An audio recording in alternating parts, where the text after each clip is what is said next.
Book the Second, The Golden Thread. Chapter 1, 5 Years Later. Tellson's Bank by Temple Bar was an old-fashioned place, even in the year 1780. It was very small, very dark, very ugly, very incommodious. It was an old-fashioned place, moreover, in the moral attribute that the partners in the house were proud of its smallness, proud of its darkness, proud of its ugliness, proud of its incommodiousness. They were even boastful of its eminence in those particulars, and were fired by an express conviction that, if it were less objectionable, it would be less respectable. This was no passive belief, but an active weapon which they flashed at more convenient places of business. Tellson's, they said, wanted no elbow room. Tellson's wanted no light. Tellson's wanted no embellishment. Noakes and Company's might, or Snooks Brothers might, but Tellson's, thank heaven. Any one of these partners would have disinherited his son on the question of rebuilding Tellson's. In this respect, the house was much on a par with the country, which did very often disinherit its sons for suggesting improvements in laws and customs that had long been highly objectionable, but were only the more respectable. Thus it had come to pass that Tellson's was the triumphant perfection of inconvenience.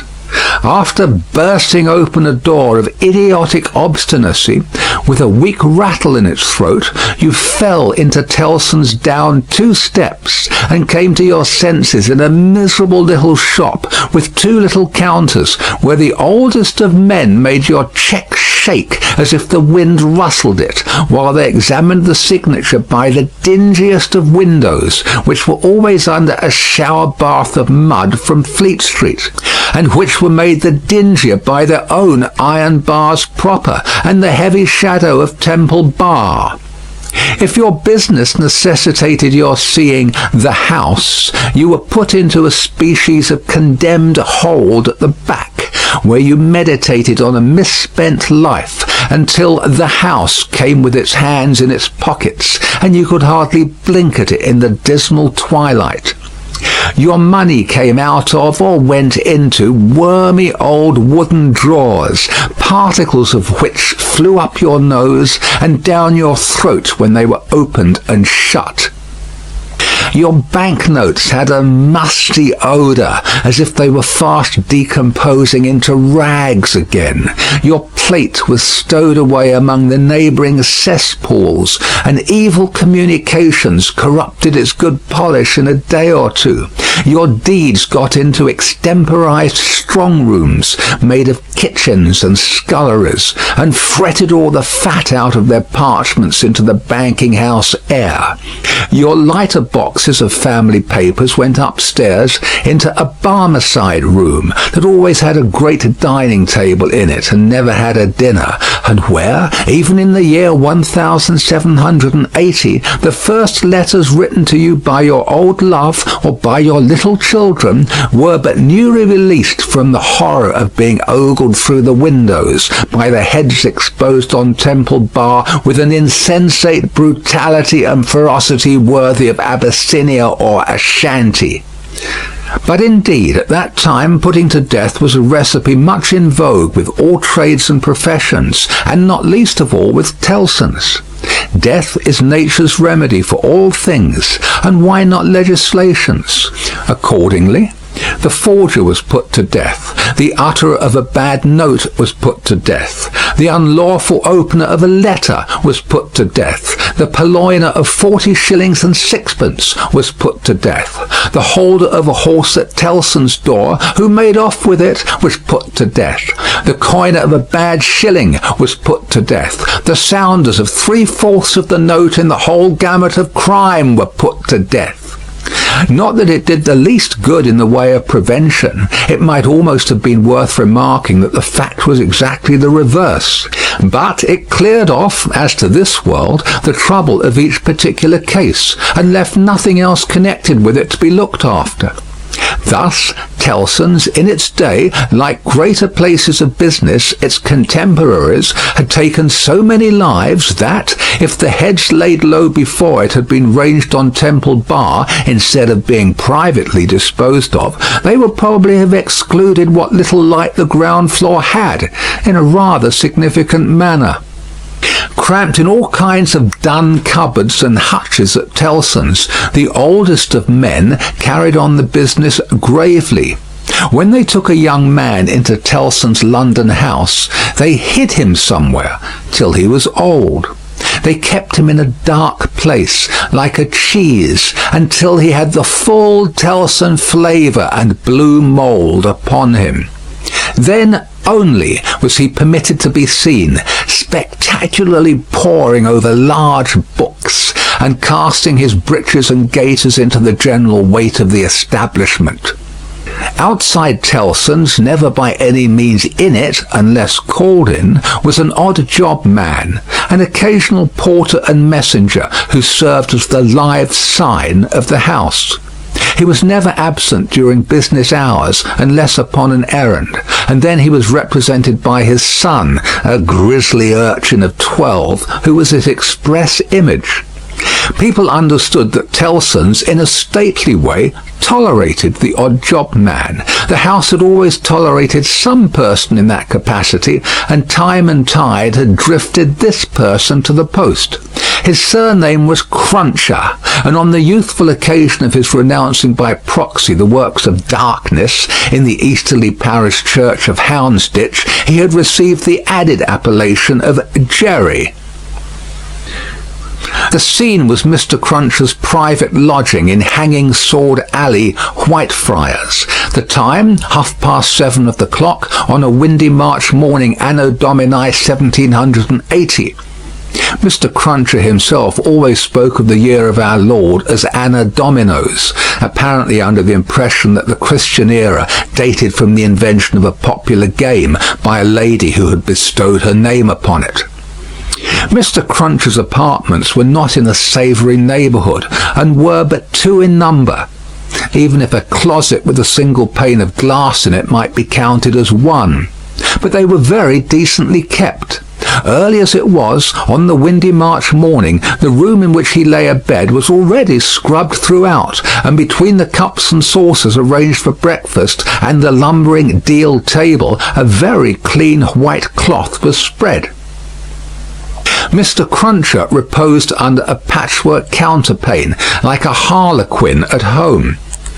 At first he slept heavily, but by degrees began to roll and surge in bed until he rose above the surface, with his spiky hair looking as if it must tear the sheets to ribbons. At which juncture he exclaimed in a voice of dire exasperation, "Bust me if she ain't at it again!" A woman of orderly and industrious appearance rose from her knees in a corner, with sufficient haste and trepidation to show that she was the person referred to. "What?" said Mr. Cruncher, looking out of bed for a boot. "You're at it again, are ya?" After hailing the mum with his second salutation, he threw a boot at the woman as a third. It was a very muddy boot, and may introduce the odd circumstance connected with Mr. Cruncher's domestic economy, that, whereas he often came home after banking hours with clean boots, he often got up next morning to find the same boots covered with clay. "What?" said Mr. Cruncher, varying his apostrophe after missing his mark. "What are you up to, aggrawator?" "I was only saying my prayers." "Saying your prayers? You're a nice woman. What do you mean by flopping yourself down and praying agin me?" "I was not praying against you. I was praying for you." "You weren't, and if you were, I won't be took the liberty with.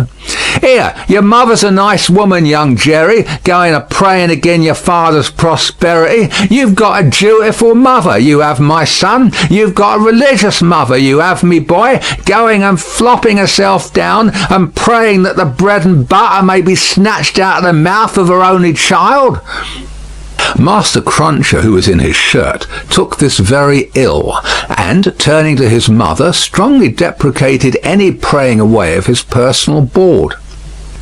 "And what do you suppose, you conceited female," said Mr. Cruncher with unconscious inconsistency, "that the worth of your prayers may be? Name the price that you put your prayers at." "They only come from the heart, Jerry. They're worth no more than that." "Worth no more than that," repeated Mr. Cruncher. "They ain't worth much, then. Whether or no, I won't be prayed again, I tell you. I can't afford it. I'm not a-going to be made unlucky by your sneaking. If you must go flopping yourself down, flop in favour of your husband and child, and not in opposition to 'em. If I had any but an unnatural wife, and this poor boy had had any but an unnatural mother, I might have made some money last week, instead of being counter-prayed and countermined and religiously circumvented into the worst of luck. Blast me," said Mr. Cruncher, who all this time had been putting on his clothes. "If I ain't, what with piety and one blowed thing and another, been choused this last week into as bad luck as ever a poor devil of an honest tradesman met with. Young Jerry, dress yourself, my boy, and while I clean my boots, keep an eye upon your mother now and then, and if you see any signs of more flopping, give me a call. For I tell you," here he addressed his wife once more, "I won't be gone again in this manner. I am as rickety as a hackney coach. I'm as sleepy as laudanum. My lines is strained to that degree that I shouldn't know if it wasn't for the pain in them, which was me and which somebody else. Yet I'm none the better for it in pocket, and it's my suspicion that you've been at it from morning to night to prevent me from being the better for it in pocket. I won't put up with it. I get a waiter, and what do you say now?" Growling in addition such phrases as, "Ah, yes, you're religious too. You wouldn't put yourself in opposition to the interests of your husband and child, would you? Not you," and throwing off other sarcastic sparks from the whirling grindstone of his indignation, Mr. Cruncher betook himself to his boot cleaning and his general preparation for business. In the meantime, his son, whose head was garnished with tenderer spikes, and whose young eyes stood close by one another, as his father's did, kept the required watch upon his mother. He greatly disturbed that poor woman at intervals by darting out of his sleeping closet, where he made his toilet, with a suppressed cry of, "You're going to flop, mother! Halloa, father!" and after raising this fictitious alarm, darting in again with an undutiful grin. Mr. Cruncher's temper was not at all improved when he came to his breakfast. He resented Mrs. Cruncher's saying grace with particular animosity. "Now, waiter, what are you up to? At it again?" His wife explained that she had merely asked a blessing. "Don't do it," said Mr. Cruncher, looking about as if he rather expected to see the loaf disappear under the efficacy of his wife's petitions. "I ain't a-going to be blessed out of house and home. I won't have my wittles blessed off my table. Keep still." Exceedingly red-eyed and grim, as if he had been up all night at a party which had taken anything but a convivial turn, Jerry Cruncher worried his breakfast rather than ate it, growling over it like any four-footed inmate of a menagerie. Towards 9 o'clock he smoothed his ruffled aspect, and, presenting as respectable and businesslike an exterior as he could overlay his natural self with, issued forth to the occupation of the day. It could scarcely be called a trade, in spite of his favourite description of himself as a honest tradesman. His stock consisted of a wooden stool, made out of a broken-backed chair cut down, which stool young Jerry, walking at his father's side, carried every morning to beneath the banking-house window that was nearest Temple Bar, where, with the addition of the first handful of straw that could be gleaned from any passing vehicle to keep the cold and wet from the odd-job man's feet, it formed the encampment for the day. On this post of his, Mr. Cruncher was as well known to Fleet Street and the Temple as the bar itself, and was almost as in-looking. Encamped at 9:15, in good time to touch his three-cornered hat to the oldest of men as they passed into Tellson's, Jerry took up his station on this windy March morning, with young Jerry standing by him, when not engaged in making forays through the bar to inflict bodily and mental injuries of an acute description on passing boys who were small enough for his amiable purpose. Father and son, extremely like each other, looking silently on at the morning traffic in Fleet Street, with their two heads as near to one another as the two eyes of each were, bore a considerable resemblance to a pair of monkeys. The resemblance was not lessened by the accidental circumstance that the mature Jerry bit and spat out straw, while the twinkling eyes of the youthful Jerry were as restlessly watchful of him as of everything else in Fleet Street. The head of one of the regular indoor messengers attached to Tellson's establishment was put through the door, and the word was given, "Porter wanted." "Hooray, father, here's an early job to begin with." Having thus given his parent Godspeed, young Jerry seated himself on the stool, entered on his reversionary interest in the straw his father had been chewing, and cogitated. "Always rusty. His fingers is always rusty," muttered young Jerry. "Where does my father get all that iron rust from? He don't get no iron rust here." End of Book 2, Chapter 1. Chapter 2, A Sight. "You know the Old Bailey well, no doubt," said one of the oldest of clerks to Jerry the messenger. "Yes, sir," returned Jerry in something of a dogged manner. "I do know the Bailey." "Just so. And you know Mr. Lorry?" "I know Mr. Lorry, sir, much better than I know the Bailey, much better," said Jerry, not unlike a reluctant witness at the establishment in question. "Then I, as an honest tradesman, wish to know the Bailey." "Very well. Find the door where the witnesses go in, and show the doorkeeper this note for Mr. Lorry. He will then let you in." "Into the court, sir?" "Into the court." Mr. Cruncher's eyes seemed to get a little closer to one another, and to interchange the inquiry. "What do you think of this?" "Am I to wait in the court, sir?" he asked as a result of that conference. "I'm going to tell you. The doorkeeper will pass the note to Mr. Lorry, and do you make any gesture that will attract Mr. Lorry's attention, and show him where you stand. Then what you have to do is to remain there until he wants you." "Is that all, sir?" "That's all. He wishes to have a messenger at hand. This is to tell him you are there." As the ancient clerk deliberately folded and superscribed the note, Mr. Cruncher, after surveying him in silence until he came to the blotting paper stage, remarked, "I suppose they'll be trying forgeries this morning." "Treason." "That's quartering," said Jerry. "Barbarous." "It is the law," remarked the ancient clerk, turning his surprised spectacles upon him. "It is the law." "It's hard in the law to spile a man, I think. It's hard enough to kill him, but it's very hard to spile him, sir." "Not at all," retained the ancient clerk. "Speak well of the law. Take care of your chest and voice, my good friend, and leave the law to take care of itself. I give you that advice." "It's the damp, sir, what settles on my chest and voice," said Jerry. "I leave you to judge what a damp way of earning a living mine is."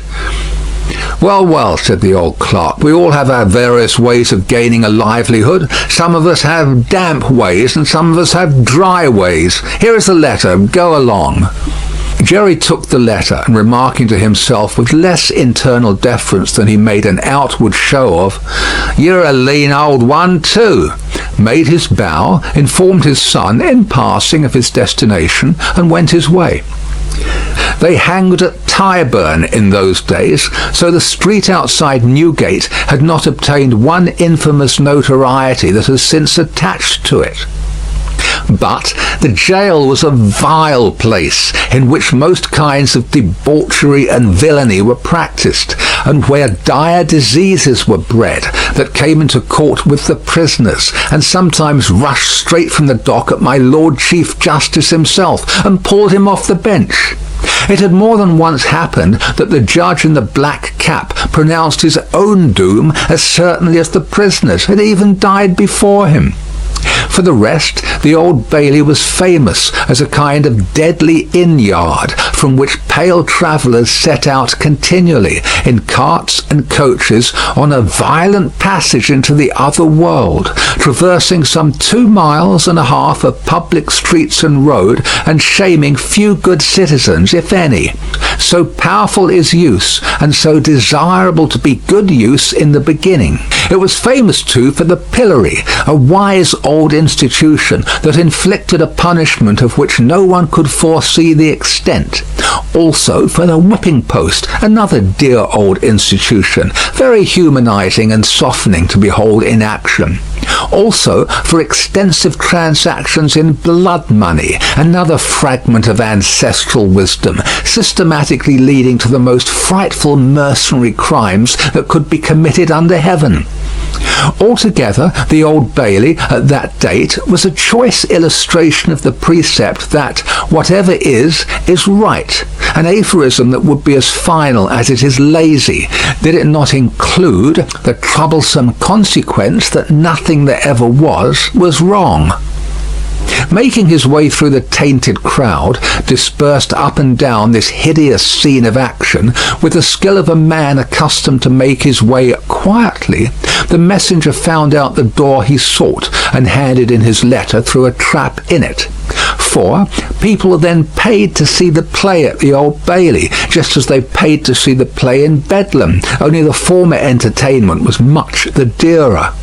Therefore, all the Old Bailey doors were well guarded, except indeed the social doors by which the criminals got there, and those were always left wide open.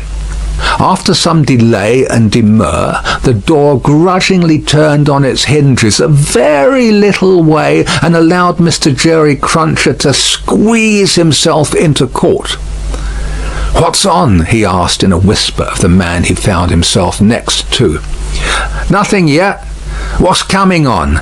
The treason case, the quartering one, eh?"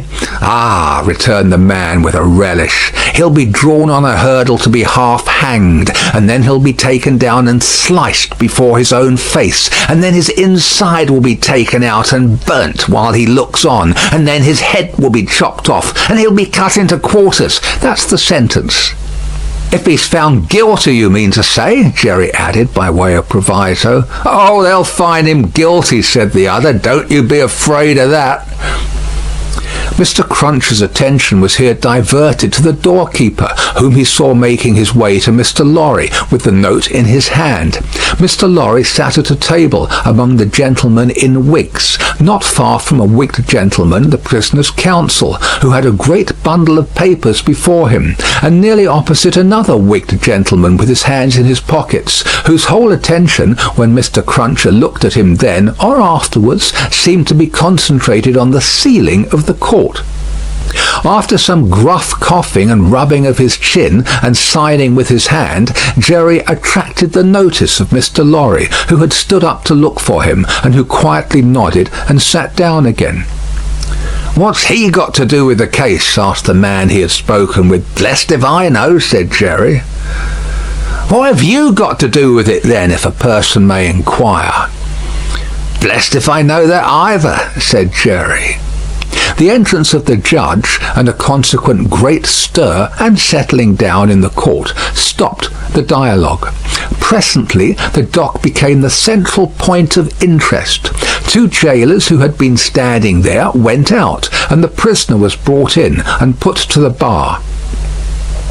Everybody present, except the one wigged gentleman who looked at the ceiling, stared at him. All the human breath in the place rolled at him, like a sea or a wind or a fire.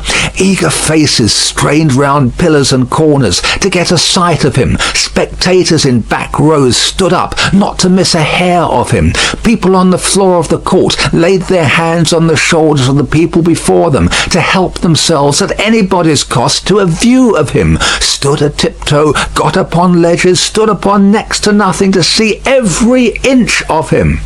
Conspicuous among these latter, like an animated bit of the spiked wall of Newgate, Jerry stood, aiming at the prisoner the beery breath of what he had taken as he came along, and discharging it to mingle with the waves of other beer and gin and tea and coffee and what not that flowed at him and already broke upon the great windows behind him in an impure mist and rain. The object of all this staring and blaring was a young man of about 25, well grown and well looking, with a sunburnt cheek and a dark eye.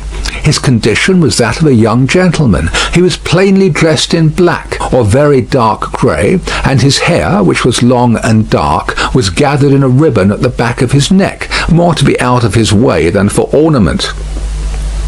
As an emotion of the mind will express itself through any covering of the body, so the paleness which his situation engendered came through the brown upon his cheek, showing the soul to be stronger than the sun. He was otherwise quite self-possessed, bowed to the judge, and stood quiet. The sort of interest with which this man was stared and breathed at was not a sort that elevated humanity. Had he stood in peril of a less horrible sentence, had there been a chance of any one of its savage details being spared, by just so much would he have lost in his fascination. The form that was to be doomed to be so shamefully mangled was the sight. The immortal creature that was to be so butchered and torn asunder yielded the sensation. Whatever gloss the various spectators put upon the interest, according to their several arts and powers of self-deceit, the interest was, at the root of it, ogreish. "Silence in the court!" Charles Darnay had yesterday pleaded not guilty to an indictment denouncing him, with infinite jingle and jangle, for that he was a false traitor to our serene, illustrious, excellent, and so forth, Prince, our Lord the King, by reason of his having, on divers occasions and by divers means and ways, assisted Louis, the French King, in his wars against our said serene, illustrious, excellent, and so forth. That was to say, by coming and going between the dominions of our said serene, illustrious, excellent, and so forth, and those of the said French Louis, and wickedly, falsely, traitorously, and otherwise evil adverbiously revealing to the said French Louis what forces our said serene, illustrious, excellent, and so forth had in preparation to send to Canada and North America. This much Jerry, with his head becoming more and more spiky, as the law terms bristled it, made out with huge satisfaction, and so arrived circuitously at the understanding that the aforesaid, and over again aforesaid, Charles Darnay stood there before him upon his trial, that the jury was swearing in, and that Mr. Attorney General was making ready to speak. The accused, who was, and who knew he was, being mentally hanged, beheaded, and quartered by everybody there, neither flinched from the situation nor assumed any theatrical air in it. He was quiet and attentive, watched the opening proceedings with a grave interest, and stood with his hands resting on a slab of wood before him, so composedly that they had not displaced a leaf of the herbs with which it was strewn. The court was all bestrewn with herbs and sprinkled with vinegar as a precaution against jail air and jail fever. Over the prisoner's head there was a mirror to throw the light down upon him. Crowds of the wicked and the wretched had been reflected in it, and had passed from its surface and this earth's together. Haunted in a most ghastly manner that abominable place would have been if the glass could ever have rendered back its reflections, as the ocean is one day to give up its dead. Some passing thought of the infamy and disgrace for which it had been reserved may have struck the prisoner's mind. Be that as it may, a change in his position making him conscious of a bar of light across his face, he looked up, and when he saw the glass his face flushed, and his right hand pushed the herbs away.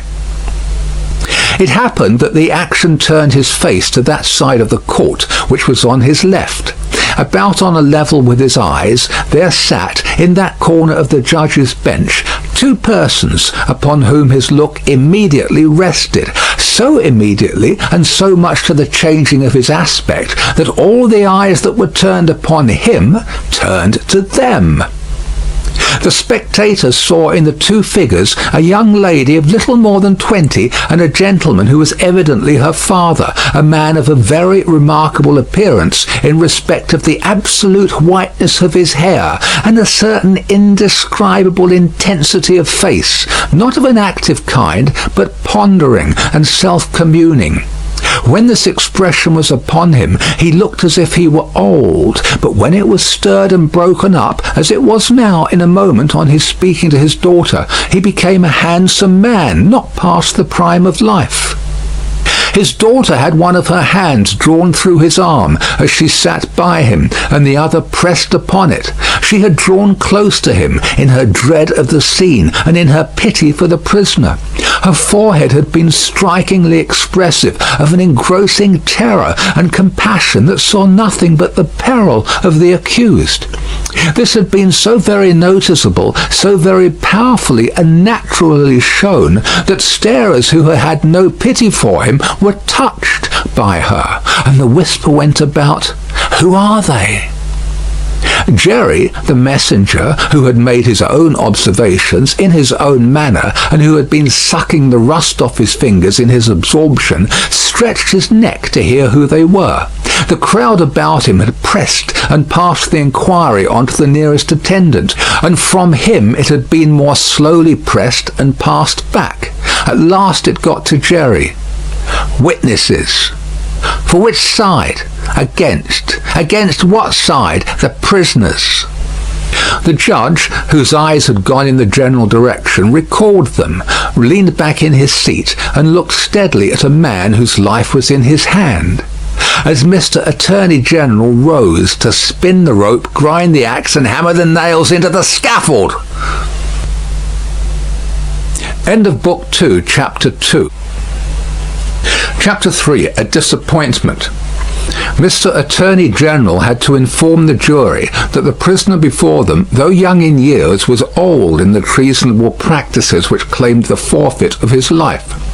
That this correspondence with the public enemy was not a correspondence of today, or of yesterday, or even of last year, or of the year before. That, it was certain, the prisoner had, for longer than that, been in the habit of passing and repassing between France and England on secret business of which he could give no honest account. That, if it were in the nature of traitorous ways to thrive, which happily it never was, the real wickedness and guilt of his business might have remained undiscovered. That Providence, however, had put it into the heart of a person who was beyond fear and beyond reproach to ferret out the nature of the prisoner's schemes, and, struck with horror, to disclose them to His Majesty's Chief Secretary of State and most honourable Privy Council. That this patriot would be produced before them. That his position and attitude were, on the whole, sublime. That he had been the prisoner's friend, but at once in an auspicious and an evil hour, detecting his infamy, had resolved to immolate the traitor he could no longer cherish in his bosom on the sacred altar of his country. That if statues were decreed in Britain, as in ancient Greece and Rome, to public benefactors, the shining citizen would assuredly have had one. That, as they were not so decreed, he probably would not have one. That virtue, as has been observed by the poets in many passages which he well knew the jury would have, word for word, at the tips of their tongues, whereat the jury's countenances displayed a guilty consciousness that they knew nothing about the passages, was in a manner contagious, more especially the bright virtue known as patriotism or love of country. That the lofty example of this immaculate and unimpeachable witness for the crown, to refer to whom, however unworthily, was an honour, had communicated itself to the prisoner's servant, and had engendered in him a holy determination to examine his master's table drawers and pockets, and secrete his papers. That he, Mr. Attorney General, was prepared to hear some disparagement attempted of this admirable servant, but that in a general way he preferred him to his, Mr. Attorney General's, brothers and sisters, and honoured him more than his, Mr. Attorney General's, father and mother. That he called with confidence on the jury to come and do likewise. That the evidence of these two witnesses, coupled with the documents of their discovering that would be produced, would show the prisoner to have been furnished with lists of His Majesty's forces, and of their disposition and preparation, both by sea and land, and would leave no doubt that he had habitually conveyed such information to a hostile power.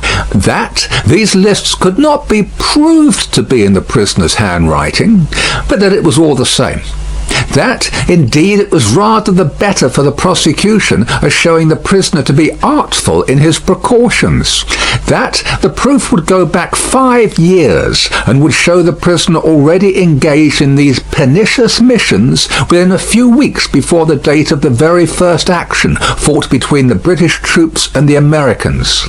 That, for these reasons, the jury, being a loyal jury, as he knew they were, and being a responsible jury, as they knew they were, must positively find the prisoner guilty, and make an end of him, whether they liked it or not.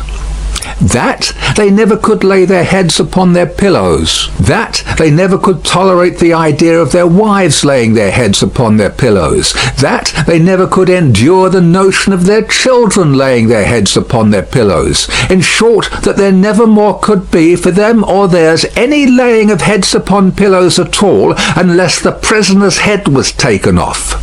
That head, Mr. Attorney General concluded by demanding of them, in the name of everything he could think of with a round turn in it, and on the faith of his solemn asseveration that he already considered the prisoner as good as dead and gone.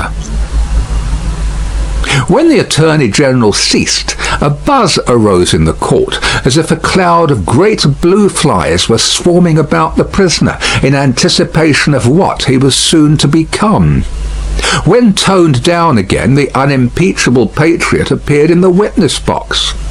Mr. Solicitor General then, following his leader's lead, examined the patriot, John Barsad, gentleman by name. The story of his pure soul was exactly what Mr. Attorney General had described it to be, perhaps, if it had a fault, a little too exactly. Having released his noble bosom of its burden, he would have modestly withdrawn himself, but that the wigged gentleman with the papers before him, sitting not far from Mr. Lorry, begged to ask him a few questions. The wigged gentleman sitting opposite, still looking at the ceiling of the court. Had he ever been a spy himself? No, he scorned the base insinuation. What did he live upon? His property. Where was his property? He didn't precisely remember where it was. What was it? No business of anybody's. Had he inherited it? Yes, he had. From whom? Distant relation. Very distant? Rather. Ever been in prison? Certainly not. Never in a debtor's prison? Didn't see what that had to do with it. Never in a debtor's prison? Come, once again, never? Yes. How many times? 2 or 3 times. Not 5 or 6? Perhaps. Of what profession? Gentleman. Ever been kicked? Might have been. Frequently? No. Ever kicked downstairs? Decidedly not. Once received a kick on the top of the staircase and fell downstairs of his own accord. Kicked on that occasion for cheating at dice? Something to that effect was said by the intoxicated liar who committed the assault, but it was not true. Swear it was not true? Positively. Ever lived by cheating at play? Never. Ever lived by play? Not more than other gentlemen do. Ever borrow money of the prisoner? Yes. Ever pay him? No. Was not this intimacy with the prisoner in reality a very slight one, forced upon the prisoner in coaches, inns, and packets? No. Sure he saw the prisoner with these lists? Certain. Knew no more about the lists? No. Had not procured them himself, for instance? No. Expect to get anything by this evidence? No. Not in regular government pay and employment to lay traps? Oh dear, no. Or to do anything? Oh dear, no. Swear that over and over again. No motives but motives of sheer patriotism? None whatsoever. The virtuous servant, Roger Cly, swore his way through the case at a great rate. He had taken service with the prisoner, in good faith and simplicity, 4 years ago. He had asked the prisoner, aboard the Calais packet, if he wanted a handy fellow, and the prisoner had engaged him. He had not asked the prisoner to take the handy fellow as an act of charity, never thought of such a thing. He began to have suspicions of the prisoner, and to keep an eye upon him soon afterwards in arranging his clothes. While travelling, he had seen similar lists to these in the prisoner's pockets over and over again. He had taken these lists from the drawer of the prisoner's desk. He had not put them there first. He had seen the prisoner show these identical lists to French gentlemen at Calais, and similar lists to French gentlemen both at Calais and Boulogne. He loved his country, and couldn't bear it, and had given information. He had never been suspected of stealing a silver teapot. He had been maligned respecting a mustard pot, but it turned out to be only a plated one. He had known the last witness 7 or 8 years. That was merely a coincidence. He didn't call it a particularly curious coincidence. Most coincidences were curious. Neither did he call it a curious coincidence that true patriotism was his only motive too. He was a true Briton, and hoped there were many like him. The blue flies buzzed again, and Mr. Attorney General called Mr. Jarvis Lorry. "Mr. Jarvis Lorry, are you a clerk in Tellson's Bank?" "I am." "On a certain Friday night in November 1775, did business occasion you to travel between London and Dover by the mail?" "It did." "Were there any other passengers in the mail?" "2. Did they alight on the road in the course of the night?" "They did." "Mr. Lorry, look upon the prisoner. Was he one of those 2 passengers?" "I cannot undertake to say that he was." "Does he resemble either of these 2 passengers?" "Both were so wrapped up, and the night was so dark, and we were all so reserved, that I cannot undertake to say even that." "Mr. Lorry, look again upon the prisoner. Supposing him wrapped up as those 2 passengers were, is there anything in his bulk and stature to render it unlikely that he was one of them?"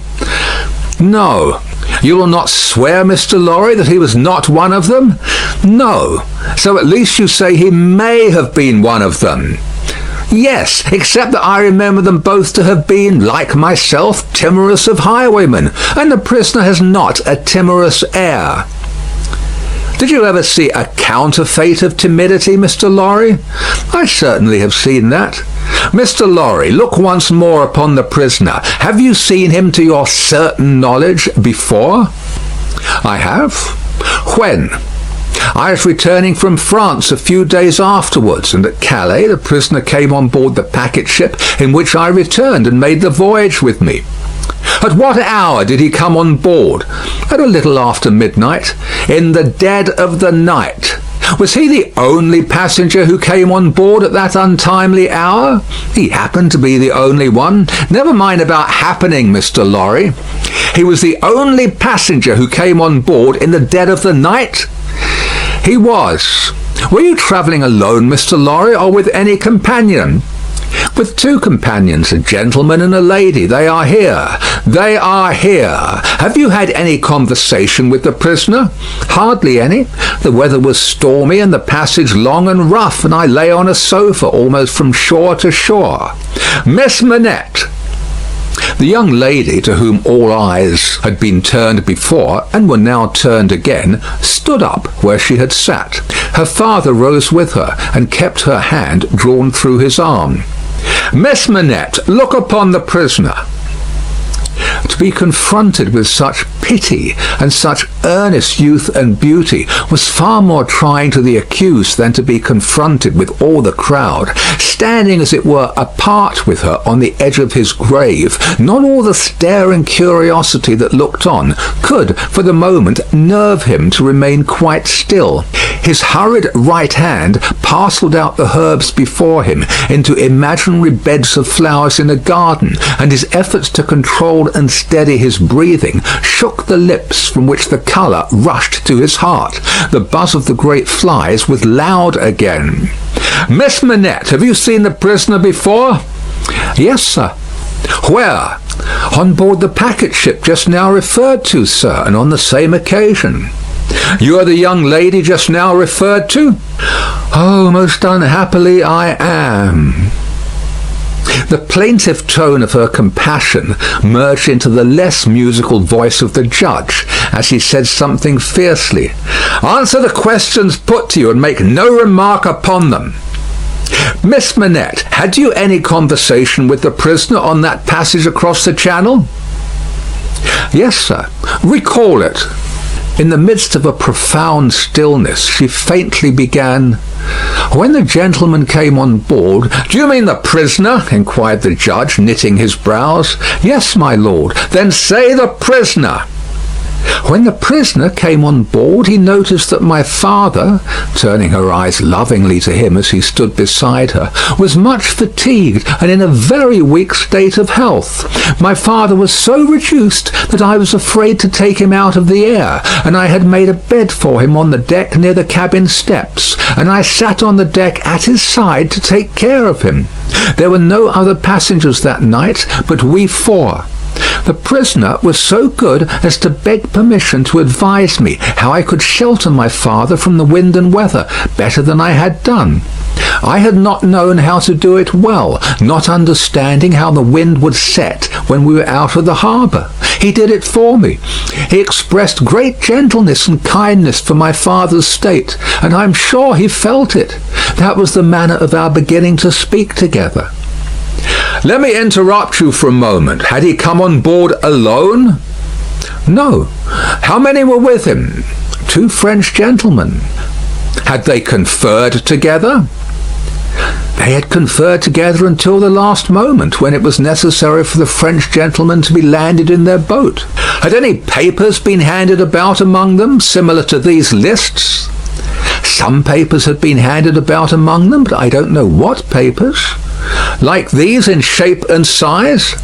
"Possibly, but indeed I don't know, although they stood whispering very near to me, because they stood at the top of the cabin steps to have the light of the lamp that was having there. It was a dull lamp, and they spoke very low, and I did not hear what they said, and saw only that they looked at papers." "Now, to the prisoner's conversation, Miss Manette." "The prisoner was as open in his confidence with me, which arose out of my helpless situation, as he was kind and good and useful to my father. I hope," bursting into tears, "I may not repay him by doing him harm today." Buzzing from the blue flies. "Miss Manette, if the prisoner does not perfectly understand that you give the evidence which is your duty to give, which you must give, and which you cannot escape from giving, with great unwillingness, he is the only person present in that condition. Please to go on." "He told me that he was travelling on business of a delicate and difficult nature which might get people into trouble, and that he was therefore travelling under an assumed name. He said that this business had, within a few days, taken him to France, and might, at intervals, take him backwards and forwards between France and England for a long time to come." "Did he say anything about America, Miss Manette? Be particular." "He tried to explain to me how that quarrel had arisen, and he said that, so far as he could judge, it was a wrong and foolish one on England's part. He added, in a jesting way, that perhaps George Washington might gain almost as great a name in history as George III. But there was no harm in his way of saying this. It was said laughingly and to beguile the time." Any strongly marked expression of face on the part of a chief actor in a scene of great interest to whom many eyes are directed will be unconsciously imitated by the spectators. Her forehead was painfully anxious and intent as she gave this evidence, and, in the pauses when she stopped for the judge to write it down, watched its effect upon the counsel for and against. Among the lookers-on there was the same expression in all quarters of the court, insomuch that a great majority of the foreheads there might have been mirrors reflecting the witness, when the judge looked up from his notes to glare at that tremendous heresy about George Washington. Mr. Attorney General now signalled to my lord that he deemed it necessary, as a matter of precaution and form, to call the young lady's father, Dr. Manette, who was called accordingly. "Dr. Manette, look upon the prisoner. Have you ever seen him before?" "Once, when he called at my lodgings in London, some 3 years or 3 years and a half ago." "Can you identify him as your fellow passenger on board the packet, or speak to his conversation with your daughter?" "Sir, I can do neither." "Is there any particular and special reason for your being unable to do either?" He answered in a low voice, "There is." "Has it been your misfortune to undergo a long imprisonment, without trial or even accusation, in your native country, Dr. Manette?" He answered in a tone that went to every heart, "A long imprisonment." "Were you newly released on the occasion in question?" "They tell me so." "Have you no remembrance of the occasion?" "None. My mind is a blank from some time, I cannot even say what time, when I employed myself in my captivity in making shoes, to the time when I found myself living in London with my dear daughter here.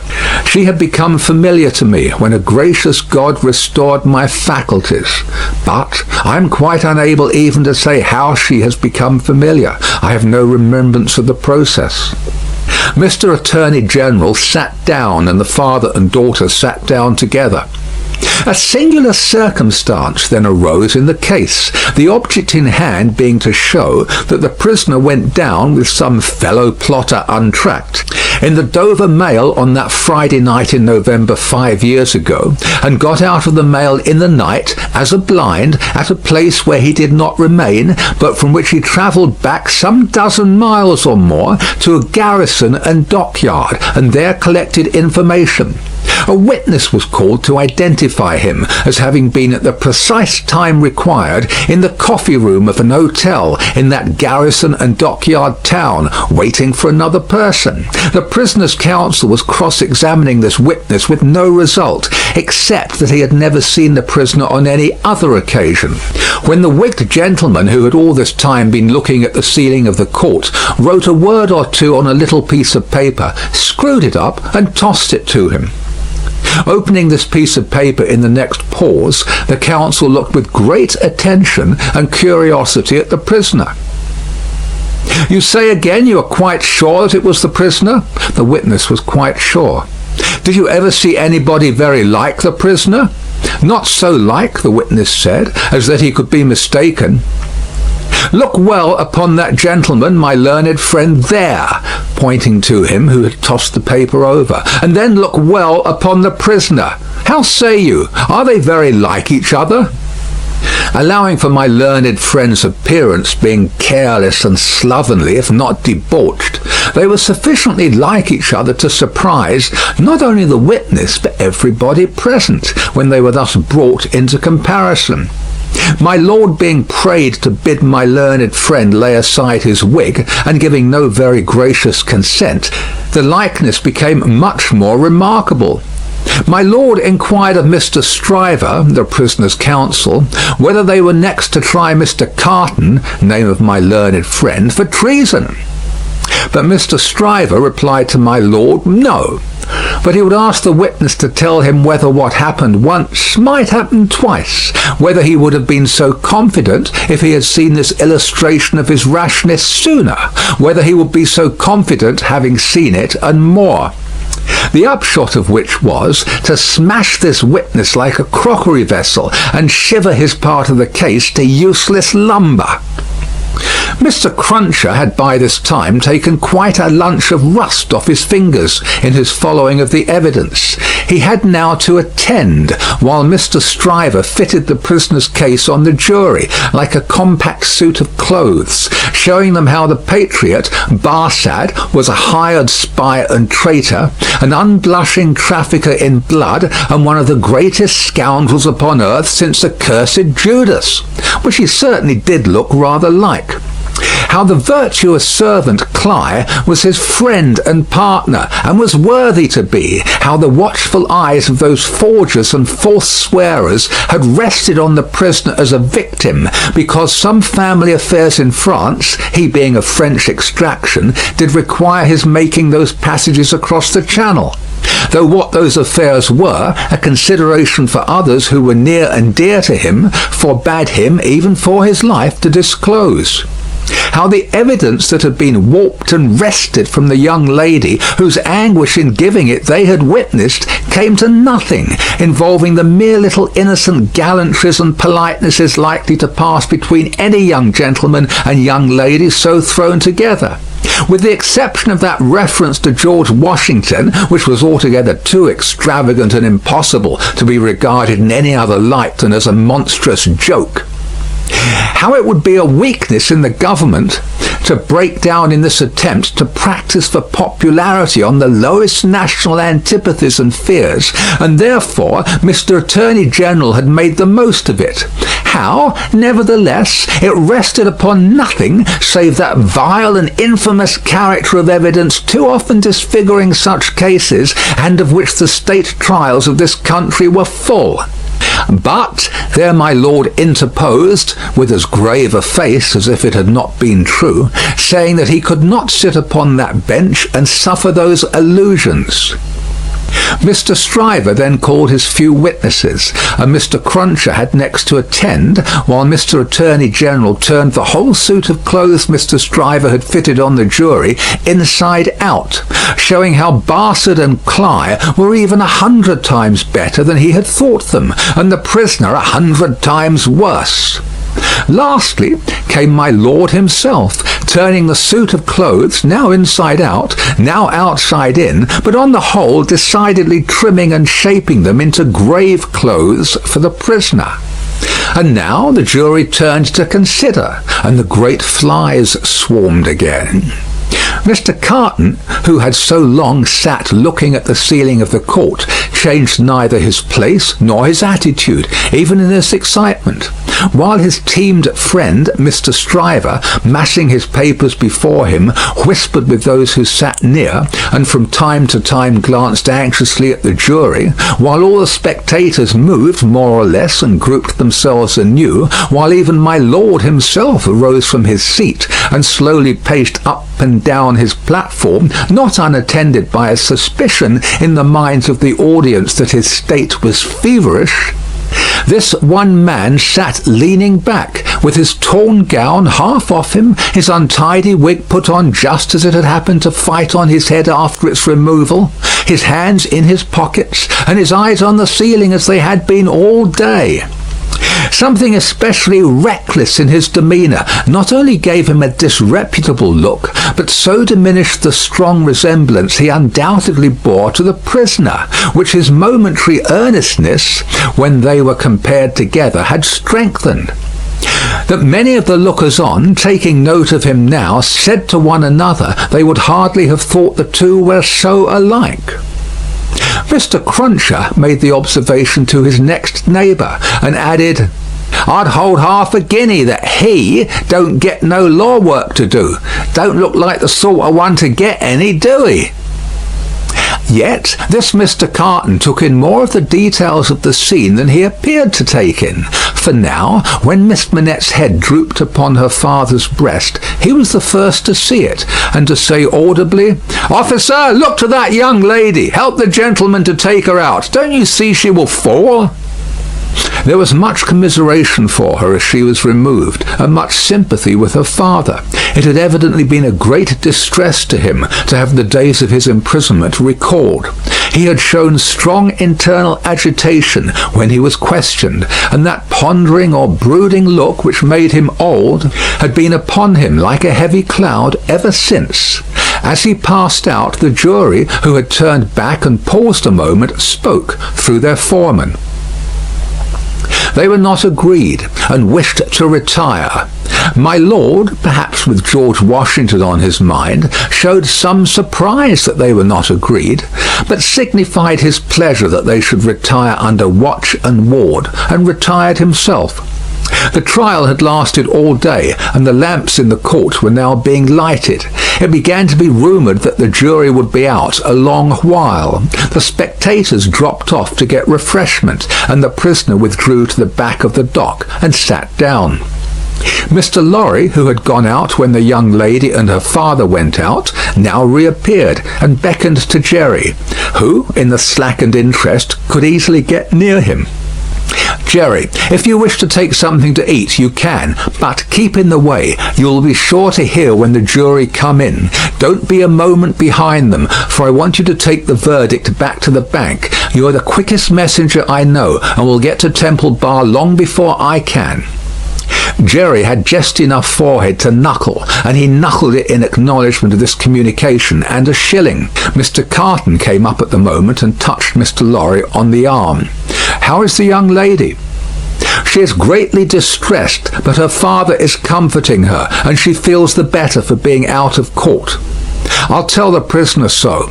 It won't do for a respectable bank gentleman like you to be seen speaking to him publicly, you know."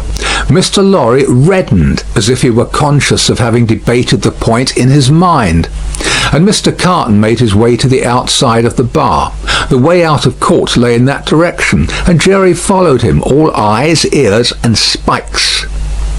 "Mr. Darnay," the prisoner came forth directly. "You will naturally be anxious to hear of the witness, Miss Manette. She will do very well. You have seen the worst of her agitation." "I am deeply sorry to have been the cause of it. Could you tell her so for me with my fervent acknowledgments?" "Yes, I could. I will if you ask it." Mr. Carton's manner was so careless as to be almost insolent. He stood, half turned from the prisoner, lounging with his elbow against the bar. "I do ask it. Accept my cordial thanks." "What," said Carton, still only half turned towards him, "do you expect, Mr. Darnay?" "The worst. It's the wisest thing to expect and the likeliest, but I think their withdrawing is in your favour." Loitering on the way out of court not being allowed, Jerry heard no more, but left them, so like each other in feature, so unlike each other in manner, standing side by side, both reflected in the glass above them. An hour and a half limped heavily away in the thief and rascal crowded passages below, even though assisted off with mutton pies and ale. The horse messenger, uncomfortably seated on a form after taking that refection, had dropped into a doze, when a loud murmur and a rapid tide of people setting up the stairs that led to the court carried him along with them. "Jerry! Jerry!" Mr. Lorry was already calling at the door when he got there. "Yes, sir, it's a fight to get back again. Here I am, sir." Mr. Lorry handed him a paper through the throng. "Quick, have you got it?" "Yes, sir." Hastily written on the paper was the word "acquitted." "If you had sent the message 'recalled to life' again," muttered Jerry as he turned, "I should have known what you meant this time." He had no opportunity of saying or so much as thinking anything else until he was clear of the Old Bailey, for the crowd came pouring out with a vehemence that nearly took him off his legs, and a loud buzz swept into the street as if the baffled blue flies were dispersing in search of other carrion. End of Book 1, Chapter 3. Chapter 4. Congratulatory. From the dimly lighted passages of the court, the last sediment of the human stew that had been boiling there all day was straining off, when Dr. Manette, Lucy Manette, his daughter, Mr. Lorry, the solicitor for the defence, and its counsel, Mr. Stryver, stood gathered round Mr. Charles Darnay, just released, congratulating him on his escape from death. It would have been difficult by a far brighter light to recognise in Dr. Manette, intellectual of face and upright of bearing, the shoemaker of the garret in Paris. Yet no one could have looked at him twice without looking again, even though the opportunity of observation had not extended to the mournful cadence of his low, grave voice, and to the abstraction that clouded him fitfully without any apparent reason. While one external cause, and that a reference to his long lingering agony, would always, as on the trial, evoke this condition from the depths of his soul, it was also in its nature to arise of itself, and to draw a gloom over him, as incomprehensible to those unacquainted with his story as if they had seen the shadow of the actual Bastille thrown upon him by a summer sun when the substance was 300 miles away. Only his daughter had the power of charming this black brooding from his mind. She was the golden thread that united him to a past beyond his misery, and to a present beyond his misery. And the sound of her voice, the light of her face, the touch of her hand, had a strong beneficial influence with him almost always. Not absolutely always, for she could recall some occasions on which her power had failed, but they were few and slight, and she believed them over. Mr. Darnay had kissed her hand fervently and gratefully, and had turned to Mr. Stryver, whom he warmly thanked. Mr. Stryver, a man of little more than 30, but looking 20 years older than he was, stout, loud, red, bluff, and free from any drawback of delicacy, had a pushing way of shouldering himself, morally and physically, into companies and conversations that argued well for his shouldering his way up in life. He still had his wig and gown on, and he said, squaring himself at his late client to that degree that he squeezed the innocent Mr. Lorry clean out of the group, "I'm glad to have brought you off with honour, Mr. Darnay. It was an infamous prosecution, grossly infamous, but not the less likely to succeed on that account. You have laid me under an obligation to you for life, in 2 senses," said his late client, taking his hand. "I have done my best for you, Mr. Darnay, and my best is as good as another man's, I believe." It clearly being incumbent on someone to say, "Much better," Mr. Lorry said it, perhaps not quite disinterestedly, but with the interested object of squeezing himself back again. "You think so?" said Mr. Stryver. "Well, you've been present all day, and you ought to know. You're a man of business too." "And as such," quoth Mr. Lorry, whom the counsel learned in the law had now shouldered back into the group, just as he had previously shouldered him out of it, "as such, I will appeal to Dr. Manette to break up this conference and order us all to our homes. Miss Lucy looks ill, Mr. Darnay has had a terrible day, we're worn out." "Speak for yourself, Mr. Lorry," said Stryver. "I have a night's work to do yet. Speak for yourself." "I speak for myself," answered Mr. Lorry, "and for Mr. Darnay, and for Miss Lucy, and Miss Lucy. Do you not think I may speak for us all?" He asked her the question pointedly, and with a glance at her father. His face had become frozen, as it were, in a very curious look at Darnay, an intent look, deepening into a frown of dislike and distrust, not even unmixed with fear. With this strange expression on him, his thoughts had wandered away. "My father," said Lucy, softly laying her hand on his. He slowly shook the shadow off and turned to her. "Shall we go home, my father?" With a long breath he answered, "Yes." The friends of the acquitted prisoner had dispersed, under the impression, which he himself had originated, that he would not be released that night. The lights were nearly all extinguished in the passages, the iron gates were being closed with a jar and a rattle, and the dismal place was deserted until tomorrow morning's interest of gallows, pillory, whipping post, and branding iron should repeople it.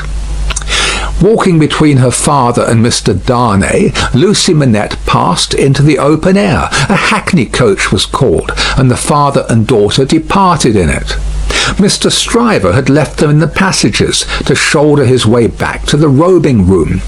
Another person, who had not joined the group, or interchanged a word with any of them, but who had been leaning against the wall where its shadow was darkest, had silently strolled out after the rest, and had looked on until the coach drove away.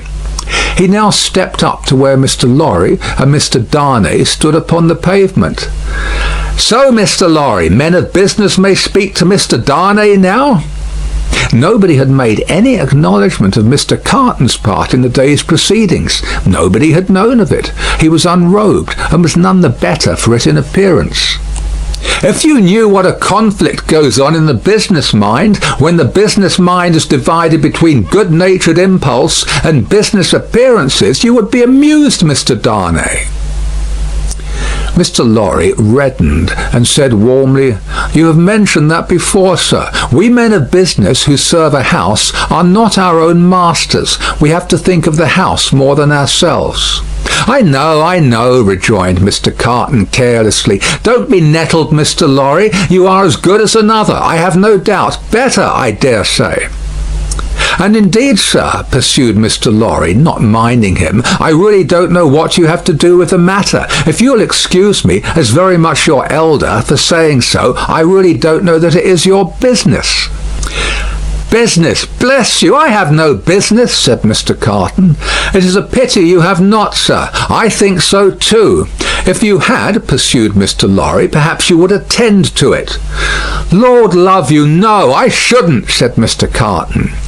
"Well, sir," cried Mr. Lorry, thoroughly heated by his indifference, "business is a very good thing, and a very respectable thing. And, sir, if business imposes its restraints and its silences and impediments, Mr. Darnay, as a young gentleman of generosity, knows how to make allowance for that circumstance. Mr. Darnay, good night. God bless you, sir. I hope you have been this day preserved for a prosperous and happy life.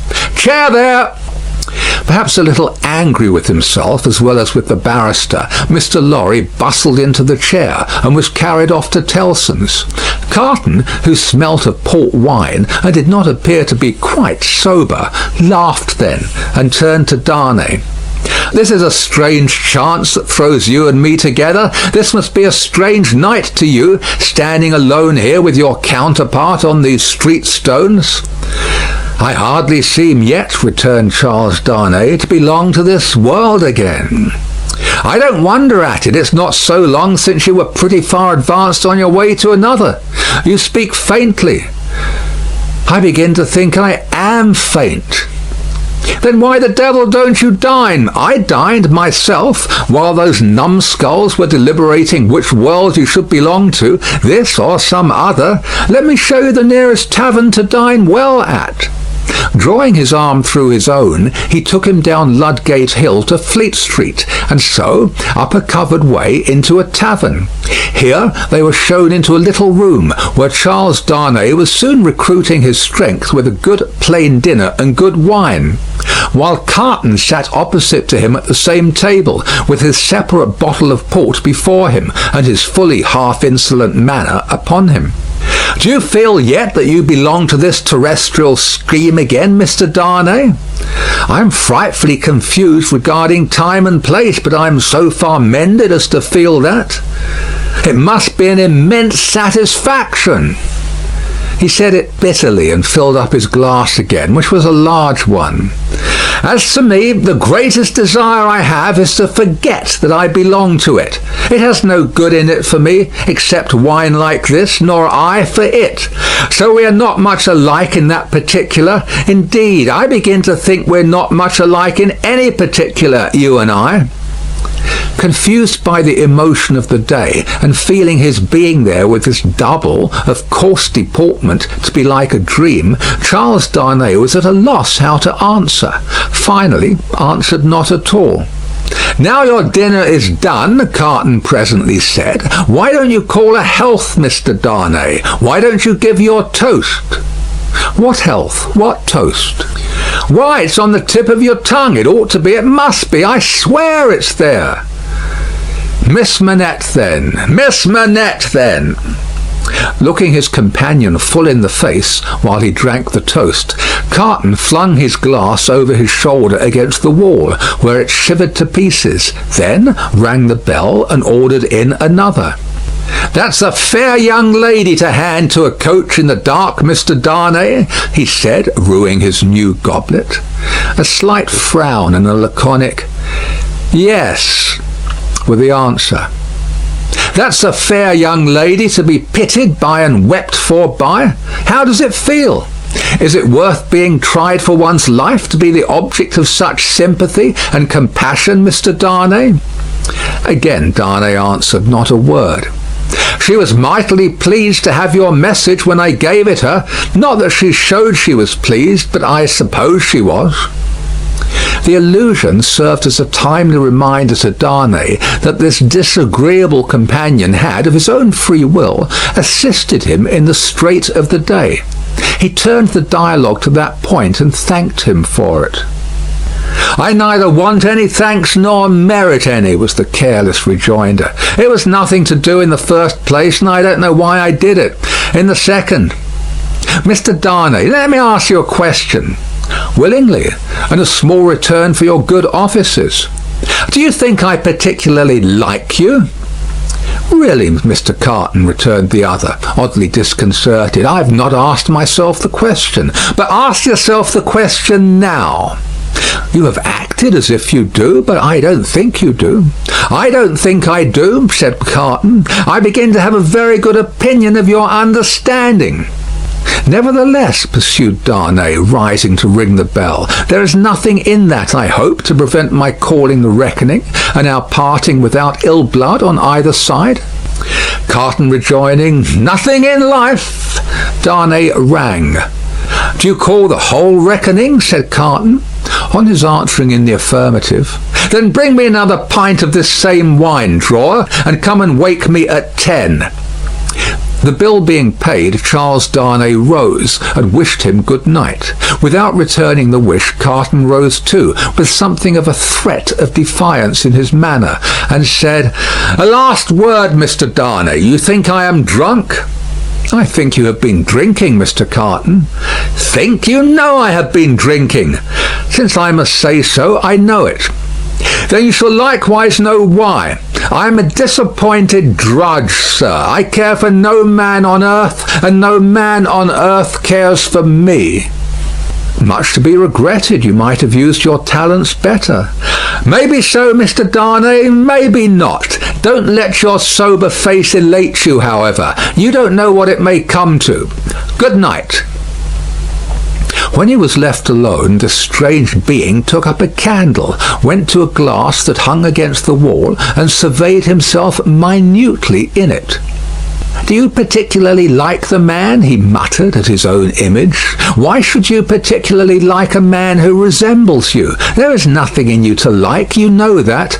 Ah, confound you! What a change you have made in yourself! A good reason for taking to a man that he shows you what you have fallen away from and what you might have been. Change places with him, and would you have been looked at by those blue eyes as he was, and commiserated by that agitated face as he was?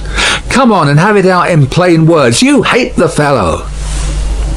He resorted to his pint of wine for consolation, drank it all in a few minutes, and fell asleep on his arms, with his hair straggling over the table, and a long winding sheet in the candle dripping down upon him. End of Book 2, Chapter 4. Chapter 5. The Jackal. Those were drinking days, and most men drank hard. So very great is the improvement time has brought about in such habits, that a moderate statement of the quantity of wine and punch which one man would swallow in the course of a night, without any detriment to his reputation as a perfect gentleman, would seem in these days a ridiculous exaggeration. The learned profession of the law was certainly not behind any other learned profession in its bacchanalian propensities. Neither was Mr. Stryver, already fast shouldering his way to a large and lucrative practice behind his compeers in this particular, any more than in the drier parts of the legal race. A favourite at the Old Bailey, and eke at the Sessions, Mr. Stryver had begun cautiously to hew away the lower stays of the ladder on which he mounted. Sessions and Old Bailey had now to summon their favourite, specially to their longing arms, and shouldering itself towards the visage of the Lord Chief Justice in the Court of King's Bench, the florid countenance of Mr. Stryver might be daily seen, bursting out of the bed of wigs like a great sunflower pushing its way at the sun from among a rank gardenful of flaring companions. It had once been noted at the bar that while Mr. Stryver was a glib man, and an unscrupulous, and a ready, and a bold, he had not that faculty of extracting the essence from a heap of statements, which is among the most striking and necessary of the advocate's accomplishments. But a remarkable improvement came upon him as to this. The more business he got, the greater his power seemed to grow of getting at its pith and marrow, and however late at night he sat carousing with Sidney Carton, he always had his points at his fingers' ends in the morning.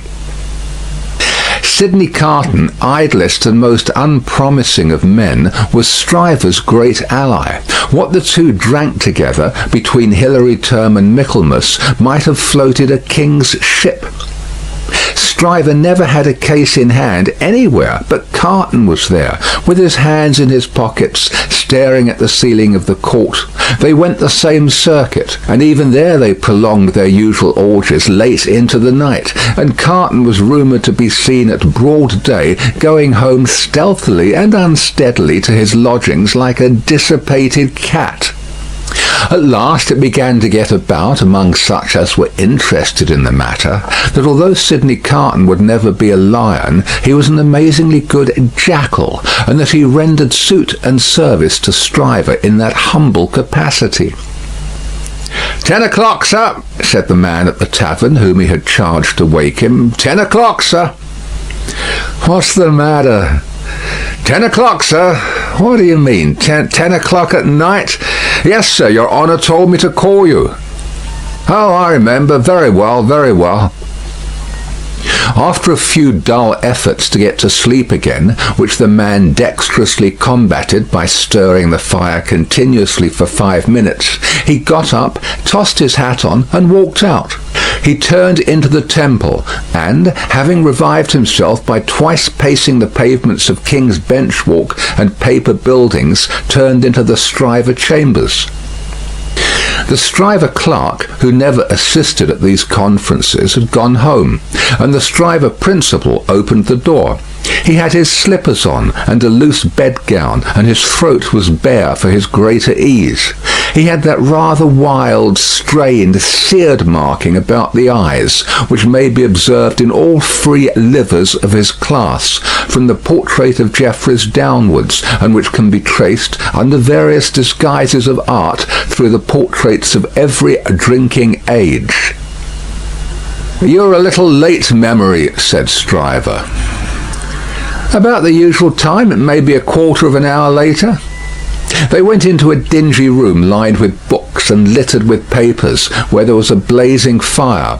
A kettle steamed upon the hob, and in the midst of the wreck of papers a table shone, with plenty of wine upon it, and brandy, and rum, and sugar, and lemons. "You have had your bottle, I perceive, Sidney." "2 tonight, I think. I've been dining with the day's client, or seeing him dine. It's all one." "That was a rare point, Sidney, that you brought to bear upon the identification. How did you come by it? When did it strike you?" I thought he was rather a handsome fellow, and I thought I should have been much the same sort of fellow if I had had any luck." Mr. Stryver laughed till he shook his precocious paunch. "You and your luck, Sidney. Get to work, get to work." Sullenly enough, the jackal loosened his dress, went into an adjoining room, and came back with a large jug of cold water, a basin, and a towel or two. Steeping the towels in the water and partially wringing them out, he folded them on his head in a manner hideous to behold, sat down at the table, and said, "Now I am ready." "Not much boiling down to be done tonight, Memory," said Mr. Stryver gaily as he looked among his papers. "How much?" "Only 2 sets of them. Give me the worst first. There they are, Sidney. Fire away." The lion then composed himself on his back on a sofa on one side of the drinking table, while the jackal sat at his own paper-bestrewn table proper on the other side of it, with the bottles and glasses ready to his hand. Both resorted to the drinking table without stint, but each in a different way, the lion for the most part reclining with his hands in his waistband, looking at the fire, or occasionally flirting with some lighter document. The jackal, with knitted brows and intent face, so deep in his task that his eyes did not even follow the hand he stretched out for his glass, which often groped about for a minute or more before it found the glass for his lips. 2 or 3 times the matter in hand became so knotty that the jackal found it imperative on him to get up and steep his towels anew. From these pilgrimages to the jug and basin he returned with such eccentricities of damp headgear as no words can describe, which were made the more ludicrous by his anxious gravity. At length the jackal had got together a compact repast for the lion, and proceeded to offer it to him. The lion took it with care and caution, made his selections from it, and his remarks upon it, and the jackal assisted both. When the repast was fully discussed, the lion put his hands in his waistband again, and lay down to meditate. The jackal then invigorated himself with a bum for his throttle, and a fresh application to his head, and applied himself to the collection of a second meal. This was administered to the lion in the same manner, and was not disposed of until the clock struck 3 in the morning.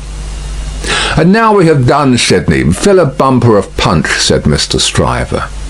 The jackal removed the towels from his head, which had been steaming again, shook himself, yawned, shivered, and complied. "You were very sound, Sidney, in the matter of those Crown witnesses today. Every question told." "I always am sound, am I not? I don't gainsay it. What has roughened your temper? Put some punch to it and smooth it again." With a deprecatory grunt, the jackal again complied. "The old Sidney Carton of Old Shrewsbury School," said Stryver, nodding his head over him as he reviewed him in the present and the past. "The old seesaw Sidney, up one minute and down the next, now in spirits and now in despondency." "Ah," returned the other, sighing, "yes. The same Sidney with the same luck. Even then I did exercises for other boys, and seldom did my own. And why not? God knows. It was my way, I suppose." He sat with his hands in his pockets and his legs stretched out before him, looking at the fire. "Carton," said his friend, squaring himself at him with a bullying air, as if the fire-grate had been the furnace in which sustained endeavour was forged, and the one delicate thing to be done for the old Sidney Carton of Old Shrewsbury School was to shoulder him into it. "Your way is, and always was, a lame way. You summon no energy and purpose. Look at me." "Oh, botheration," returned Sidney with a lighter and more good-humoured laugh. "Don't you be moral." "How have I done what I have done?" said Stryver. "How do I do what I do?" "Partly through paying me to help you, I suppose. But it's not worth your while to apostrophise me or the air about it. What you want to do, you do. You were always in the front rank, and I was always behind." I had to get into the front rank. I was not born there, was I?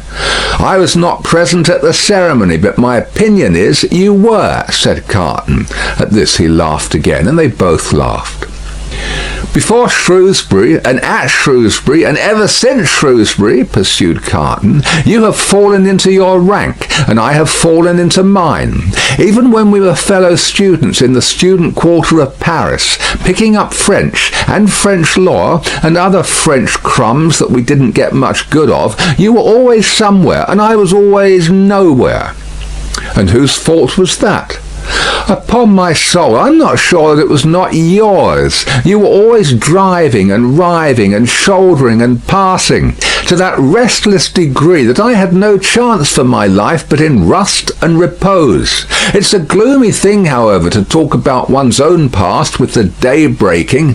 Turn me in some other direction before I go. Well then, pledge me to the pretty witness, said Stryver, holding up his glass. Are you turned in a pleasant direction? Apparently not, for he became gloomy again. Pretty witness, he muttered, looking down into his glass. I've had enough of witnesses today and tonight. Who's your pretty witness? The picturesque doctor's daughter, Miss Manette. She pretty? Is she not? No.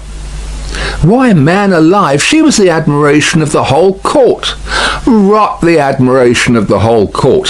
Who made the Old Bailey a judge of beauty? She was a golden-haired doll. Do you know, Sidney, said Mr. Stryver, looking at him with sharp eyes, and slowly drawing a hand across his florid face, do you know, I rather thought at the time that you sympathised with the golden-haired doll, and were quick to see what happened to the golden-haired doll? Quick to see what happened? If a girl, doll or no doll, swoons within a yard or two of a man's nose, he can see it without a perspective glass. I pledge you, but I deny the beauty. And now I'll have no more drink. I'll get to bed. When his host followed him out on the staircase with a candle to light him down the stairs, the day was coldly looking in through its grimy windows. When he got out of the house, the air was cold and sad, the dull sky overcast, the river dark and dim, the whole scene like a lifeless desert. And wreaths of dust were spinning round and round before the morning blast, as if the desert sand had risen far away, and the first spray of it in its advance had begun to overwhelm the city. Waste forces within him and a desert all around, this man stood still on his way across a silent terrace, and saw for a moment, lying in the wilderness before him, a mirage of honourable ambition, self-denial, and perseverance. In the fair city of this vision there were airy galleries from which the loves and graces looked upon him, gardens in which the fruits of life hung ripening, waters of hope that sparkled in his sight. A moment, and it was gone. Climbing to a high chamber in a well of houses, he threw himself down in his clothes on a neglected bed, and its pillow was wet with wasted tears.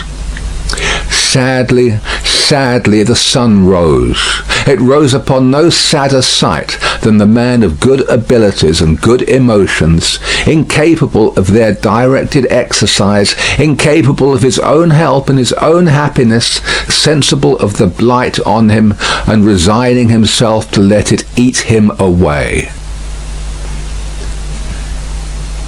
End of Book 2, Chapter 5. Chapter 6. Hundreds of people. The quiet lodgings of Dr. Manette were in a quiet street corner not far from Soho Square. On the afternoon of a certain fine Sunday, when the waves of 4 months had rolled over the trial for treason, and carried it, as to the public interest and memory, far out to sea, Mr. Jarvis Lorry walked along the sunny streets from Clerkenwell, where he lived, on his way to dine with the doctor. After several relapses into business absorption, Mr. Lorry had become the doctor's friend, and the quiet street corner was the sunny part of his life. On this certain fine Sunday, Mr. Lorry walked towards Soho early in the afternoon for 3 reasons of habit. Firstly, because on fine Sundays he often walked out before dinner with the doctor and Lucy. Secondly, because on unfavourable Sundays he was accustomed to be with them as the family friend, talking, reading, looking out of window, and generally getting through the day. Thirdly, because he happened to have his own little shrewd doubts to solve, and knew how the ways of the doctor's household pointed to that time as a likely time for solving them. A quainter corner than the corner where the doctor lived was not to be found in London. There was no way through it, and the front windows of the doctor's lodgings commanded a pleasant little vista of street that had a congenial air of retirement on it. There were few buildings then north of the Oxford Road, and forest trees flourished, and wild flowers grew, and the hawthorn blossomed in the now vanished fields. As a consequence, country airs circulated in Soho with vigorous freedom, instead of languishing into the parish like stray paupers without a settlement, and there was many a good south wall not far off on which the peaches ripened in their season. The summer light struck into the corner brilliantly in the early part of the day, but when the streets grew hot, the corner was in shadow, though not in shadow so remote but that you could see beyond it into a glare of brightness. It was a cool spot, staid but cheerful, a wonderful place for echoes, and a very harbour from the raging streets. There ought to have been a tranquil bark in such an anchorage, and there was. The doctor occupied 2 floors of a large, stiff house, where several callings purported to be pursued by day, but whereof little was audible any day, and which was shunned by all of them at night. In a building at the back, attainable by a courtyard, where a plane tree rustled its green leaves, church organs claimed to be made, and silver to be chased, and likewise gold to be beaten by some mysterious giant who had a golden arm starting out of the wall of the front hall, as if he had beaten himself precious, and menaced a similar conversion of all visitors. Very little of these trades, or of a lonely lodger rumoured to live upstairs, or of a dim coach-trimming maker asserted to have a counting-house below, was ever heard or seen. Occasionally, a stray workman putting his coat on traversed the hall, or a stranger peered about there, or a distant clink was heard across the courtyard, or a thump from the golden giant. These, however, were only the exceptions required to prove the rule, that the sparrows in the plane tree behind the house and the echoes in the corner before it had their own way from Sunday morning unto Saturday night. Dr. Manette received such patience here as his old reputation and its revival in the floating whispers of his story brought him. His scientific knowledge and his vigilance and skill in conducting ingenious experiments brought him otherwise into moderate request, and he earned as much as he wanted. These things were within Mr. Jarvis Lorry's knowledge, thoughts, and notice, when he rang the doorbell of the tranquil house in the corner on the fine Sunday afternoon. Dr. Manette at home? Expected home. Miss Lucy at home? Expected home. Miss Pross at home? Possibly at home, but of a certainty impossible for handmaid to anticipate intentions of Miss Pross as to admission or denial of the fact. "As I am at home myself," said Miss Lorry, "I'll go upstairs."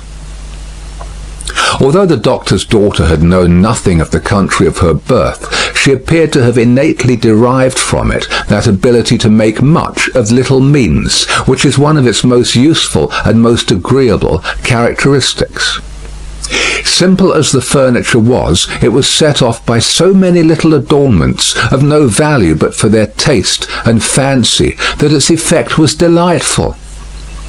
The disposition of everything in the rooms, from the largest object to the least, the arrangement of colours, the elegant variety and contrast obtained by thrift in trifles, by delicate hands, clear eyes, and good sense, were at once so pleasant in themselves and so expressive of their originator that, as Mr. Lorry stood looking about him, the very chairs and tables seemed to ask him, with something of that peculiar expression which he knew so well by this time, whether he approved.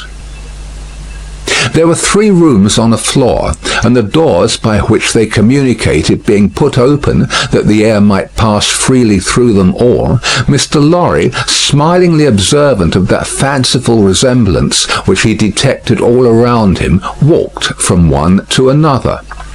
The first was the best room, and in it were Lucy's birds, and flowers, and books, and desk, and work table, and box of watercolours. The second was the doctor's consulting room, used also as the dining room.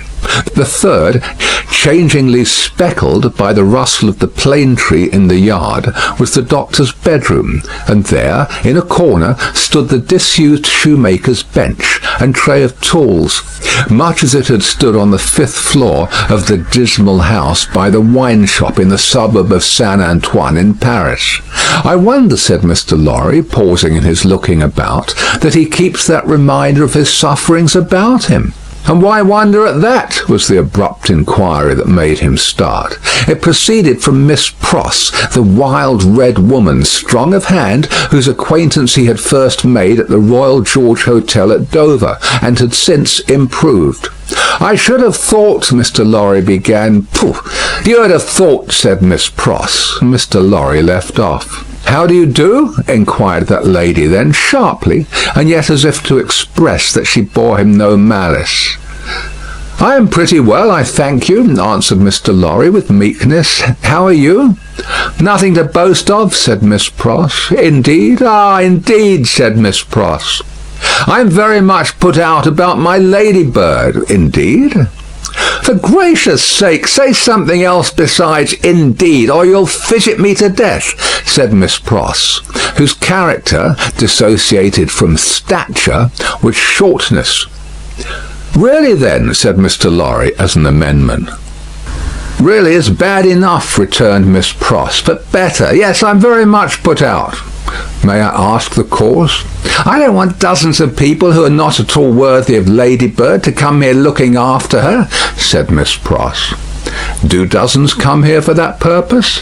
"Hundreds," said Miss Pross. It was characteristic of this lady, as of some other people before her time and since, that whenever her original proposition was questioned, she exaggerated it. "Dear me," said Mr. Lorry, as the safest remark he could think of, "I have lived with the darling, or the darling has lived with me and paid me for it, which she certainly should never have done. You may take your affidavit if I could have afforded to keep either myself or her for nothing since she was 10 years old, and it's really very hard," said Miss Pross.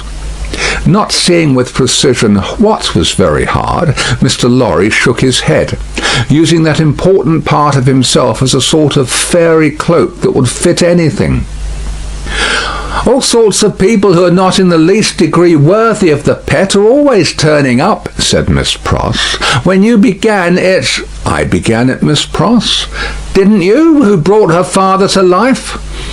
"Oh, if that was the beginning of it," said Mr. Lorry. "It wasn't ending it, I suppose. I say, when you begin it, it was hard enough. Not that I have any fault to find with Dr. Manette, except that he is not worthy of such a daughter, which is no imputation on him, for it was not to be expected that anybody should be under any circumstances. But it really is doubly and trebly hard to have crowds and multitudes of people turning up after him. I could have forgiven him to take Ladybird's affections away from me." Mr. Lorry knew Miss Pross to be very jealous, but he also knew her by this time to be, beneath the surface of her eccentricity, one of those unselfish creatures, found only among women, who will, for pure love and admiration, bind themselves willing slaves to youth when they have lost it, to beauty that they never had, to accomplishments that they were never fortunate enough to gain, to bright hopes that never shone upon their own sombre lives. He knew enough of the world to know that there is nothing in it better than the faithful service of the heart, so rendered and so free from any mercenary taint. He had such an exalted respect for it that in the retributive arrangements made by his own mind, we all make such arrangements more or less, he stationed Miss Pross much nearer to the lower angels than many ladies immeasurably better got up, both by nature and art, who had balances at Tellson's. "There never was nor will be but one man worthy of Ladybird," said Miss Pross, "and that was my brother Solomon, if he hadn't made a mistake in life." Here again Mr. Lorry's inquiries into Miss Pross's personal history had established the fact that her brother Solomon was a heartless scoundrel who had stripped her of everything she possessed as a stake to speculate with, and had abandoned her in her poverty for evermore, with no touch of compunction. Miss Pross's fidelity of belief in Solomon, deducting a mere trifle for this slight mistake, was quite a serious matter with Mr. Lorry, and had its weight in his good opinion of her. "As we happen to be alone for the moment, and are both people of business," he said, when they had got back to the drawing-room and had sat down there in friendly relations, "let me ask you, does the doctor, in talking with Lucy, never refer to the shoemaking time yet?" "Never." "And yet keeps that bench and those tools beside him?" "Ah," returned Miss Pross, shaking her head, "but I don't say he don't refer to it within himself." "Do you believe that he thinks of it much?" "I do," said Miss Pross. "Do you imagine," Mr. Lorry had begun, when Miss Pross took him up short with, "Never imagine anything. Have no imagination at all." "I stand corrected. Do you suppose you go so far as to suppose sometimes?" "Now and then," said Miss Pross. "Do you suppose," Mr. Lorry went on, with a laughing twinkle in his bright eye, as it looked kindly at her, "that Dr. Manette has any theory of his own, preserved through all those years, relative to the cause of his being so oppressed, perhaps even to the name of his oppressor?" "I don't suppose anything about it but what Ladybird tells me, and that is, that she thinks he has." "Now, don't be angry at my asking all these questions, because I am a mere dull man of business, and you are a woman of business." "Dull?" Miss Pross inquired, with placidity. Rather wishing his modest adjective away, Mr. Lorry replied, No, surely not. To return to business, is it not remarkable that Dr. Manette, unquestionably innocent of any crime, as we are all well assured he is, should never touch upon that question? I will not say with me, though he had business relations with me many years ago, and we are now intimate, I will say with the fair daughter to whom he is so devotedly attached, and who is so devotedly attached to him. Believe me, Miss Pross, I don't approach the topic with you out of curiosity, but out of zealous interest. Well, to the best of my understanding, and bad's the best, you'll tell me, said Miss Pross, softened by the tone of the apology. He is afraid of the whole subject. Afraid? It's plain enough, I should think, why he may be. It's a dreadful remembrance. Besides that, his loss of himself grew out of it. Not knowing how he lost himself, or how he recovered himself, he may never feel certain of not losing himself again. That alone wouldn't make the subject pleasant, I should think. It was a profounder remark than Mr. Lorry had looked for. True, said he, and fearful to reflect upon. Yet a doubt lurks in my mind, Miss Pross, whether it is good for Dr. Manette to have that suppression always shut up within him. Indeed, it is this doubt and the uneasiness it sometimes causes me that has led me to our present confidence. Can't be helped, said Miss Pross, shaking her head. Touch that string, and he instantly changes for the worse. Better leave it alone. In short, must leave it alone, like or no like.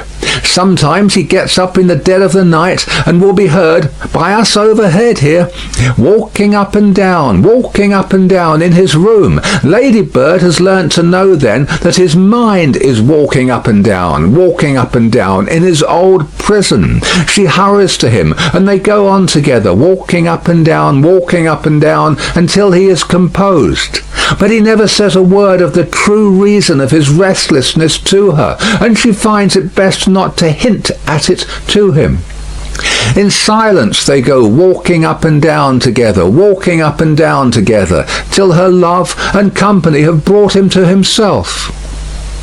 Notwithstanding Miss Pross's denial of her own imagination, there was a perception of the pain of being monotonously haunted by one sad idea in her repetition of the phrase walking up and down, which testified to her possessing such a thing.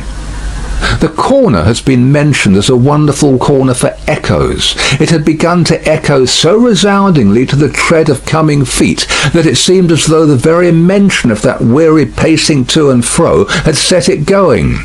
"Here they are," said Miss Pross, rising to break up the conference, "and now we shall have hundreds of people pretty soon."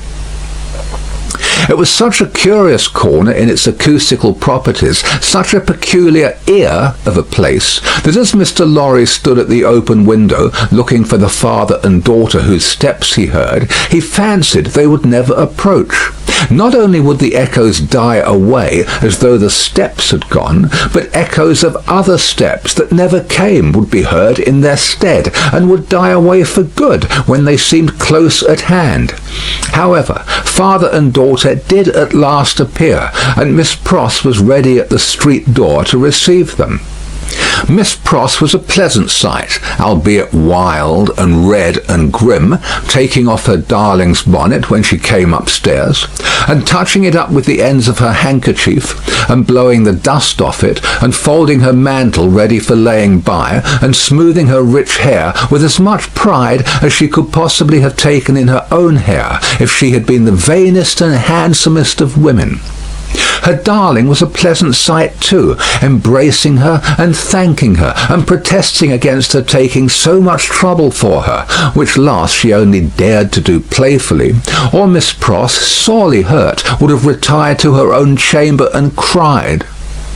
The doctor was a pleasant sight too, looking on at them, and telling Miss Pross how she spoilt Lucy, in accents and with eyes that had as much spoiling in them as Miss Pross had, and would have had more if it were possible. Mr. Lorry was a pleasant sight too, beaming at all this in his little wig, and thanking his bachelor stars for having lighted him in his declining years to a home. But no hundreds of people came to see the sights, and Mr. Lorry looked in vain for the fulfilment of Miss Pross's prediction.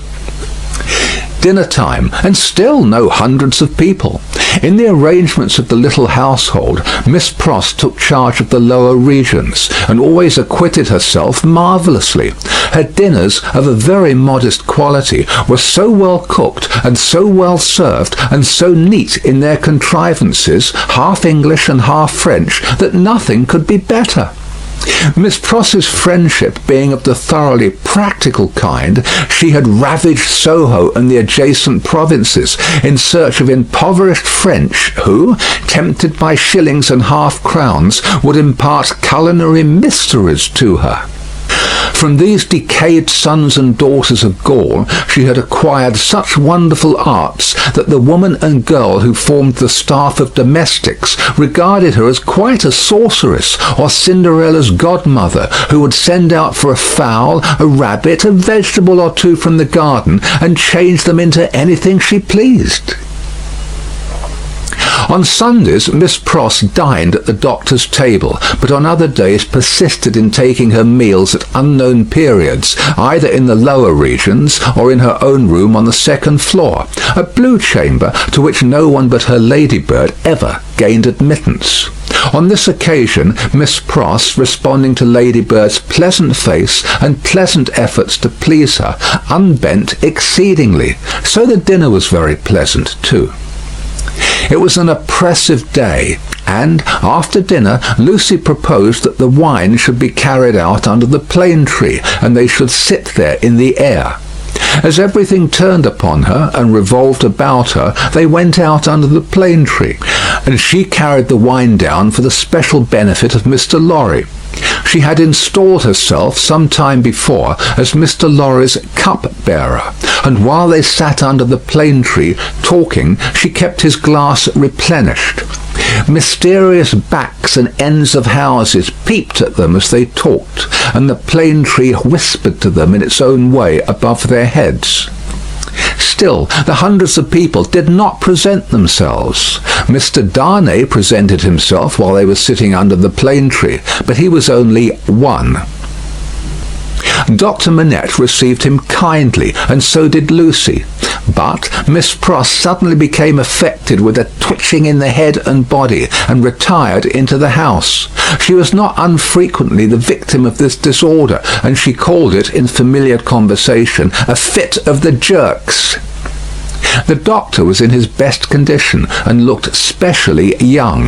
The resemblance between him and Lucy was very strong at such times, and as they sat side by side, she leaning on his shoulder, and he resting his arm on the back of her chair, it was very agreeable to trace the likeness. He had been talking all day on many subjects, and with unusual vivacity.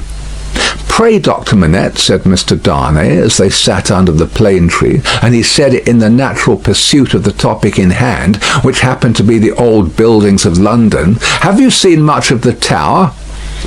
"Lucy and I have been there, but only casually. We have seen enough of it to know that it teems with interest, little more." "I have been there, as you remember," said Darnay with a smile, though reddening a little angrily, "in another character, and not in a character that gives facilities for seeing much of it. They told me a curious thing when I was there." "What was that?" Lucy asked. "In making some alterations, the workmen came upon an old dungeon, which had been for many years built up and forgotten. Every stone of its inner wall was covered by inscriptions, which had been carved by prisoners, dates, names, complaints, and prayers. Upon a cornerstone in an angle of the wall, one prisoner, who seemed to have gone to execution, had cut as his last work 3 letters. They were done with some very poor instrument and hurriedly with an unsteady hand. At first they were read as D-I-C, but on being more carefully examined, the last letter was found to be G.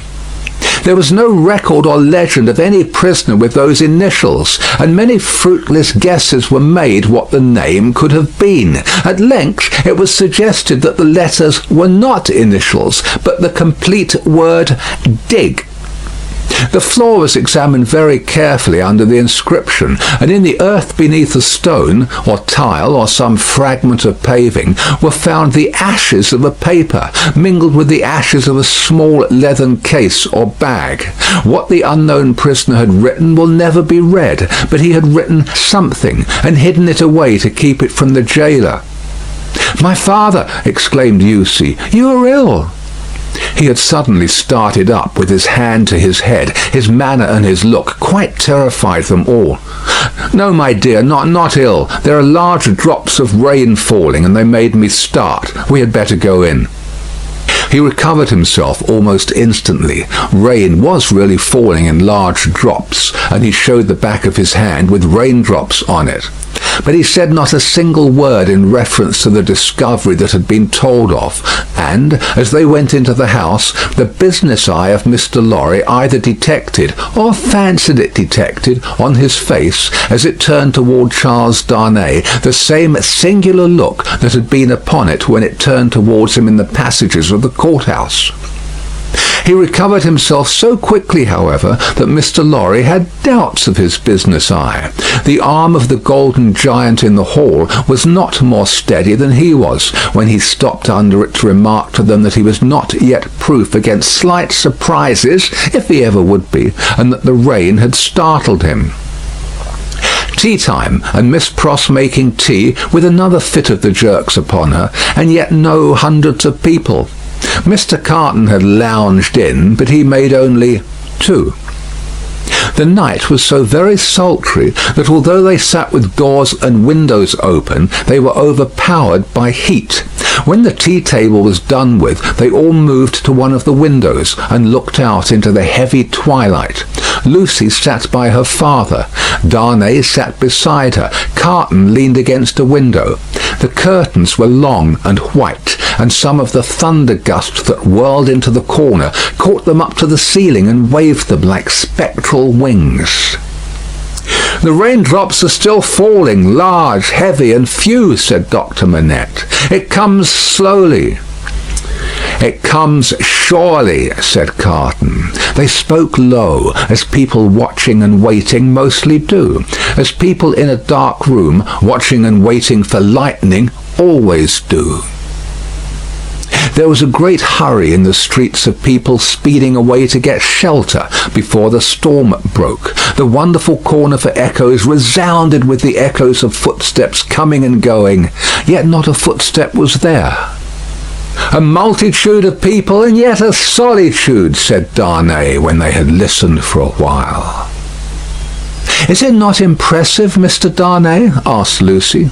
"Sometimes I have sat here of an evening until I have fancied, but even the shade of a foolish fancy makes me shudder tonight, when all is so black and solemn." "Let us shudder too. We may know what it is." "It will seem nothing to you. Such whims are only impressive as we originate them, I think. They are not to be communicated. I have sometimes sat alone here of an evening, listening until I have made the echoes out to be the echoes of all the footsteps that are coming by and by into our lives." "There is a great crowd coming one day into our lives, if that be so," Sidney Carton struck in his moody way. The footsteps were incessant, and the hurry of them became more and more rapid. The corner echoed and re-echoed with the tread of feet, some as it seemed under the windows, some as it seemed in the room, some coming, some going, some breaking off, some stopping altogether, all in the distant streets, and not one within sight. "Are all these footsteps destined to come to all of us, Miss Manette, or are we to divide them among us?" "I don't know, Mr. Darnay. I told you it was a foolish fancy, but you asked for it. When I have yielded myself to it, I have been alone, and then I have imagined them the footsteps of the people who are to come into my life and my father's." "I take them into mine," said Carton. "I ask no questions and make no stipulations. There is a great crowd bearing down upon us, Miss Manette, and I see them by the lightning." He added the last words after there had been a vivid flash which had shown him lounging in the window. "And I hear them," he added again after a peal of thunder. "Here they come, fast, fierce, and furious." It was the rush and roar of rain that he typified, and it stopped him, for no voice could be heard in it. A memorable storm of thunder and lightning broke with that sweep of water, and there was not a moment's interval in crash and fire and rain until the moon rose at midnight. The great bell of St. Paul's was striking 1 in the cleared air, when Mr. Lorry, escorted by Jerry, high-booted and bearing a lantern, set forth on his return passage to Clerkenwell. There were solitary patches of road on the way between Soho and Clerkenwell, and Mr. Lorry, mindful of footpads, always retained Jerry for this service, though it was usually performed a good 2 hours earlier. "What a night it has been! Almost a night, Jerry," said Mr. Lorry, "to bring the dead out of their graves." "I never see the night myself, master, nor yet I don't expect to. What would do that?" answered Jerry. "Good night, Mr. Carton," said the man of business. "Good night, Mr. Darnay. Shall we ever see such a night again together?" Perhaps, see the great crowd of people with its rush and roar bearing down upon them too. End of Book 2, Chapter 6. Chapter 7, Monseigneur in Town. Monseigneur, one of the great lords in power at the court, held his fortnightly reception in his grand hotel in Paris. Monseigneur was in his inner room, his sanctuary of sanctuaries, the holiest of holiestes, to the crowd of worshippers in the suite of rooms without. Monseigneur was about to take his chocolate. Monseigneur could swallow a great many things with ease, and was by some few sullen minds supposed to be rather rapidly swallowing France. But his morning's chocolate could not so much as get into the throat of Monseigneur without the aid of 4 strong men besides the cook. Yes, it took 4 men, all 4 ablaze with gorgeous decoration, and the chief of them unable to exist with fewer than 2 gold watches in his pocket, emulative of the noble and chaste fashion set by Monseigneur to conduct the happy chocolate to Monseigneur's lips. One lackey carried the chocolate pot into the sacred presence. A second milled and frothed the chocolate with the little instrument he bore for that function. A third presented the favoured napkin. A fourth, he of the 2 gold watches, poured the chocolate out. It was impossible for Monseigneur to dispense with one of these attendants on the chocolate and hold his high place under the admiring heavens. Deep would have been the blot upon his escutcheon if his chocolate had been ignobly waited on by only 3 men. He must have died of 2. Monseigneur had been out at a little supper last night, where the comedy and the grand opera were charmingly represented. Monseigneur was out at a little supper most nights, with fascinating company. So polite and so impressible was Monseigneur that the comedy and the grand opera had far more influence with him in the tiresome articles of state affairs and state secrets than the needs of all France. A happy circumstance for France, as the like always is for all countries similarly favoured, always was for England, by way of example, in the regretted days of the merry Stuart, who sold it. Monseigneur had one truly noble idea of general public business, which was to let everything go on in its own way. Of particular public business, Monseigneur had the other truly noble idea that it must all go his way, tend to his own power and pocket. Of his pleasures, general and particular, Monseigneur had the other truly noble idea that the world was made for them. The text of his order, altered from the original by only a pronoun, which is not much, ran, "The earth and the fullness thereof are mine, saith Monseigneur." Yet Monseigneur had slowly found that vulgar embarrassments crept into his affairs, both private and public, and he had, as to both classes of affairs, allied himself perforce with a farmer general. As to finances public, because Monseigneur could not make anything at all of them, and must consequently let them out to somebody who could. As to finances private, because farmers general were rich, and Monseigneur, after generations of great luxury and expense, was growing poor. Hence, Monseigneur had taken his sister from a convent, while there was yet time to ward off the impending veil, the cheapest garment she could wear, and had bestowed her as a prize upon a very rich farmer general, poor in family. Which farmer general, carrying an appropriate cane with a golden apple on the top of it, was now among the company in the outer rooms, much prostrated before by mankind, always excepting superior mankind of the blood of Monseigneur, who, his own wife included, looked down upon him with the loftiest contempt. A sumptuous man was the farmer general. 30 horses stood in his stables, 24 male domestics sat in his halls, 6 body women waited on his wife. As one who pretended to do nothing but plunder and forage where he could, the farmer general, howsoever his matrimonial relations conduced to social morality, was at least the greatest reality among the personages who attended at the hotel of Monseigneur that day. For the rooms, though a beautiful scene to look at, and adorned with every device of decoration that the taste and skill of the time could achieve, were, in truth, not a sound business, considered with any reference to the scarecrows in the rags and nightcaps elsewhere, and not so far off either, but that the watching towers of Notre Dame, almost equidistant from the two extremes, could see them both. They would have been an exceedingly uncomfortable business, if that could have been anybody's business at the house of Monseigneur.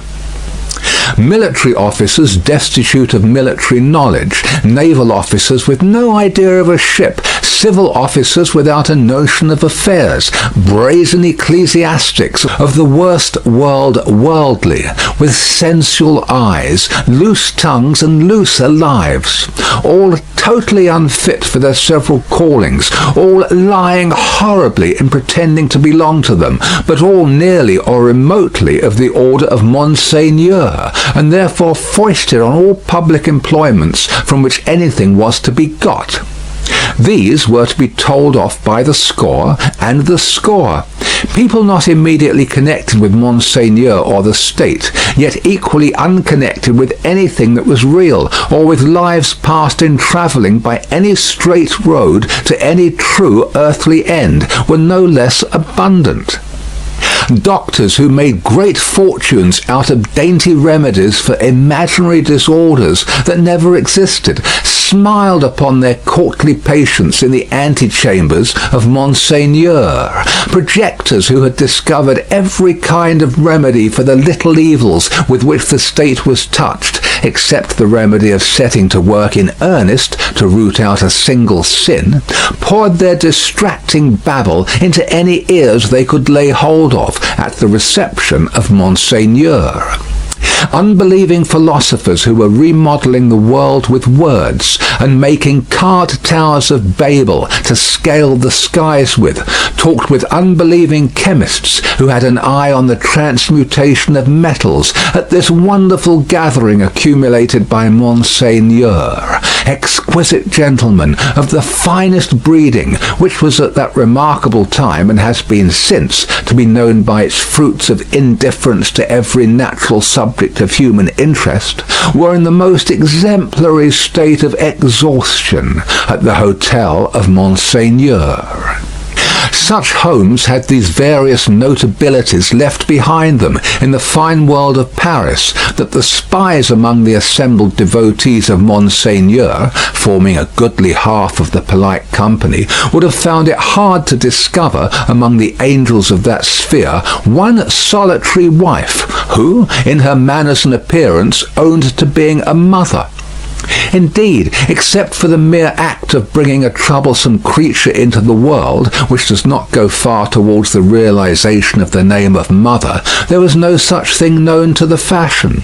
Peasant women kept the unfashionable babies close and brought them up, and charming grandmammas of 60 dressed and supped as at 20.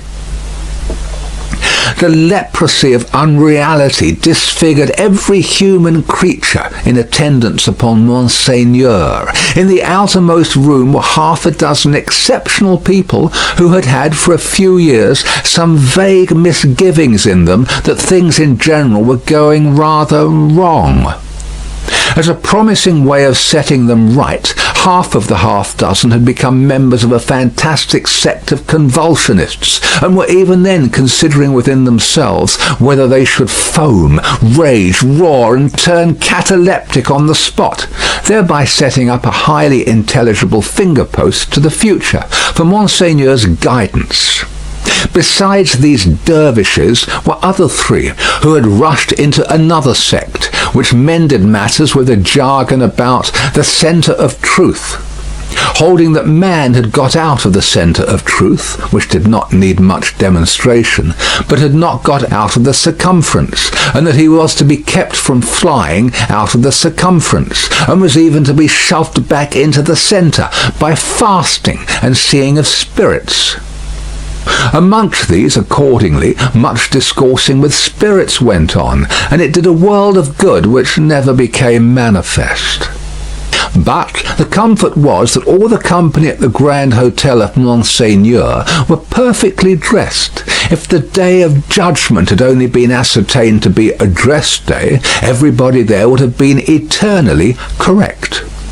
Such frizzling and powdering and sticking up of hair, such delicate complexions artificially preserved and mended, such gallant swords to look at, and such delicate honour to the sense of smell would surely keep anything going for ever and ever.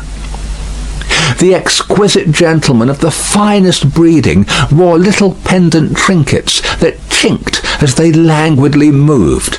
These golden fetters rang like precious little bells, and what with that ringing, and with the rustle of silk and brocade and fine linen, there was a flutter in the air that fanned Saint Antoine and his devouring hunger far away. Dress was the one unfailing talisman and charm used for keeping all things in their places. Everybody was dressed for a fancy ball that was never to leave off. From the palace of the Tuileries, through Monseigneur and the whole court, through the chambers, the tribunals of justice, and all society except the scarecrows, the fancy ball descended to the common executioner, who, in pursuance of the charm, was required to officiate frizzled, powdered, in a gold-laced coat, pumps, and white silk stockings. At the gallows and the wheel, the axe was a rarity. Monsieur Paris, as it was the episcopal mode among his brothers professors of the provinces, Monsieur Orléans and the rest, to call him, presided in this dainty dress. And who among the company at Monseigneur's reception in that 1780th year of our Lord could possibly doubt that a system rooted in a frizzled hangman, powdered, gold-laced, pumped, and white silk stockinged, would see the very stars out? Monseigneur, having eased his 4 men of their burdens and taken his chocolate, caused the doors of the holiest of holists to be thrown open and issued forth. Then what submission, what cringing and fawning, what servility, what abject humiliation! As to bowing down in body and spirit, nothing in that way was left for heaven, which may have been among other reasons why the worshippers of Monseigneur never troubled it. Bestowing a word of promise here, and a smile there, a whisper on one happy slave, and a wave of the hand on another, Monseigneur affably passed through his rooms to the remote region of the circumference of truth. There Monseigneur turned and came back again, and so in due course of time got himself shut up in his sanctuary by the chocolate sprites, and was seen no more. The show being over, the flutter in the air became quite a little storm, and the precious little bells went ringing downstairs. There was soon but one person left of all the crowd, and he, with his hat under his arm and his snuff-box in his hand, slowly passed among the mirrors on his way out. "I devote you," said this person, stopping at the last door on his way, and turning in the direction of the sanctuary, "to the devil." With that, he shook the snuff from his fingers as if he had shaken the dust from his feet, and quietly walked downstairs. He was a man of about 60, handsomely dressed, haughty in manner, and with a face like a fine mask, a face of a transparent paleness, every feature in it clearly defined, one set expression on it. The nose, beautifully formed otherwise, was very slightly pinched at the top of each nostril. In those 2 compressions, or dints, the only little change that the face ever showed resided. They persisted in changing colour sometimes, and they would be occasionally dilated and contracted by something like a faint pulsation. Then they gave a look of treachery and cruelty to the whole countenance. Examined with attention, its capacity of helping such a look was to be found in the line of the mouth, and the lines of the orbits of the eyes being much too horizontal and thin. Still, in the effect of the face made, it was a handsome face, and a remarkable one. Its owner went downstairs into the courtyard, got into his carriage, and drove away. Not many people had talked with him at the reception. He had stood in a little space apart, and Monseigneur might have been warmer in his manner. It appeared, under the circumstances, rather agreeable to him to see the common people dispersed before his horses, and often barely escaping from being run down. His man drove as if he were charging an enemy, and the furious recklessness of the man brought no check into the face or to the lips of the master. The complaint had sometimes made itself audible, even in that deaf city and dumb age, that, in the narrow streets without footways, the fierce patrician custom of hard driving endangered and maimed the mere vulgar in a barbarous manner. But few cared enough for that to think of it a second time, and in this matter, as in all others, the common wretches were left to get out of their difficulties as they could. With a wild rattle and clatter, and an inhuman abandonment of consideration not easy to be understood in these days, the carriage dashed through streets and swept round corners, with women screaming before it, and men clutching each other and clutching children out of its way. At last, swooping at a street corner by a fountain, one of its wheels came to a sickening little jolt, and there was a loud cry from a number of voices, and the horses reared and plunged. But for the latter inconvenience, the carriage probably would not have stopped. Carriages were often known to drive on and leave their wounded behind, and why not? But the frightened valet had got down in a hurry, and there were 20 hands at the horses' bridles. "What has gone wrong?" said Monsieur, calmly looking out. A tall man in a nightcap had caught up a bundle from among the feet of the horses, and had laid it on the basement of the fountain, and was down in the mud and wet, howling over it like a wild animal. "Pardon, Monsieur the Marquis," said a ragged and submissive man, "it is a child." "Why does he make that abominable noise? Is it his child?" "Excuse me, Monsieur the Marquis, it is a pity, yes." The fountain was a little removed, for the street opened, where it was, into a space some 10 or 12 yards square. As the tall man suddenly got up from the ground and came running at the carriage, Monsieur the Marquis clapped his hand for an instant on his sword hilt. "Killed!" shrieked the man in wild desperation, extending both arms at their length above his head and staring at him. "Dead!" The people closed round and looked at Monsieur the Marquis. There was nothing revealed by the many eyes that looked at him but watchfulness and eagerness. There was no visible menacing or anger. Neither did the people say anything. After the first cry they had been silent, and they remained so. The voice of the submissive man who had spoken was flat and tame in its extreme submission. Monsieur the Marquis ran his eyes over them all, as if they had been mere rats come out of their holes. He took out his purse.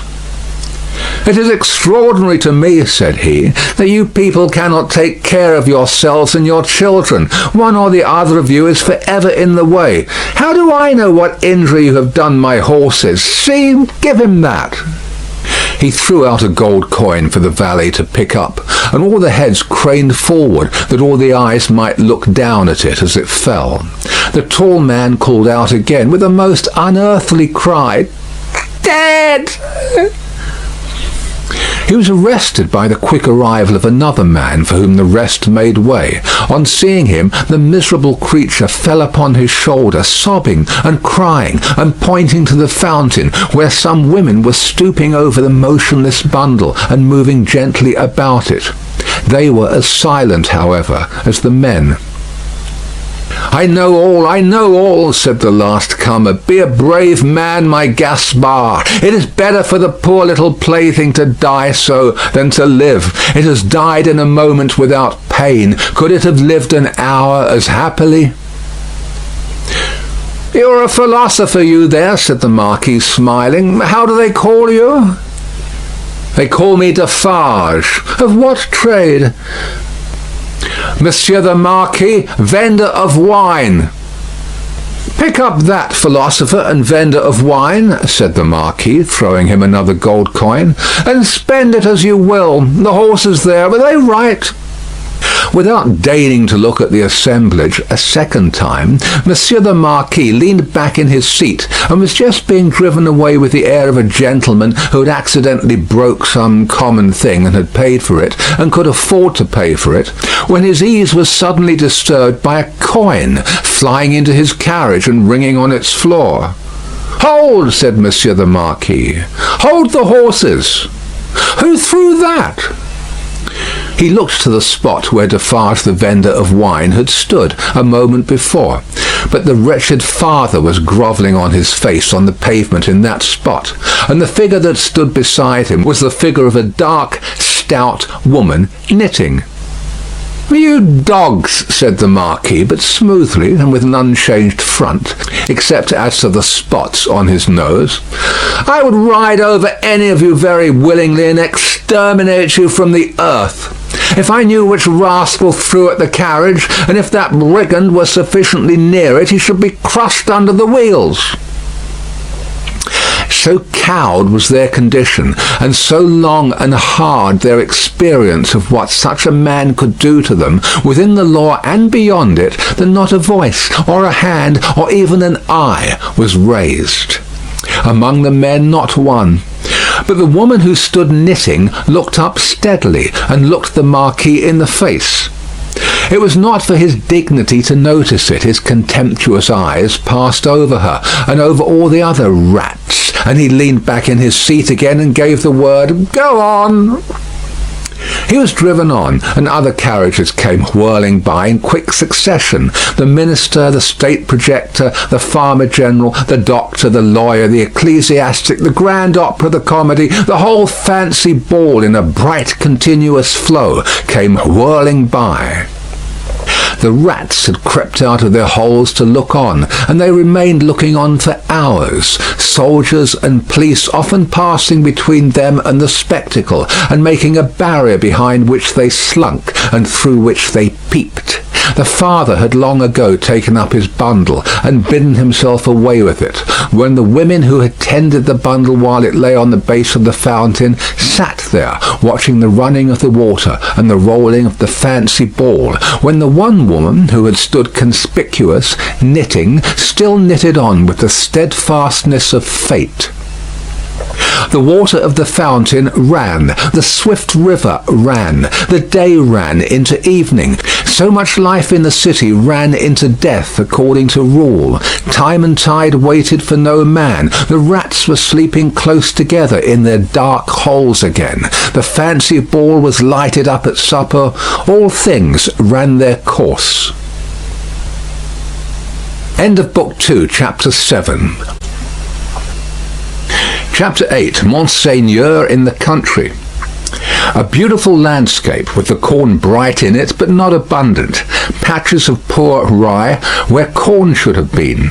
Patches of poor peas and beans. Patches of most coarse vegetable substitutes for wheat. On inanimate nature, as on the men and women who cultivated it, a prevalent tendency towards an appearance of vegetating unwillingly, a dejected disposition to give up and wither away. Monsieur the Marquis in his travelling carriage, which might have been lighter, conducted by 4 post horses and 2 postilions, fagged up a steep hill. A blush on the countenance of Monsieur the Marquis was no impeachment of his high breeding. It was not from within. It was occasioned by an external circumstance beyond his control, the setting sun. The sunset struck so brilliantly into the travelling carriage when it gained the hilltop that its occupant was steeped in crimson. "It will die out," said Monsieur the Marquis, glancing at his hands, "directly." In effect, the sun was so low that it dipped at the moment. When the heavy drag had been adjusted to the wheel, and the carriage slid downhill with a cinderous smell in a cloud of dust, the red glow departed quickly. The sun and the Marquis going down together, there was no glow left when the drag was taken off. But there remained a broken country, bold and open, a little village at the bottom of the hill, a broad sweep and rise beyond it, a church tower, a windmill, a forest for the chase, and a crag with a fortress on it used as a prison.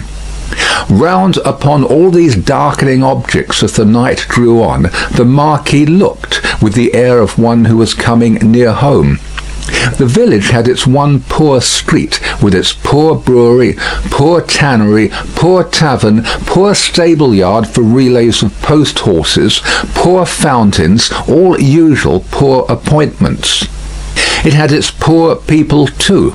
All its people were poor, and many of them were sitting at their doors, shredding spare onions and the like for supper, while many were at the fountain washing leaves and grasses and any such small yieldings of the earth that could be eaten. Expressive sips of what made them poor were not wanting. The tax for the state, the tax for the church, the tax for the lord, tax local and tax general were to be paid here and to be paid there, according to solemn inscription in the little village, until the wonder was that there was any village left unswallowed. Few children were to be seen, and no dogs.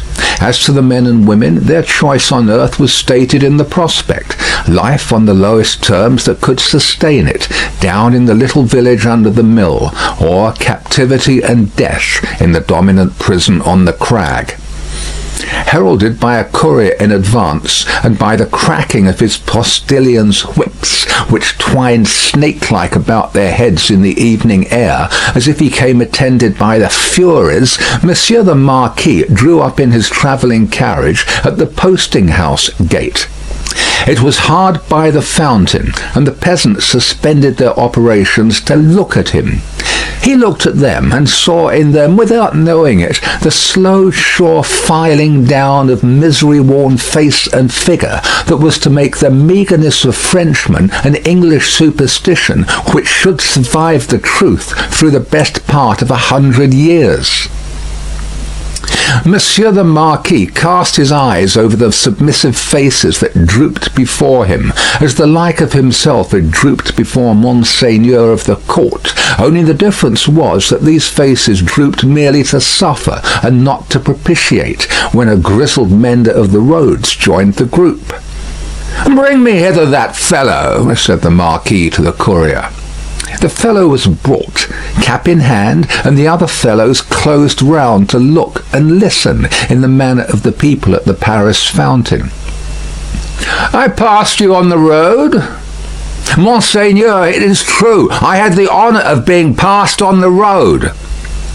"Coming up the hill and at the top of the hill both?" "Monseigneur, it is true." "Well, what did you look at so fixedly?" "Monseigneur, I looked at the man." He stooped a little, and with his tattered blue cap pointed under the carriage. All his fellows stooped to look under the carriage. "What man, pig, and why look there?"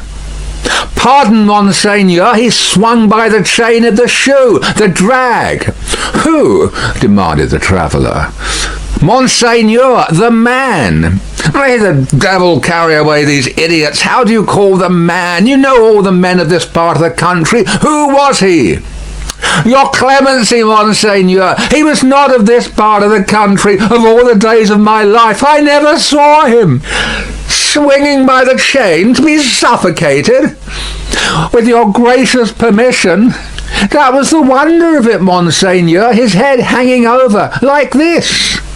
He turned himself sideways to the carriage and leaned back, with his face thrown up to the sky and his head hanging down, then recovered himself, fumbled with his cap, and made a bow.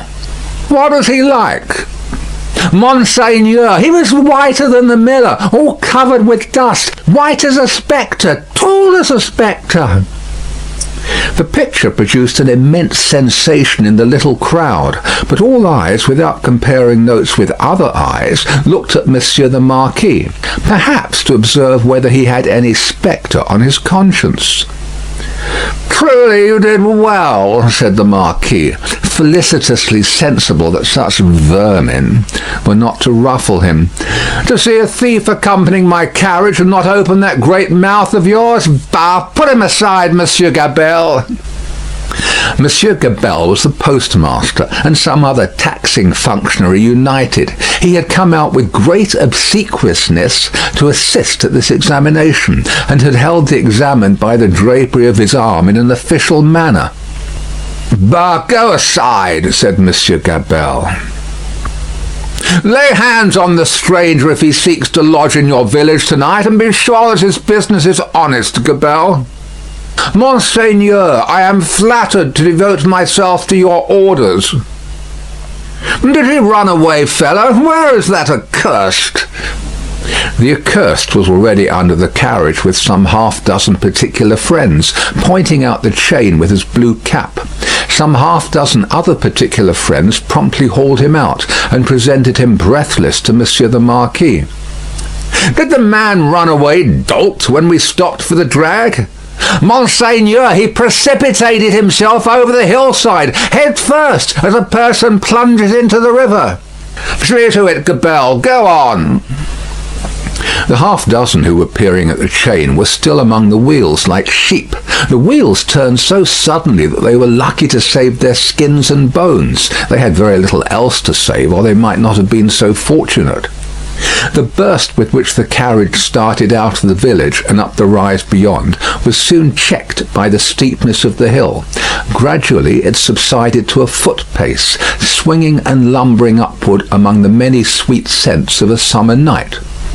The postilions, with 1,000 gossamer gnats circling about them in lieu of the furies, quietly mended the points to the lashes of their whips. The valet walked beside the horses. The courier was audible, trotting on ahead into the dun distance.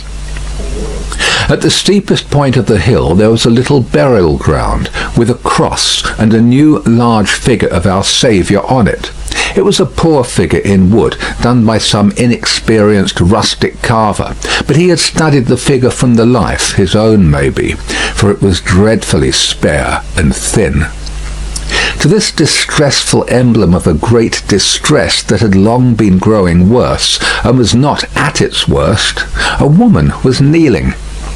She turned her head as the carriage came up to her, rose quickly, and presented herself at the carriage door. "It is you, Monseigneur! Monseigneur, a petition!" With an exclamation of impatience, but with his unchangeable face, Monseigneur looked out. "How then? What is it? Always petitions!" "Monseigneur, for the love of the great God, my husband, the forester!" "What of your husband, the forester? Always the same with you people. He cannot pay something."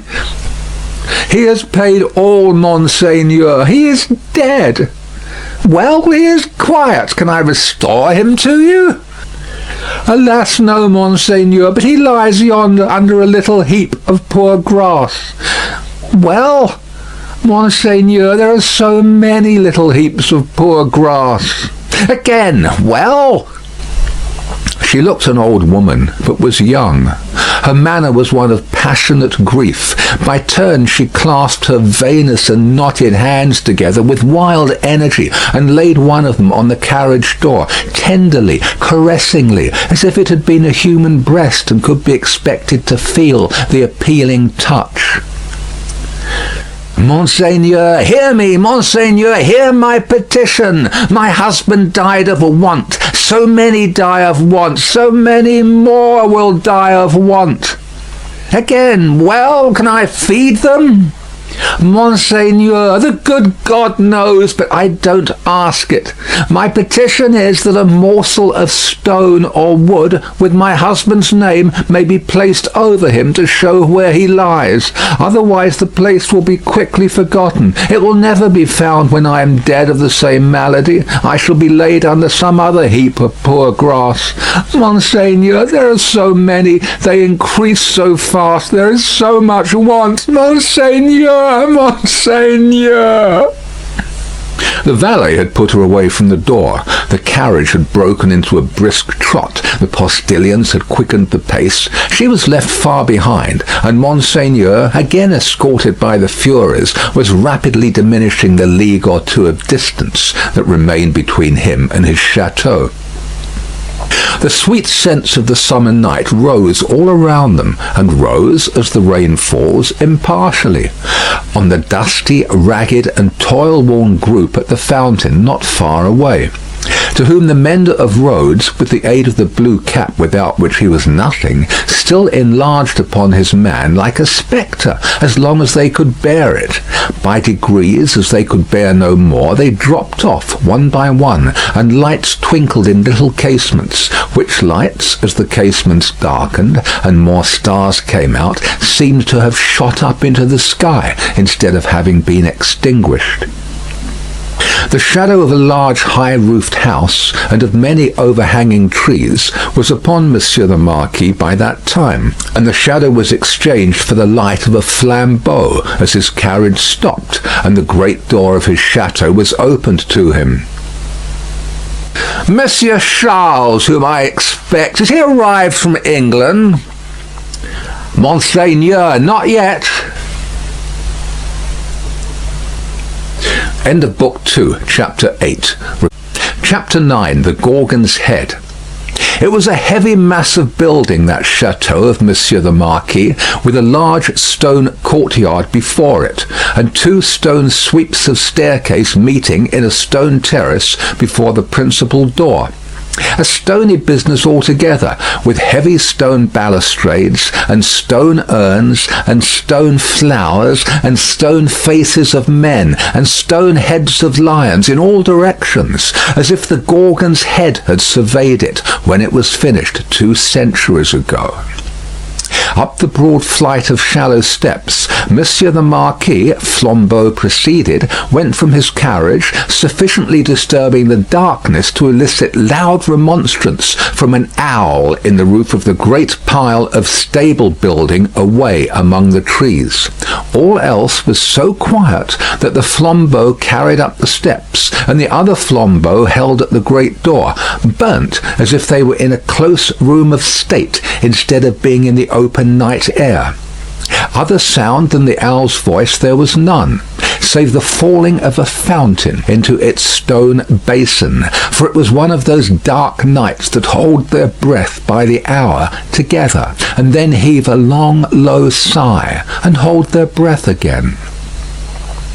The great door clanged behind him, and Monsieur the Marquis crossed a hall, grim with certain old boar spears, swords, and knives of the chase, grimmer with certain heavy riding rods and riding whips, of which many a peasant, gone to his benefactor death, had felt the weight when his lord was angry. Avoiding the larger rooms, which were dark and made fast for the night, Monsieur the Marquis, with his flambeau bearer going on before, went up the staircase to a door in a corridor. This thrown open admitted him to his own private apartment of 3 rooms, his bedchamber, and 2 others. High vaulted rooms with cool uncarpeted floors, great dogs upon the hearths for the burning of wood in winter time, and all luxuries befitting the state of a marquis in a luxurious age and country. The fashion of the last Louis but one, of the line that was never to break, the 14th Louis, was conspicuous in their rich furniture, but it was diversified by many objects that were illustrations of old pages in the history of France.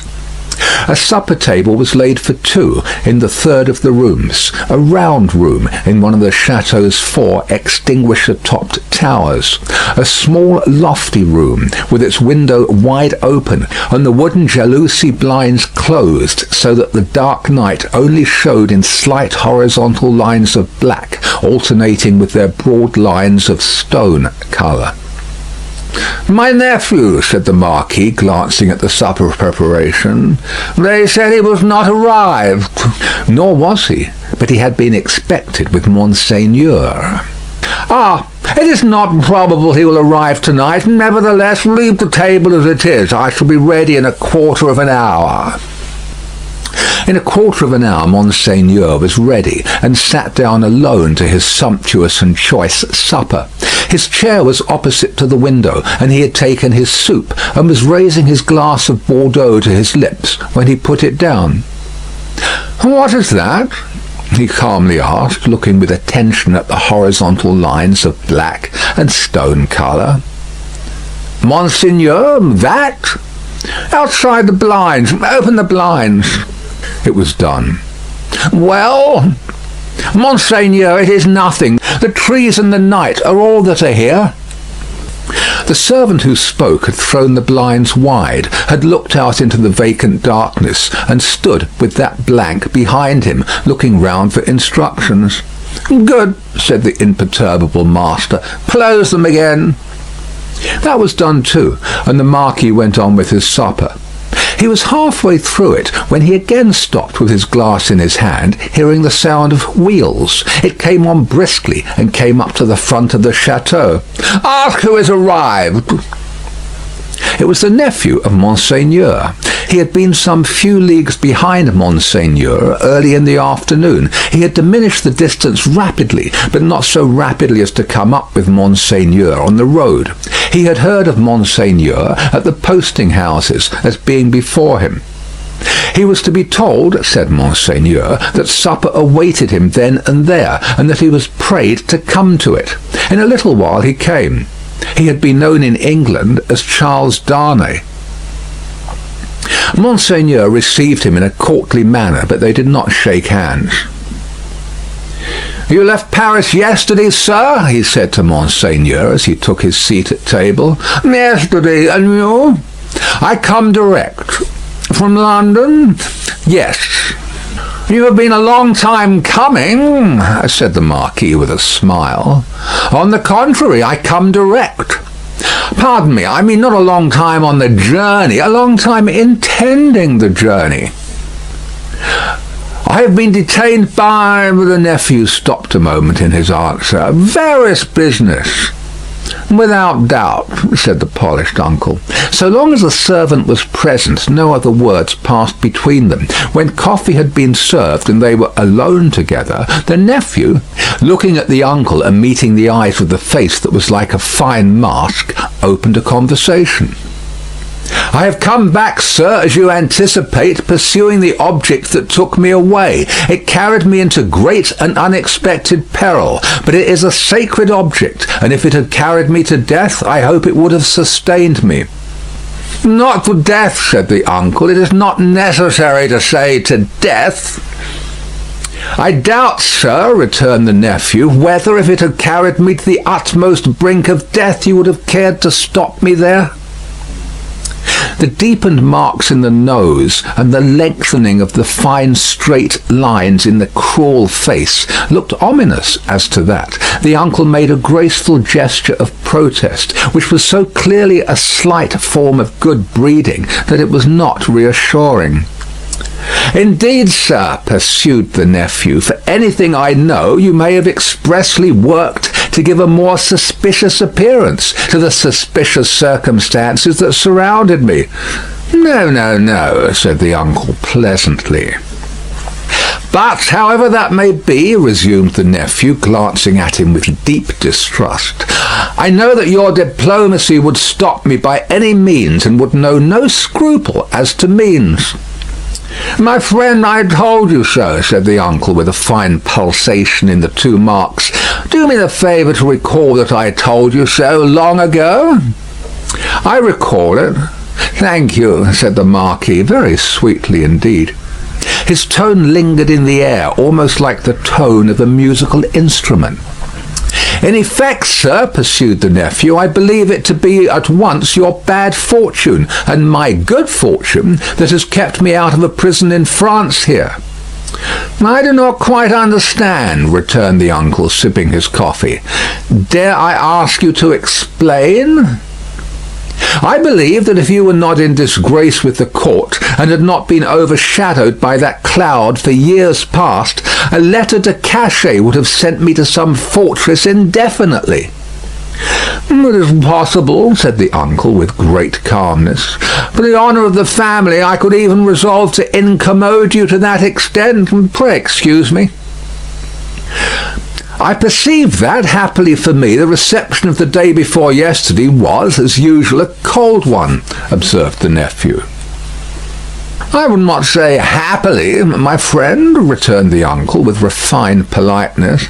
"I would not be sure of that. A good opportunity for consideration, surrounded by the advantages of solitude, might influence your destiny to far greater advantage than you influence it for yourself. But it is useless to discuss the question. I am, as you say, at a disadvantage. These little instruments of correction, these gentle aids to the power and honour of families, these slight favours that might so incommode you, are only to be obtained now by interest and importunity. They are sought by so many, and they are granted comparatively to so few. It used not to be so, but France in all such things is changed for the worse. Our not remote ancestors held the right of life and death over the surrounding vulgar. From this room many such dogs have been taken out to be hanged. In the next room, my bedroom, one fellow, to our knowledge, was poniarded on the spot for professing some insolent delicacy respecting his daughter. His daughter? We have lost many privileges. A new philosophy has become the mode, and the assertion of our station in these days I do not go so far as to say would, but might cause us real inconvenience. All very bad, very bad." The Marquis took a gentle little pinch of snuff and shook his head, as elegantly despondent as he could becomingly be of a country still containing himself, that great means of regeneration. "We have so asserted our station, both in the old time and in the modern time also," said the nephew gloomily, "that I believe our name to be more detested than any name in France."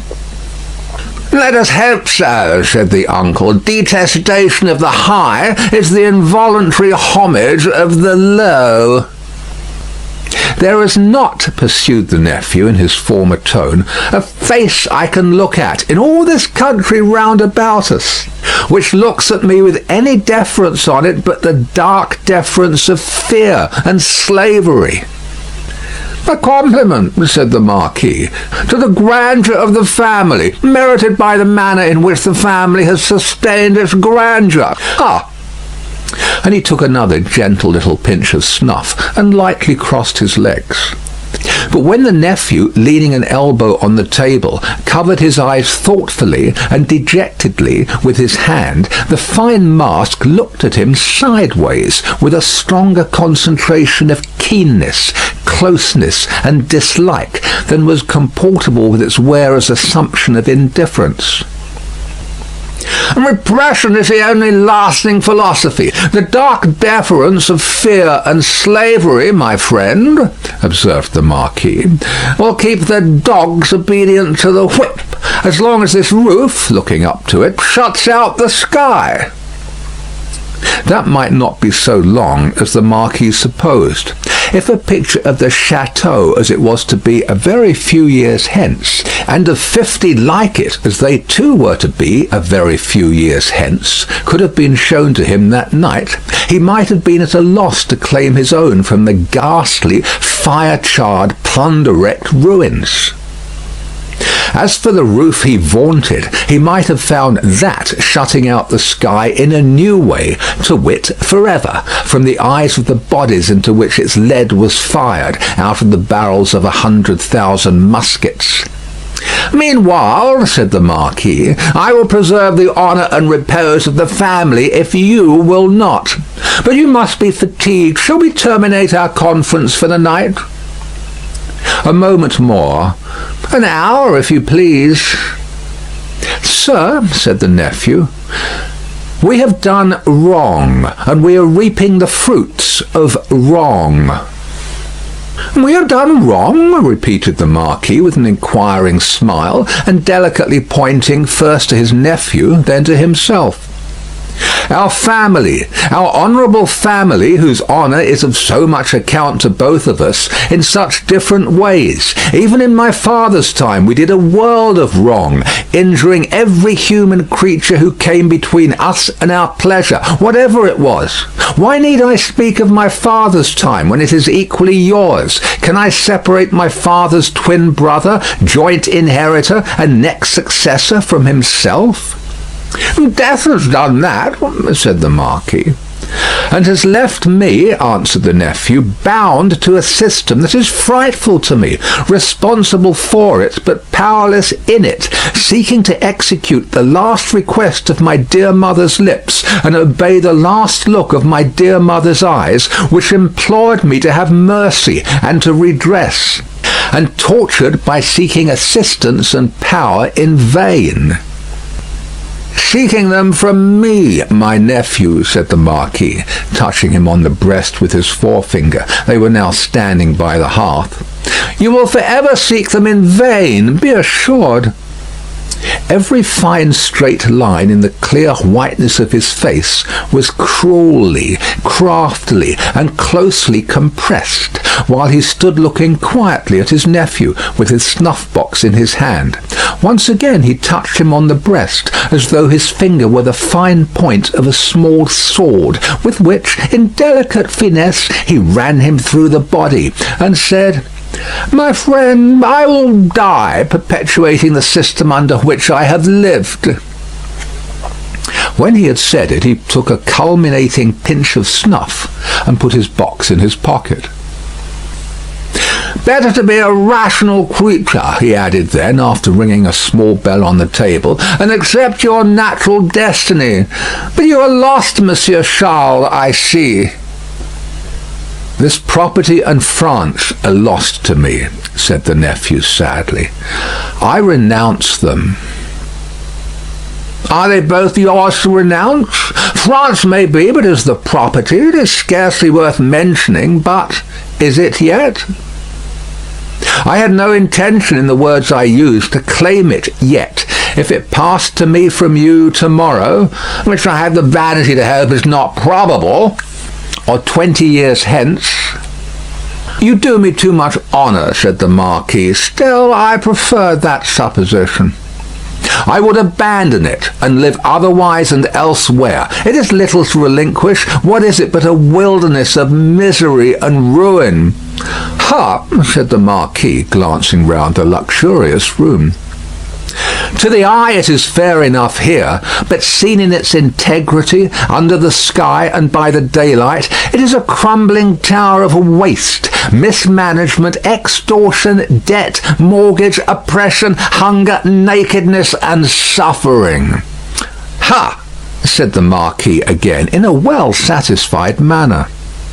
If it ever becomes mine, it shall be put into some hands better qualified to free it slowly, if such a thing is possible, from the weight that drags it down, so that the miserable people who cannot leave it, and who have been long wrung to the last point of endurance, may, in another generation, suffer less. But it is not for me. There is a curse on it, and on all this land. And you, said the uncle, forgive my curiosity, do you, under your new philosophy, graciously intend to live?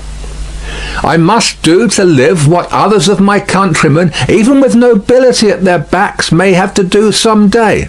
Work. In England, for example? Yes, the family honour, sir, is safe from me in this country. The family name can suffer from me in no other, for I bear it in no other. The ringing of the bell had caused the adjoining bedchamber to be lighted. It now shone brightly through the door of communication. The Marquis looked that way and listened for the retreating step of the valet. England is very attractive to you, seeing how indifferently you have prospered there, he observed then, turning his calm face to his nephew with a smile. I have already said that for my prospering there, I am sensible I may be indebted to you, sir. For the rest, it is my refuge. They say, those boastful English, that it is the refuge of many. You know a compatriot who has found a refuge there, a doctor? Yes. With a daughter? Yes. Yes, said the Marquis. You are fatigued. Good night. As he bent his head in his most courtly manner, there was a secrecy in his smiling face, and he conveyed an air of mystery to those words, which struck the eyes and ears of his nephew forcibly. At the same time, the thin straight lines of the setting of the eyes, and the thin straight lips, and the markings in the nose, curved with a sarcasm that looked handsomely diabolic. Yes, repeated the Marquis, a doctor with a daughter. Yes, so commences the new philosophy. You're fatigued. Good night. It would have been of as much avail to interrogate any stone face outside the chateau as to interrogate that face of his. The nephew looked at him in vain in passing on to the door. Good night, said the uncle. I look to the pleasure of seeing you again in the morning. Good repose. Light monsieur my nephew to his chamber there, and burn monsieur my nephew in his bed if you will, he added to himself before he rang his little bell again and summoned his valet to his own bedroom. The valet come and gone, Monsieur the Marquis walked to and fro in his loose chamber robe to prepare himself gently for sleep that hot, still night. Rustling about the room, his softly slippered feet making no noise on the floor, he moved like a refined tiger, looking like some enhanced marquis of the impenitently wicked sort in story, whose periodical change into tiger form was either just going off or just coming on. He moved from end to end of his voluptuous bedroom, looking again at the scraps of the day's journey that came unbidden into his mind, the slow toil up the hill at sunset, the setting sun, the descent, the mill, the prison on the crag, the little village in the hollow, the peasants at the fountain, and the mender of roads with his blue cap pointing out the chain under the carriage. That fountain suggested the Paris fountain, the little bundle lying on the step, the woman bending over it, and the tall man with his arms up, crying, "Dead!" "I am cool now," said Monsieur the Marquis, "and may go to bed." So, leaving only one light burning on the large hearth, he let his thin gauze curtains fall around him, and heard the night break its silence with a long sigh as he composed himself to sleep. The stone faces on the outer walls stared blindly at the black night for 3 heavy hours. For 3 heavy hours the horses in the stables rattled at their racks. The dogs barked, and the owl made a noise with very little resemblance in it to the noise conventionally assigned to the owl by men poets. But it is the obstinate custom of such creatures hardly ever to say what is set down for them. For 3 heavy hours the stone faces of the chateau, lion and human, stared blindly at the night. Dead darkness lay on all the landscape. Dead darkness added its own hush to the hushing dust on all the roads. The burial place had got to the pass that its little heaps of poor grass were undistinguishable from one another. The figure on the cross might have come down for anything that could be seen of it. In the village, taxers and taxed were fast asleep, dreaming perhaps of banquets as the starved usually do, and of ease and rest as the driven slave and the yoked ox may. Its lean inhabitants slept soundly and were fed and freed. The fountain in the village flowed unseen and unheard, and the fountain at the chateau dropped unseen and unheard, both melting away like the minutes that were falling from the spring of time through 3 dark hours. Then the grey water of both began to be ghostly in the light, and the eyes of the stone faces of the chateau were opened. lighter and lighter, until at last the sun touched the tops of the still trees and poured its radiance over the hill. In the glow, the water of the chateau fountain seemed to turn to blood, and the stone faces crimsoned. The carol of the birds was loud and high, and on the weather-beaten sill of the great window of the bedchamber of Monsieur the Marquis, one little bird sang its sweetest song with all its might. At this, the nearest stone face seemed to stare amazed, and, with open mouth and dropped underjaw, looked awe-stricken. Now the sun was full up, and movement began in the village. Casement windows opened, crazy doors were unbarred, and people came forth shivering, chilled as yet by the new sweet air. Then began the rarely lightened toil of the day among the village population.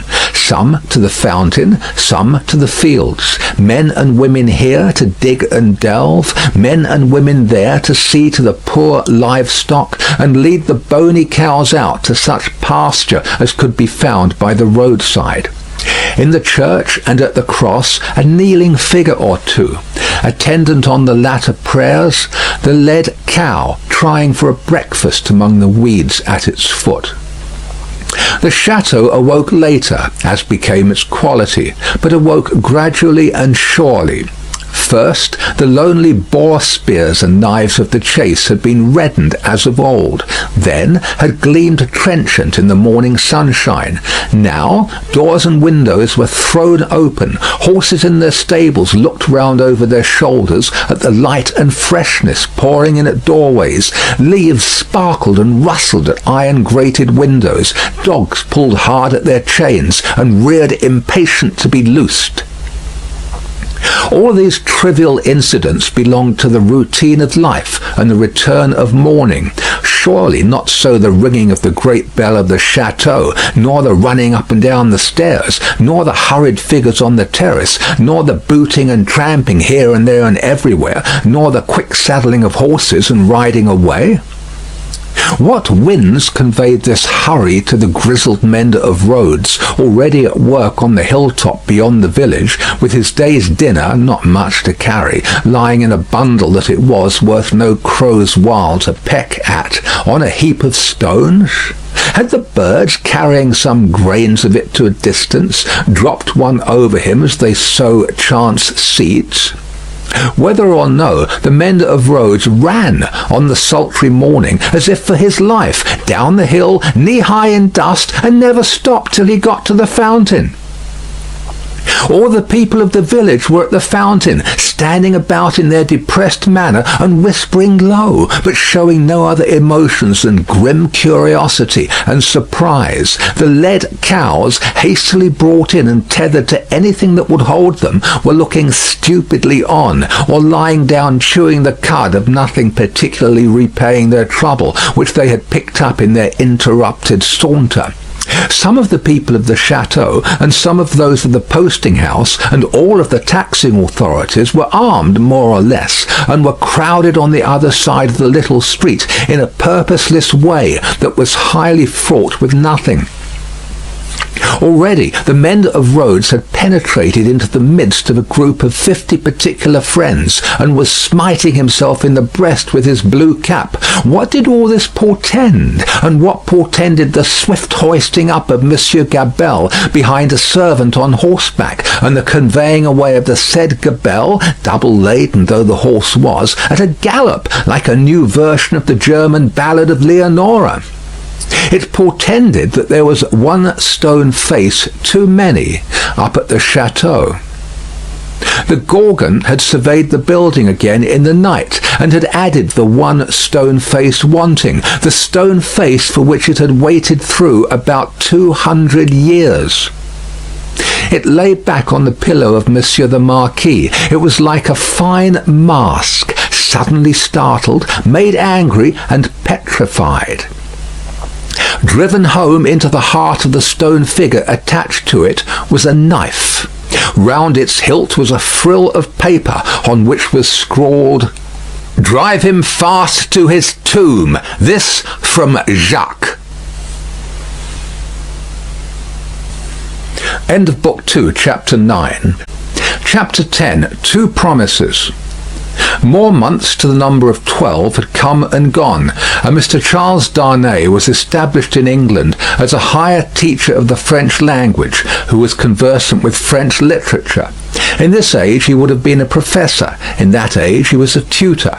He read with young men who could find any leisure and interest for the study of a living tongue spoken all over the world, and he cultivated a taste for its stores of knowledge and fancy. He could write of them, besides, in sound English, and render them into sound English. Such masters were not at that time easily found. Princes that had been, and kings that were to be, were not yet of the teacher class, and no ruined nobility had dropped out of Tellson's ledgers to turn cooks and carpenters. As a tutor whose attainments made the student's way unusually pleasant and profitable, and as an elegant translator who brought something to his work besides mere dictionary knowledge, young Mr. Darnay soon became known and encouraged. He was well acquainted, moreover, with the circumstances of his country, and those were of ever-growing interest. So, with great perseverance and untiring industry, he prospered. In London he had expected neither to walk on pavements of gold nor to lie on beds of roses. If he had had any such exalted expectation, he would not have prospered. He had expected labour, and he found it, and he did it, and made the best of it. In this his prosperity consisted. A certain portion of his time was passed at Cambridge, where he read with undergraduates as a sort of tolerated smuggler who drove a contraband trade in European languages, instead of conveying Greek and Latin through the custom house. The rest of his time he passed in London. Now, from the days when it was always summer in Eden to these days when it is mostly winter in foreign latitudes, the world of a man has invariably gone one way, Charles Darnay's way, the way of the love of a woman. He had loved Lucy Manette from the hour of his danger. He had never heard a sound so sweet and dear as the sound of her compassionate voice. He had never seen a face so tenderly beautiful as hers when it was confronted with his own on the edge of the grave that had been dug for him. But he had not yet spoken to her on the subject. The assassination at the deserted chateau far away, beyond the heaving water and the long, long dusty roads, the solid stone chateau, which had itself become the mere mist of a dream, had been done a year, and he had never yet, by so much as a single spoken word, disclosed to her the state of his heart. That he had his reasons for this he knew full well. It was again a summer day when, lately arrived in London from his college occupation, he turned into the quiet corner in Soho, bent on seeking an opportunity of opening his mind to Dr. Manette. It was the close of the summer day, and he knew Lucy to be out with Miss Pross. He found the doctor reading in his armchair at a window. The energy which had at once supported him under his old sufferings and aggravated their sharpness had been gradually restored to him. He was now a very energetic man indeed, with great firmness of purpose, strength of resolution, and vigour of action. In his recovered energy he was sometimes a little fitful and sudden, as he had at first been in the exercise of his other recovered faculties, but this had never been frequently observable, and had grown more and more rare. He studied much, slept little, sustained a great deal of fatigue with ease, and was equably cheerful. To him now entered Charles Darnay, at sight of whom he laid aside his book and held out his hand. "Charles Darnay, I rejoice to see you. We have been counting on your return these 3 or 4 days past. Mr. Stryver and Sidney Carton were both here yesterday, and both made you out to be more than due." "I am obliged to them for their interest in the matter," he answered, a little coldly as to them, though very warmly as to the doctor. "Miss Manette is well," said the doctor as he stopped short, "and your return will delight us all. She has gone out on some household matters, but will soon be home." "Dr. Manette, I knew she was from home. I took the opportunity of her being from home to beg to speak to you." There was a blank silence. "Yes," said the doctor with evident constraint. "Bring your chair here and speak on." He complied as to the chair, but appeared to find the speaking on less easy. "I have had the happiness, Dr. Manette, of being so intimate here," he at length began, "for some year and a half, that I hope the topic on which I am about to touch may not—" He was stayed by the doctor's putting out his hand to stop him. When he had kept it so a little while, he said, drawing it back, "Is Lucy the topic?" "She is." "It is hard for me to speak of her at any time. It is very hard for me to hear her spoken of in that tone of yours, Charles Darnay." "It is a tone of fervent admiration, true homage, and deep love, Dr. Manette," he said deferentially. There was another blank silence before her father rejoined, "I believe it. I do you justice. I believe it." His constraint was so manifest, and it was so manifest too that it originated in an unwillingness to approach the subject, that Charles Darnay hesitated. "Shall I go on, sir?" Another blank. "Yes, go on." "You anticipate what I would say, though you cannot know how earnestly I say it, how earnestly I feel it, without knowing my secret heart, and the hopes and fears and anxieties with which it has long been laden. Dear Dr. Manette, I love your daughter fondly, dearly, disinterestedly, devotedly. If ever there were love in the world, I love her. You have loved yourself. Let your old love speak for me." The doctor sat with his face turned away and his eyes bent on the ground. At the last words he stretched out his hand again, hurriedly, and cried, "Not that, sir! Let that be! I adjure you, do not recall that!" His cry was so like a cry of actual pain that it rang in Charles Darnay's ears long after he had ceased. He motioned with the hand he had extended, and it seemed to be an appeal to Darnay to pause. The latter so received it, and remained silent. "I ask your pardon," said the doctor in a subdued tone after some moments. "I do not doubt your loving Lucy. You may be satisfied of it." He turned towards him in the chair, but did not look at him or raise his eyes. His chin dropped upon his hand, and his white hair overshadowed his face. "Have you spoken to Lucy?" "No." "Nor written?" "Never." "It would be ungenerous to affect not to know that your self-denial is to refer to your consideration for her father. Her father thanks you." He offered his hand, but his eyes did not go with it. "I know," said Darnay respectfully. "How can I fail to know, Dr. Manette, I who have seen you together from day to day, that between you and Miss Manette there is an affection so unusual, so touching, so belonging to the circumstances in which it has been nurtured, that it can have few parallels, even in the tenderness between a father and child? I know, Dr. Manette, how can I fail to know, that, mingled with the affection and duty of a daughter who has become a woman, there is in her heart towards you all the love and reliance of infancy itself? I know that, as in her childhood she had no parent, so she is now devoted to you with all the constancy and fervour of her present years and character, united to the trustfulness and attachment of the early days in which you were lost to her.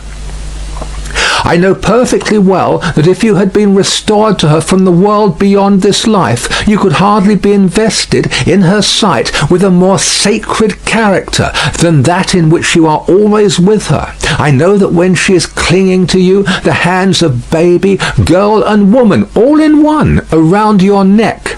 I know that in loving you, she sees and loves her mother at her own age, sees and loves you at my age, loves her mother broken-hearted, loves you through your dreadful trial and in your blessed restoration. I have known this night and day since I have known you in your home.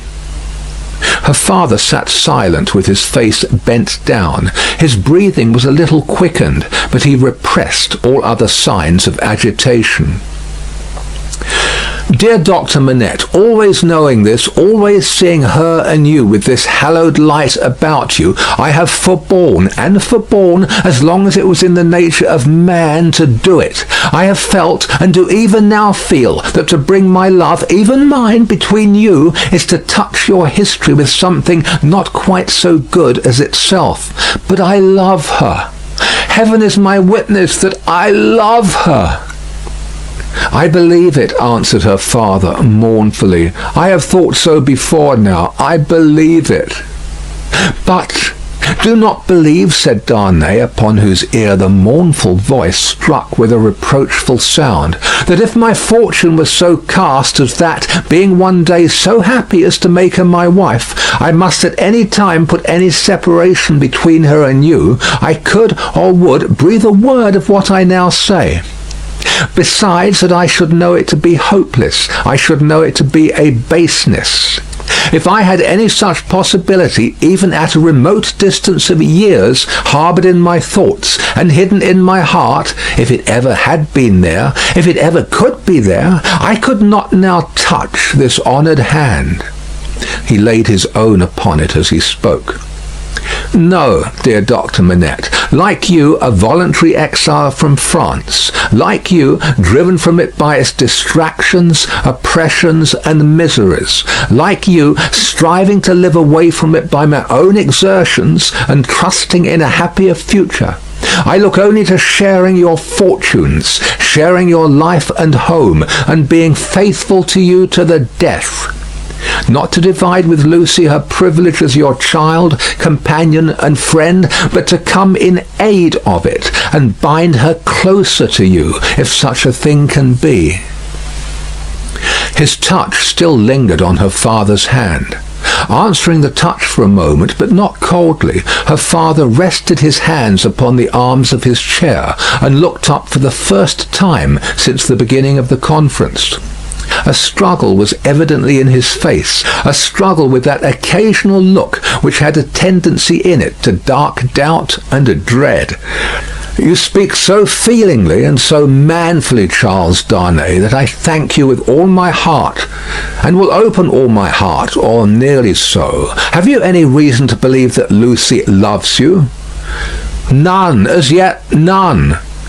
Is it the immediate object of this confidence that you may at once ascertain that, with my knowledge? Not even so. I might not have the hopefulness to do it for weeks. I might, mistaken or not mistaken, have that hopefulness tomorrow. Do you seek any guidance from me? I ask none, sir, but I have thought it possible that you might have it in your power, if you should deem it right, to give me some. Do you seek any promise from me? I do seek that. What is it? I well understand that without you I could have no hope. I well understand that, even if Miss Manette held me at this moment in her innocent heart, do not think I have the presumption to assume so much, I could retain no place in it against her love for her father. If that be so, do you see what, on the other hand, is involved in it? I understand equally well that a word from her father in any suitor's favour would outweigh herself and all the world. For which reason, Dr. Manette, said Darnay, modestly but firmly, I would not ask that word to save my life. I am sure of it, Charles Darnay. Mysteries arise out of close love as well as out of wide division. In the former case they are subtle and delicate and difficult to penetrate. My daughter Lucy is, in this one respect, such a mystery to me. I can make no guess as to the state of her heart. May I ask, sir, if you think she is, as he hesitated, her father supplied the rest, is sought by any other suitor? It is what I meant to say. Her father considered a little before he answered. You have seen Mr. Carton here yourself. Mr. Stryver is here too occasionally. If it be at all, it can only be by one of these. "Or both," said Darnay. "I had not thought of both. I should not think either likely. You want a promise from me. Tell me what it is." "It is that if Miss Manette should bring to you at any time, on her own part, such a confidence as I have ventured to lay before you, you will bear testimony to what I have said, and to your belief in it. I hope you may be able to think so well of me as to urge no influence against me. I say nothing more of my stake in this. This is what I ask. The condition on which I ask it, and which you have an undoubted right to require, I will observe immediately." "I give the promise," said the doctor, "without any condition. I believe your object to be purely and truthfully as you have stated it. I believe your intention is to perpetuate and not to weaken the ties between me and my other and far dearer self. If she should ever tell me that you are essential to her perfect happiness, I will give her to you.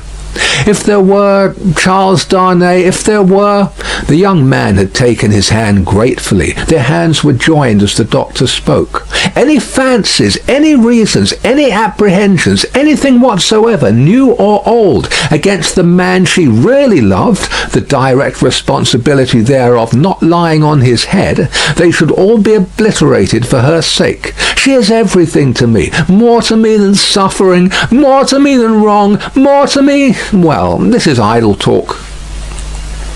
So strange was the way in which he faded into silence, and so strange his fixed look when he had ceased to speak, that Darnay felt his own hand turn cold in the hand that slowly released and dropped it. "You said something to me," said Dr. Manette, breaking into a smile. "What was it you said to me?"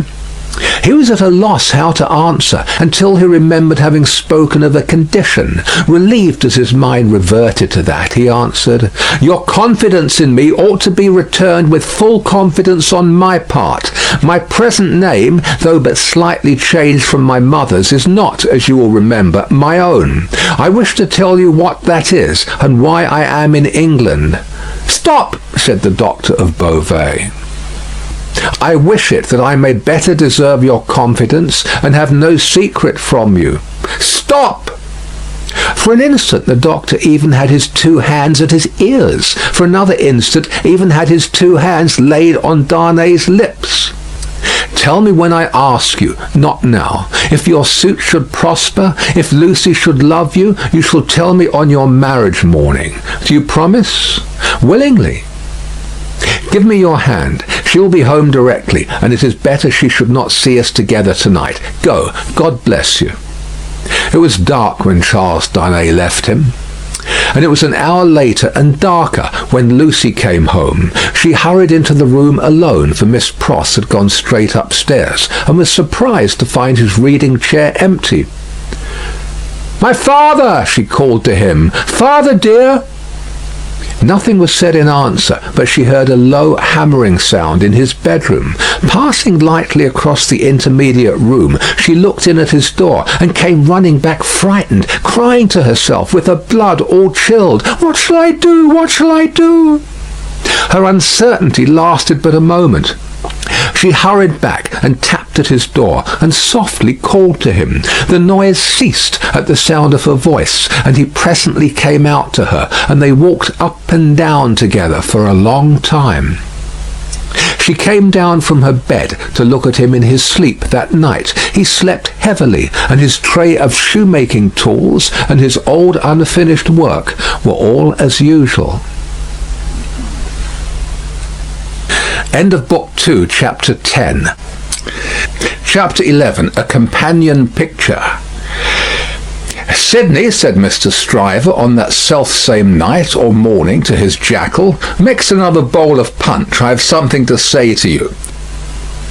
Sidney had been working double tides that night, and the night before, and the night before that, and a good many nights in succession, making a grand clearance among Mr. Stryver's papers before the setting in of the long vacation.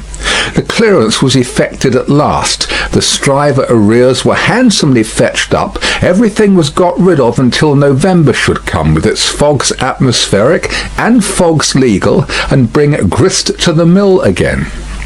Sidney was none the livelier and none the soberer for so much application. It had taken a deal of extra wet toweling to pull him through the night. A correspondingly extra quantity of wine had preceded the toweling, and he was in a very damaged condition, as he now pulled his turban off and threw it into the basin, in which he had steeped it at intervals for the last 6 hours.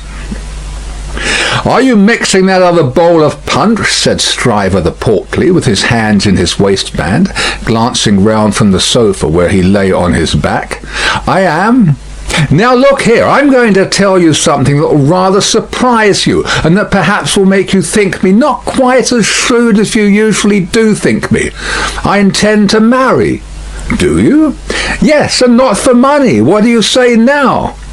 "I don't feel disposed to say much. Who is she?" "Guess." "Do I know her?" "Guess." "I'm not going to guess at 5 o'clock in the morning with my brains frying and sputtering in my head. If you want me to guess, you must ask me to dinner." "Well, then I'll tell you," said Stryver, coming slowly into a sitting posture. "Sidney, I rather despair of making myself intelligible to you, because you're such an insensible dog."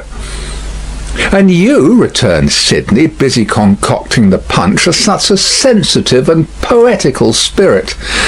"Come," rejoined Stryver, laughing boastfully, "though I don't prefer any claim to being the soul of romance, for I hope I know better, still I am a tenderer sort of fellow than you."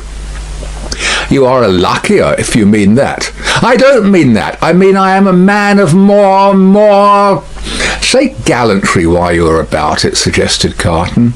"Well, I'll say gallantry. My meaning is that I am a man," said Stryver, inflating himself at his friend as he made the punch, "who cares more to be agreeable, who takes more pains to be agreeable, who knows better how to be agreeable in a woman's society than you do." "Go on," said Sidney Carton. "No, but before I go on," said Stryver, shaking his head in his bullying way, "I'll have this out with you. You've been at Dr. Manette's house as much as I have, or more than I have. Why, I have been ashamed of your moroseness there. Your manners have been of that silent and sullen and hangdog kind. That, upon my life and soul, I've been ashamed of you, Sidney." "It should be very beneficial to a man in your practice at the bar to be ashamed of anything," returned Sidney. "You ought to be much obliged to me." "You should not get off in that way," rejoined Stryver, shouldering the rejoinder at him. "No, Sidney, it is my duty to tell you, and I tell you to your face to do you good, that you are a devilish ill-conditioned fellow in that sort of society. You are a disagreeable fellow." Sidney drank a bumper of the punch he had made and laughed. "Look at me," said Stryver, squaring himself. "I have less need to make myself agreeable than you have, being more independent in circumstances. Why do I do it?" "I never saw you do it yet," muttered Carton. "I do it because it's politic. I do it on principle, and look at me, I get on." "You don't get on with your account of your matrimonial intentions," answered Carton with a careless air. "I wish you would keep to that. As to me, will you never understand that I am incorrigible?" He asked the question with some appearance of scorn. "You have no business to be incorrigible," was his friend's answer, delivered in no very soothing tone. "I have no business to be at all that I know of," said Sidney Carton. "Who is the lady?" "Now, don't let my announcement of the name make you uncomfortable, Sidney," said Mr. Stryver, preparing him with ostentatious friendliness for the disclosure he was about to make, "because I know you don't mean half you say, and if you meant it all, it would be of no importance. I make this little preface because you once mentioned the young lady to me in slighting terms." "I did?" "Certainly, and in these chambers." Sidney Carton looked at his punch and looked at his complacent friend, drank his punch and looked at his complacent friend.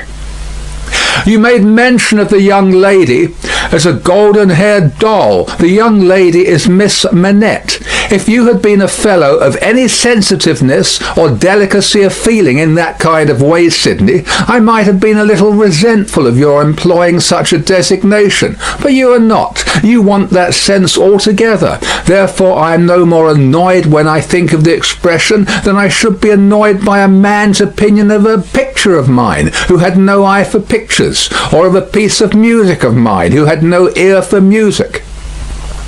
Sidney Carton drank the punch at a great rate, drank it by bumpers, looking at his friend. "Now you know all about it, Sid," said Mr. Stryver. "I don't care about Fortune. She is a charming creature, and I have made up my mind to please myself. On the whole, I think I can afford to please myself. She will have in me a man already pretty well off, and a rapidly rising man, and a man of some distinction. It is a piece of good fortune for her, but she is worthy of good fortune. Are you astonished?" Carton, still drinking the punch, rejoined, "Why should I be astonished? You approve?" Carton, still drinking the punch, rejoined, "Why should I not approve?" "Well," said his friend Stryver, "you take it more easily than I fancied you would, and you are less mercenary on my behalf than I thought you would be. Though, to be sure, you know well enough by this time that your ancient chum is a man of a pretty strong will. Yes, Sidney, I have had enough of this style of life, with no other as a change from it. I feel that it is a pleasant thing for a man to have a home when he feels inclined to go to it. When he doesn't, he can stay away, and I feel that Miss Manette will tell well in any station, and will always do me credit. So, I have made up my mind, and now, Sidney, old boy, I want to say a word to you about your prospects. You are in a bad way, you know. You really are in a bad way. You don't know the value of money. You live hard. You'll knock up one of these days and be ill and poor. You really ought to think about a nurse." The prosperous patronage with which he said it made him look twice as big as he was, and 4 times as offensive. "Now, let me recommend you," pursued Stryver, "to look it in the face. I have looked it in the face in my different way. Look it in the face, you, in your different way. Marry. Provide somebody to take care of you. Never mind your having no enjoyment of women's society, nor understanding of it, nor tact for it. Find out somebody. Find out some respectable woman with a little property, somebody in the landlady way or lodging-letting way, and marry her against a rainy day. That's the kind of thing for you. Now think of it, Sidney." "I'll think of it," said Sidney. End of Book 2, Chapter 11. Chapter 12. The Fellow of Delicacy. Mr. Stryver, having made up his mind to that magnanimous bestowal of good fortune on the doctor's daughter, resolved to make her happiness known to her before he left town for the long vacation. After some mental debating of the point, he came to the conclusion that it would be as well to get all the preliminaries done with, and they could then arrange at their leisure whether he should give her his hand a week or 2 before Michaelmas term, or in the little Christmas vacation between it and Hilary. As to the strength of his case, he had not a doubt about it, but clearly saw his way to the verdict. Argued with the jury on substantial worldly grounds, the only grounds ever worth taking into account, it was a plain case, and had not a weak spot in it. He called himself for the plaintiff. There was no getting over his evidence. The counsel for the defendant threw up his brief, and the jury did not even turn to consider. After trying it, Stryver, C.J., was satisfied that no plainer case could be. Accordingly, Mr. Stryver inaugurated the long vacation with a formal proposal to take Miss Manette to Vauxhall Gardens, that failing, to Ranelagh, that unaccountably failing too, it behoved him to present himself in Soho, and there declare his noble mind. Towards Soho, therefore, Mr. Stryver shouldered his way from the Temple, while the bloom of the long vacation's infancy was still upon it. Anybody who had seen him projecting himself into Soho while he was yet on St. Dunstan's side of Temple Bar, bursting in his full-blown way along the pavement to the jostlement of all weaker people, might have seen how safe and strong he was. His way taking him past Tellson's, and he both banking at Tellson's and knowing Mr. Lorry as the intimate friend of the Manetts, it entered Mr. Stryver's mind to enter the bank and reveal to Mr. Lorry the brightness of the Soho horizon.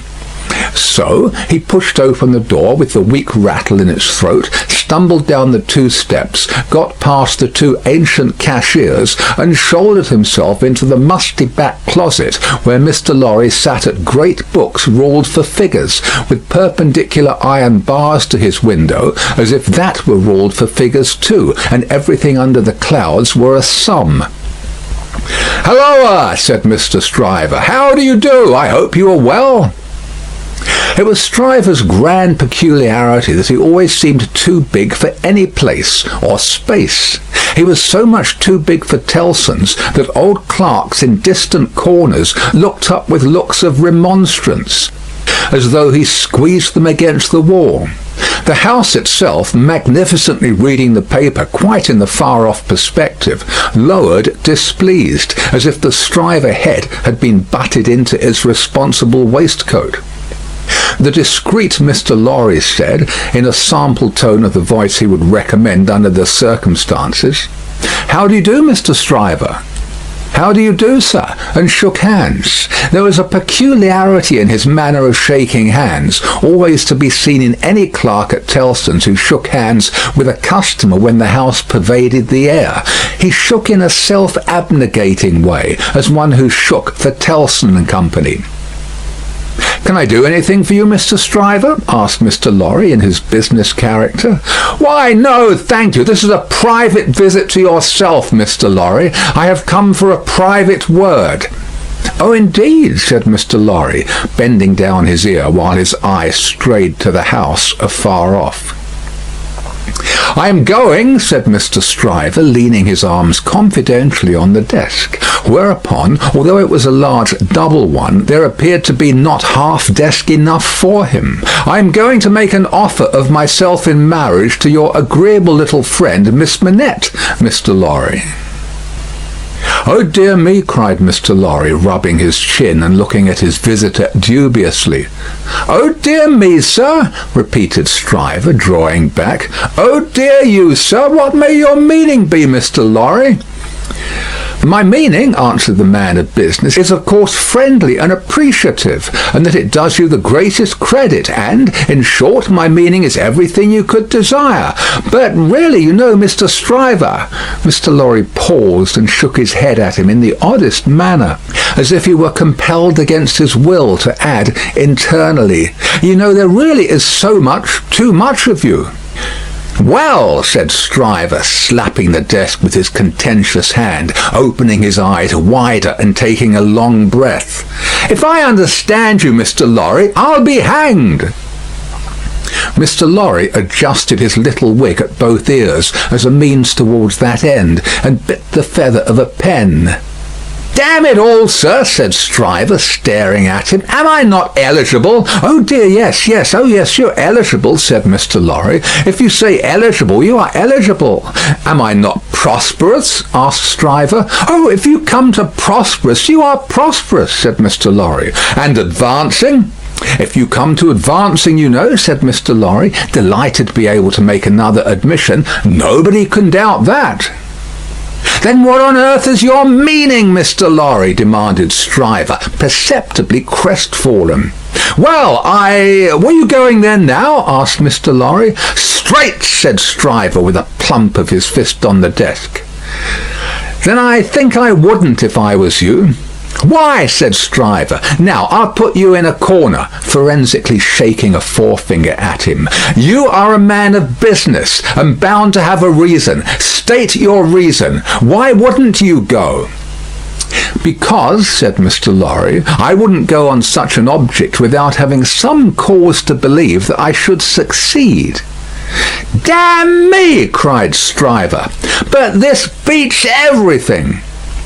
Mr. Lorry glanced at the distant house and glanced at the angry Stryver.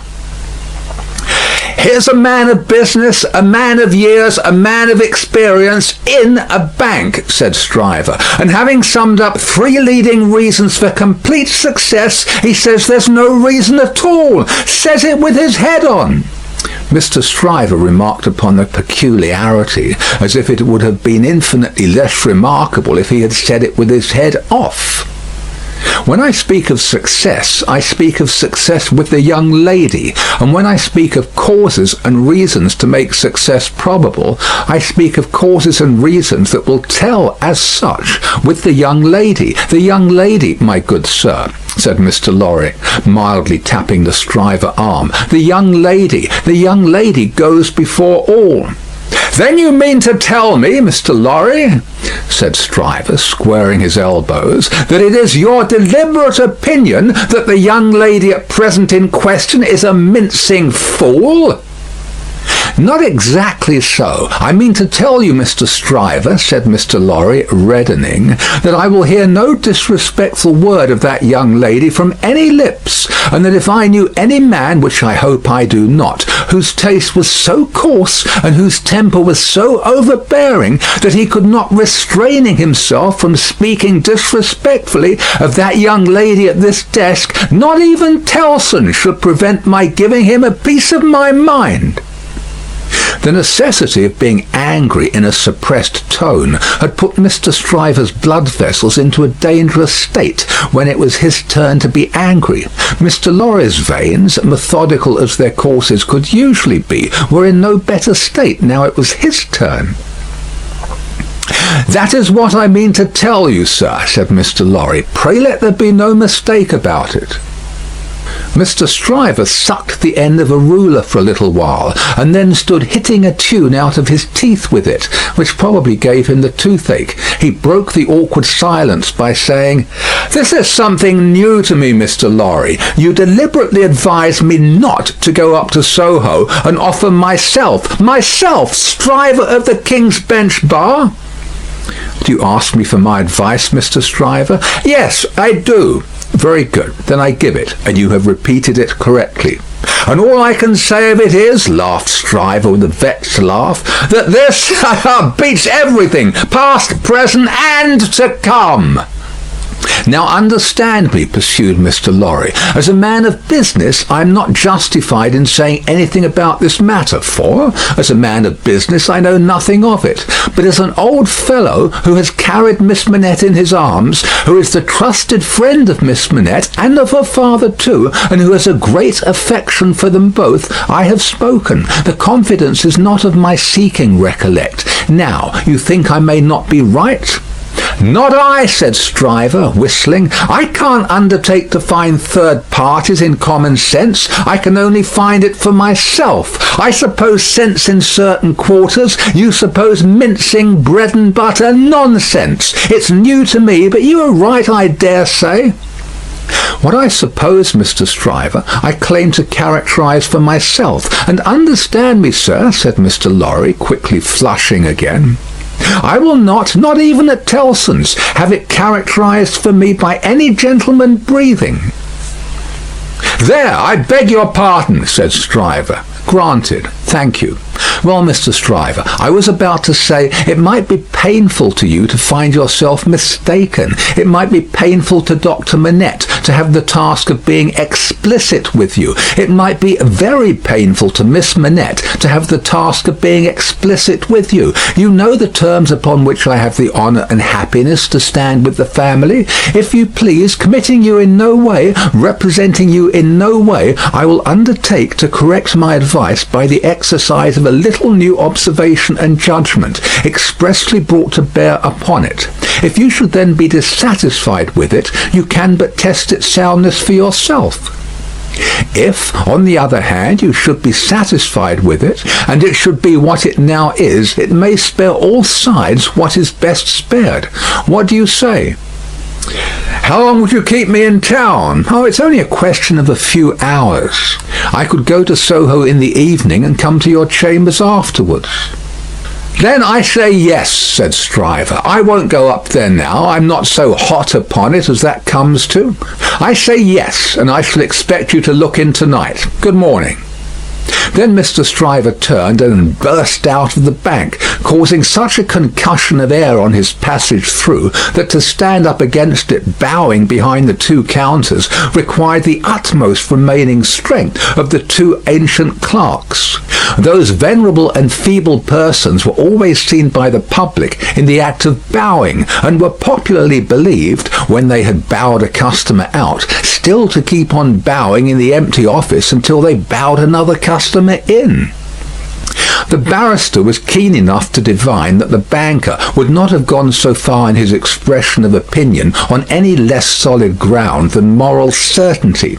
Unprepared as he was for the large pill he had to swallow, he got it down.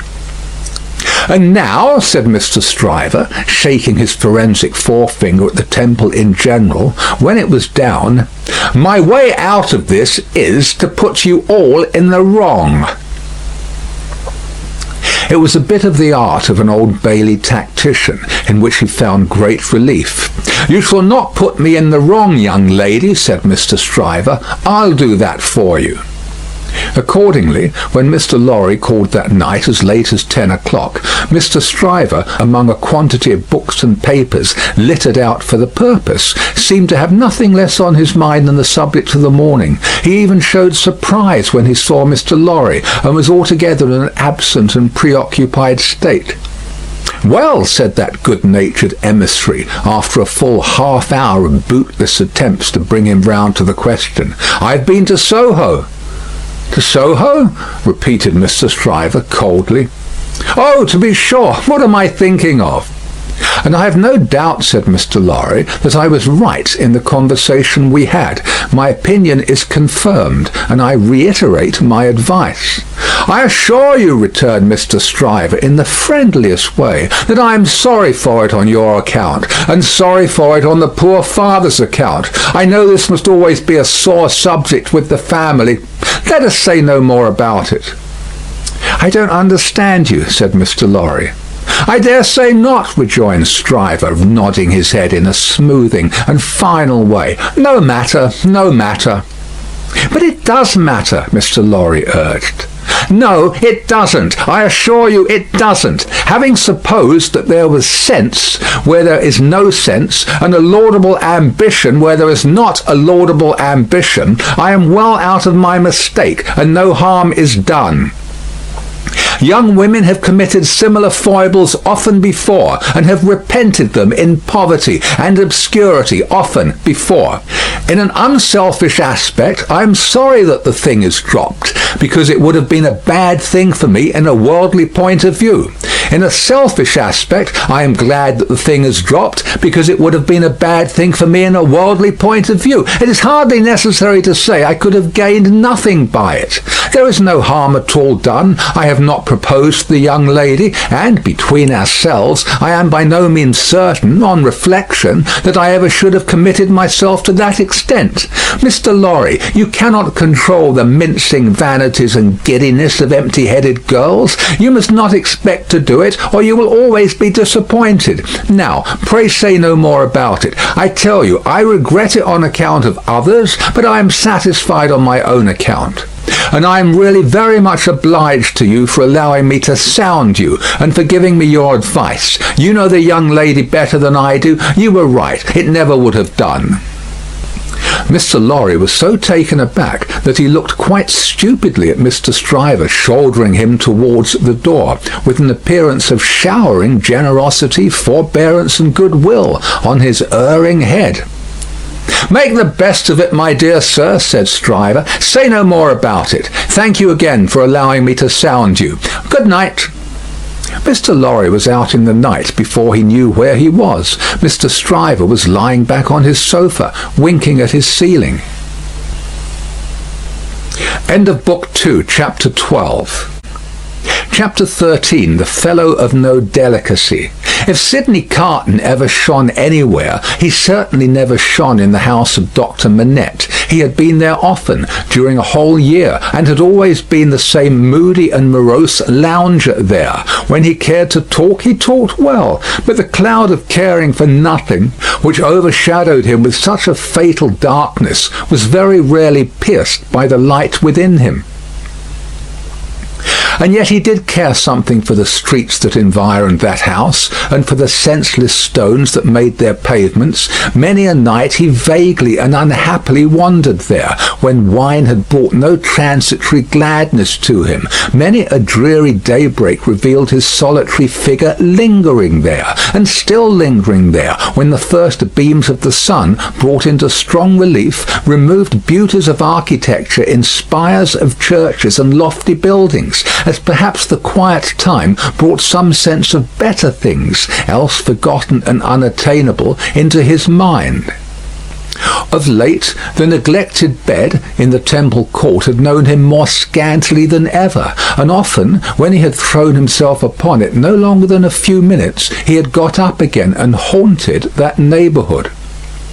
On a day in August, when Mr. Stryver, after notifying to his jackal that he had thought better of that marrying matter, had carried his delicacy into Devonshire, and when the sight and scent of flowers in the city streets had some waifs of goodness in them for the worst, of health for the sickliest, and of youth for the oldest, Sidney's feet still trod those stones. From being irresolute and purposeless, his feet became animated by an intention, and in the working out of that intention they took him to the doctor's door. He was shown upstairs and found Lucy at her work, alone. She had never been quite at her ease with him, and received him with some little embarrassment as he seated himself near her table. But, looking up at his face in the interchange of the first few commonplaces, she observed a change in it. "I fear you're not well, Mr. Carton." "No. But the life I lead, Miss Manette, is not conducive to health. What is to be expected of, or by, such profligates? Is it not, forgive me, I have begun the question on my lips, a pity to live no better life?" "God knows it is a shame." "Then why not change it?" Looking gently at him again, she was surprised and saddened to see that there were tears in his eyes. There were tears in his voice, too, as he answered, "It is too late for that. I shall never be better than I am. I shall sink lower and be worse." He leaned an elbow on her table and covered his eyes with his hand. The table trembled in the silence that followed. She had never seen him softened, and was much distressed. He knew her to be so, without looking at her, and said, "Pray forgive me, Miss Manette. I break down before the knowledge of what I want to say to you. Will you hear me?" "If it will do you any good, Mr. Carton, if it would make you happier, it would make me very glad." "God bless you for your sweet compassion." He unshaded his face after a little while, and spoke steadily. "Don't be afraid to hear me. Don't shrink from anything I say. I am like one who died young. All my life might have been. No, Mr. Carton, I'm sure that the best part of it might still be. I'm sure that you might be much, much worthier of yourself." "Say of you, Miss Manette, and although I know better, although in the mystery of my own wretched heart I know better, I shall never forget it." She was pale and trembling. He came to her relief with a fixed despair of himself, which made the interview unlike any other that could have been holden. "If it had been possible, Miss Manette, that you could have returned the love of the man you see before you, flung away, wasted, drunken, poor creature of misuse, as you know him to be, he would have been conscious this day and hour, in spite of his happiness, that he would bring you to misery, bring you to sorrow and repentance, blight you, disgrace you, pull you down with him. I know very well that you can have no tenderness for me. I ask for none. I am even thankful that it cannot be. Without it, can I not save you, Mr. Carton? Can I not recall you, forgive me again, to a better course? Can I in no way repay your confidence? I know this is a confidence, she modestly said, after a little hesitation, and in earnest tears. I know you would say this to no one else. Can I turn it to no good account for yourself, Mr. Carton? He shook his head. To none. No, Miss Manette, to none. If you will hear me through a very little more, all you can ever do for me is done. I wish you to know that you have been the last dream of my soul. In my degradation, I have not been so degraded, but that the sight of you with your father, and of this home made such a home by you, has stirred old shadows that I thought had died out of me. Since I knew you, I have been troubled by a remorse that I thought would never reproach me again, and have heard whispers from old voices impelling me upward that I thought were silent for ever. I have had unformed ideas of striving afresh, beginning anew, shaking off sloth and sensuality, and fighting out the abandoned fight, a dream, all a dream that ends in nothing, and leaves the sleeper where he lays down. But I wish you to know that you inspired it. Will nothing of it remain? Oh, Mr. Carton, think again, try again. No, Miss Manette. All through it I have known myself to be quite undeserving, and yet I have had the weakness, and have still the weakness, to wish you to know with what a sudden mastery you kindled me, heap of ashes that I am, into fire. A fire, however inseparable in its nature from myself, quickening nothing, lighting nothing, doing no service, idly burning away. Since it is my misfortune, Mr. Carton, to have made you more unhappy than you were before you knew me, don't say that, Miss Manette, for you would have reclaimed me if anything could. You will not be the cause of my becoming worse. Since the state of your mind that you describe is, at all events, attributable to some influence of mine, this is what I mean, if I can make it plain. Can I use no influence to serve you? Have I no power for good with you at all? The utmost good that I am capable of now, Miss Manette, I have come here to realize. Let me carry through the rest of my misdirected life the remembrance that I opened my heart to you, last of all the world, and that there was something left in me at this time which you could deplore and pity, which I entreated you to believe again and again most fervently with all my heart was capable of better things, Mr. Carton. Entreat me to believe it no more, Miss Manette. I have proved myself, and I know better. I distress you. I draw fast to an end. Will you let me believe, when I recall this day, that the last confidence of my life was reposed in your pure and innocent breast, and that it lies there alone and will be shared by no one? If that will be a consolation to you, yes. Not even by the dearest one ever to be known to you? Mr. Carton, she answered, after an agitated pause, the secret is yours, not mine, and I promise to respect it. Thank you, and again, God bless you. He put her hand to his lips and moved towards the door.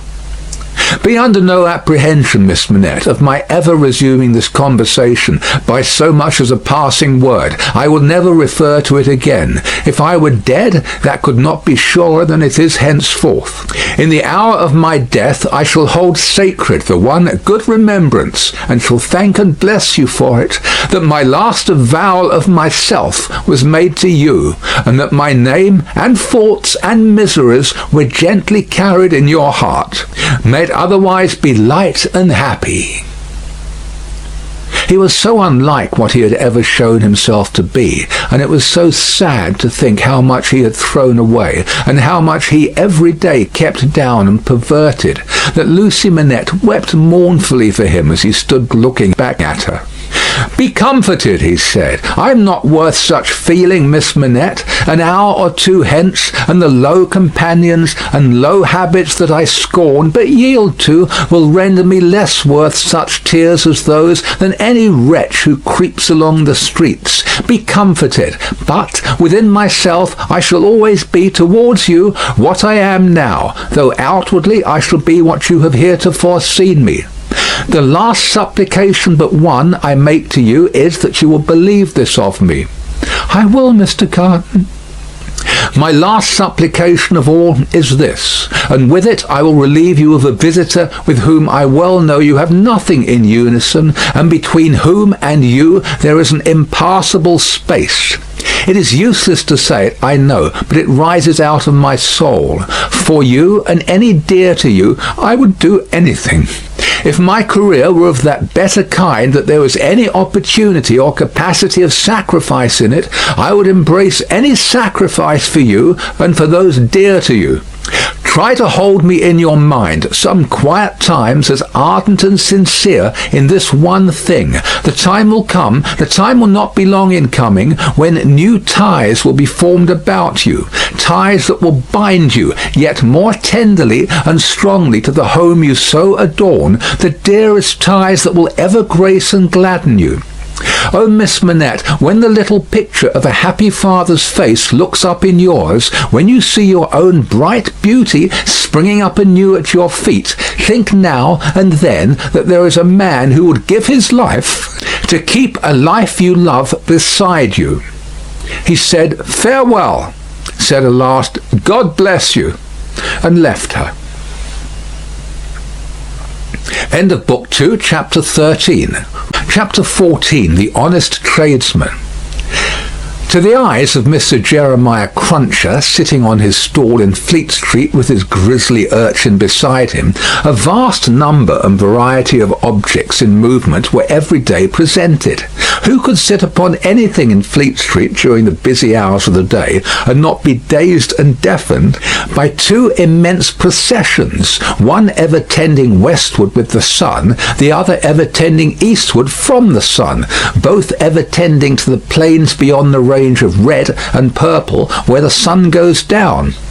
With his straw in his mouth, Mr. Cruncher sat watching the two streams, like the heathen rustic who has for several centuries been on duty watching one stream, saving that Jerry had no expectation of their ever running dry. Nor would it have been an expectation of a hopeful kind, since a small part of his income was derived from the pilotage of timid women, mostly of a full habit and past the middle term of life, from Tellson's side of the tides to the opposite shore. Brief as such companionship was in every separate instance, Mr. Cruncher never failed to become so interested in the lady as to express a strong desire to have the honour of drinking her very good health. And it was from the gifts bestowed upon him towards the execution of this benevolent purpose that he recruited his finances, as just now observed. Time was when a poet sat upon a stall in a public place and mused in the sight of men. Mr. Cruncher, sitting on a stall in a public place, but not being a poet, mused as little as possible and looked about him. It fell out that he was thus engaged in a season when crowds were few and belated women few, and when his affairs in general were so unprosperous as to awaken a strong suspicion in his breast that Mrs. Cruncher must have been flopping in some pointed manner, when an unusual concourse pouring down Fleet Street westward attracted his attention. Looking that way, Mr. Cruncher made out that some kind of funeral was coming along, and that there was popular objection to this funeral, which engendered uproar. "Young Jerry," said Mr. Cruncher, turning to his offspring, "it's a burying." "Hurrah, father!" cried young Jerry. The young gentleman uttered this exultant sound with mysterious significance. The elder gentleman took the cry so ill that he watched his opportunity and smote the young gentleman on the ear. "What do you mean? What are you hoo-roaring at? What do you want to come way to your own father, you young rip? This boy's a-getting too many for me," said Mr. Cruncher, surveying him. "Him and his hoo-roars. Don't let me hear no more of you, or you shall feel some more of me, d'ye hear?" "I warn't doing no harm," young Jerry protested, rubbing his cheek. "Drop it then," said Mr. Cruncher. "I won't have none of your no-harms. Get atop of that there seat and look at the crowd." His son obeyed, and the crowd approached. They were bawling and hissing round a dingy hearse and dingy mourning coach, in which mourning coach there was only one mourner, dressed in the dingy trappings that were considered essential to the dignity of the position. The position appeared by no means to please him, however, with an increasing rabble surrounding the coach, deriding him, making grimaces at him, and incessantly groaning and calling out, "Ya spies! Tst! Ya, ya, spies!" with many compliments too numerous and forcible to repeat. Funerals had at all times a remarkable attraction for Mr. Cruncher. He always pricked up his senses and became excited when a funeral passed Tellson's. Naturally, therefore, a funeral with this uncommon attendance excited him greatly, and he asked of the first man who ran against him, "What is it, brother? What's it about?" "I don't know," said the man. "Spies! Ya, ya, spies!" He asked another man, "Who is it?" "I don't know," returned the man, clapping his hands to his mouth nevertheless, and vociferating in a surprising heat and with the greatest ardour, "Spies! Ya, ya, spies!" At length a person better informed on the merits of the case tumbled against him, and from this person he learned that the funeral was the funeral of one Roger Cly. "Was he a spy?" asked Mr. Cruncher. "Old Bailey spy," returned his informant. "Ya, ya, ya, Old Bailey spies!" "Why, to be sure!" exclaimed Jerry, recalling the trial at which he had assisted. "I've seen him. Dead, is he?" "Dead as mutton," returned the other, "and can't be too dead. Have 'em out, they're spies. Pull 'em out, they're spies." The idea was so acceptable in the prevalent absence of any idea that the crowd caught it up with eagerness, and loudly repeating the suggestion to have 'em out and to pull 'em out, mobbed the two vehicles so closely that they came to a stop. On the crowd's opening the coach doors, the one mourner scuffled out of himself and was in their hands for a moment, but he was so alert and made such good use of his time that in another moment he was scouring away up a by-street after shedding his cloak, hat, long hatband, white pocket handkerchief, and other symbolical tears. These the people tore to pieces and scattered far and wide with great enjoyment, while the tradesmen hurriedly shut up their shops, for a crowd in those times stopped at nothing and was a monster much dreaded. They had already got the length of opening the hearse to take the coffin out, when some brighter genius proposed instead its being escorted to its destination amidst general rejoicing. Practical suggestions being much needed, this suggestion too was received with acclamation, and the coach was immediately filled with 8 inside and a dozen out, while as many people got on the roof of the hearse as could, by any exercise of ingenuity, stick upon it. Among the first of these volunteers was Jerry Cruncher himself, who modestly concealed his spiky head from the observation of Tellson's in the further corner of the mourning coach. The officiating undertakers made some protest against these changes in the ceremonies, but, the river being alarmingly near, and several voices remarking on the efficacy of cold immersion in bringing refractory members of the profession to reason, the protest was faint and brief.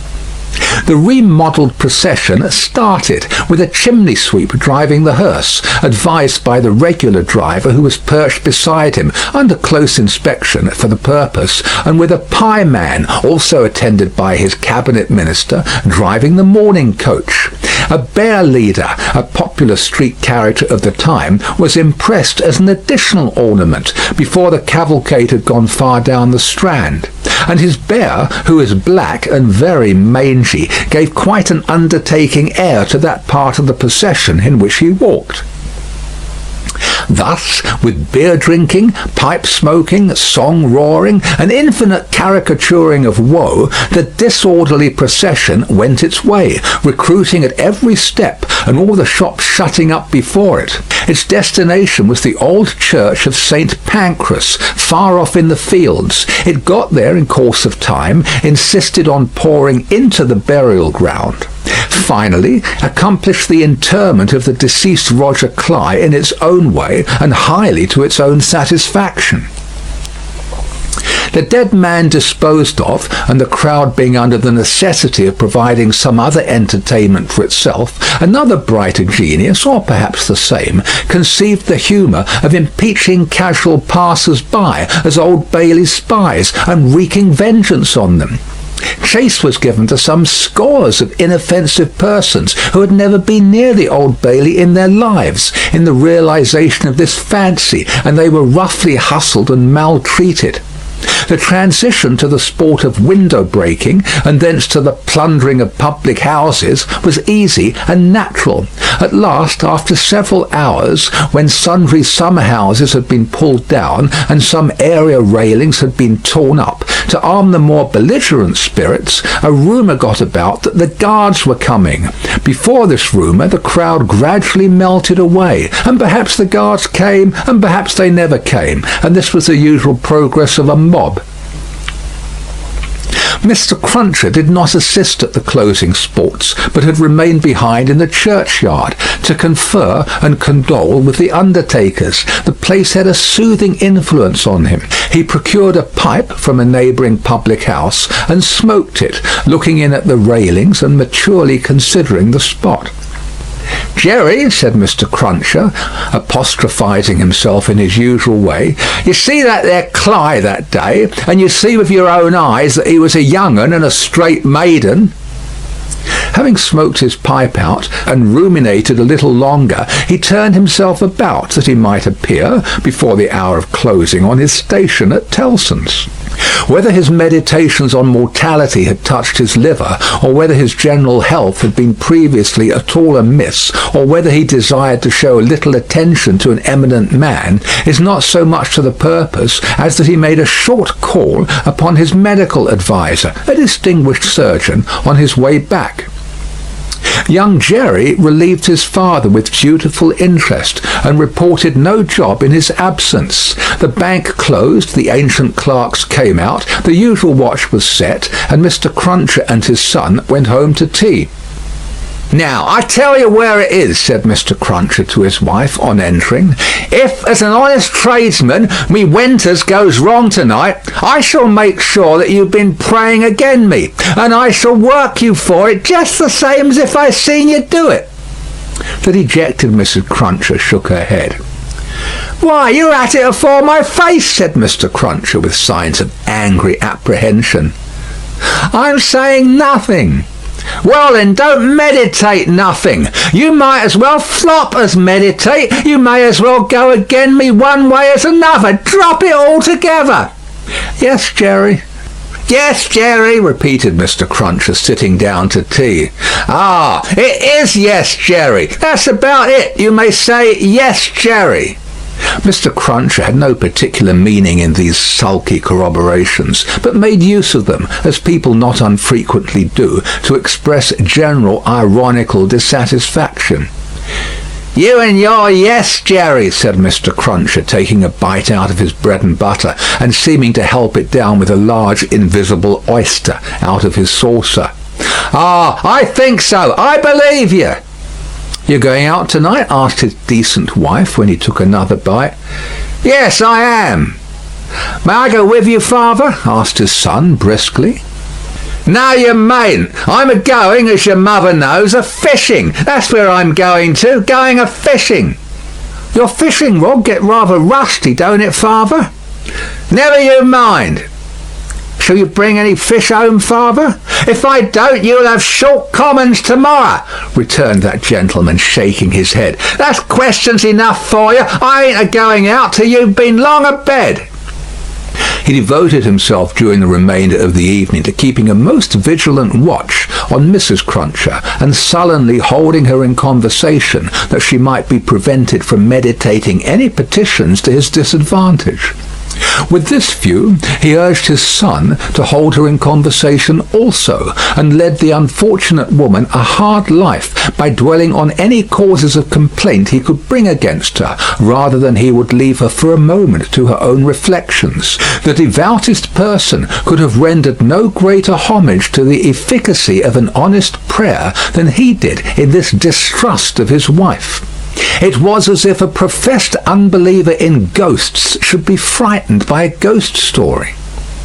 "And mind you," said Mr. Cruncher, "no games tomorrow. If I, as an honest tradesman, succeed in providing a jint of meat or two, none of your not touching of it and sticking to bread. If I, as an honest tradesman, am able to provide a little beer, none of your declaring on water. When you go to Rome, do as Rome does. Rome will be an ugly customer to you if you don't. I'm your Rome, you know." Then he began grumbling again. "With your flying into the face of your own victuals and drink, I don't know how scarce you mayn't make the victuals and drink here by your flopping tricks and your unfeeling conduct. Look at your boy. He is yourn, ain't he? He's as thin as a lathe. Do you call yourself a mother and not know that a mother's first duty is to blow her boy out?" This touched young Jerry on a tender place, who adjured his mother to perform her first duty, and, whatever else she did or neglected, above all things to lay especial stress on the discharge of that maternal function so affectingly and delicately indicated by his other parent. Thus the evening wore away with the Cruncher family until young Jerry was ordered to bed, and his mother, laid under similar injunctions, obeyed them. Mr. Cruncher beguiled the earlier watches of the night with solitary pipes, and did not start upon his excursion until nearly 1 o'clock. Towards that small and ghostly hour he rose up from his chair, took a key out of his pocket, opened a locked cupboard, and brought forth a sack, a crowbar of convenient size, a rope and chain, and other fishing tackle of that nature. Disposing these articles about him in skilful manner, he bestowed a parting defiance on Mrs. Cruncher, extinguished the light, and went out. Young Jerry, who had only made a feint of undressing when he went to bed, was not long after his father. Under cover of the darkness he followed out of the room, followed down the stairs, followed down the court, followed out into the streets. He was in no uneasiness concerning his getting into the house again, for it was full of lodgers, and the door stood ajar all night. Impelled by a laudable ambition to study the art and mystery of his father's honest calling, young Jerry, keeping as close to house fronts, walls, and doorways as his eyes were close to one another, held his honoured parent in view. The honoured parent, steering northward, had not gone far when he was joined by another disciple of Isaac Walton, and the two trudged on together. Within half an hour from the first starting, they were beyond the winking lamps and the more than winking watchman, and were out upon a lonely road. Another fisherman was picked up here, and that so silently that if young Jerry had been superstitious, he might have supposed the second follower of the gentle craft to have, all of a sudden, split himself into two. The three went on, and young Jerry went on, until the three stopped under a bank overhanging the road. Upon the top of the bank was a low brick wall, surmounted by an iron railing. In the shadow of bank and wall, the three turned out of the road, and up a blind lane, of which the wall, there risen to some 8 or 10 feet high, formed one side. Crouching down in a corner, peeping up the lane, the next object that young Jerry saw was the form of his honoured parent, pretty well defined against a watery and clouded moon, nimbly scaling an iron gate. He was soon over, and then the second fisherman got over, and then the third. They all dropped softly on the ground within the gate, and lay there a little, listening perhaps. Then they moved away on their hands and knees. It was now young Jerry's turn to approach the gate, which he did, holding his breath. Crouching down again in a corner there, and looking in, he made out the three fishermen creeping through some rank grass, and all the gravestones in the churchyard. It was a large churchyard that they were in, looking on like ghosts in white, while the church tower itself looked on like the ghost of a monstrous giant. They did not creep far before they stopped and stood upright, and then they began to fish.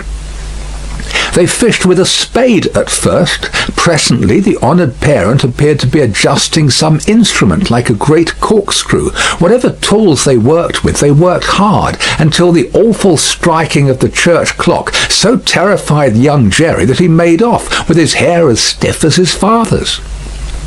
But his long-cherished desire to know more about these matters not only stopped him in his running away, but lured him back again. They were still fishing perseveringly when he peeped in at the gate for a second time, but now they seemed to have got a bite. There was a screwing and complaining sound down below, and their bent figures were strained as if by a weight. By slow degrees the weight broke away the earth upon it, and came to the surface. Young Jerry very well knew what it would be, but when he saw it, and saw his honoured parent about to wrench it open, he was so frightened, being new to the sight, that he made off again, and never stopped until he had run a mile or more. He would not have stopped then for anything less necessary than breath, it being a spectral sort of race that he ran, and one highly desirable to get to the end of. He had a strong idea that the coffin he had seen was running after him, and pictured as hopping on behind him bolt upright upon its narrow end, always at the point of overtaking him and hopping on at his side, perhaps taking his arm. It was a pursuer to shun.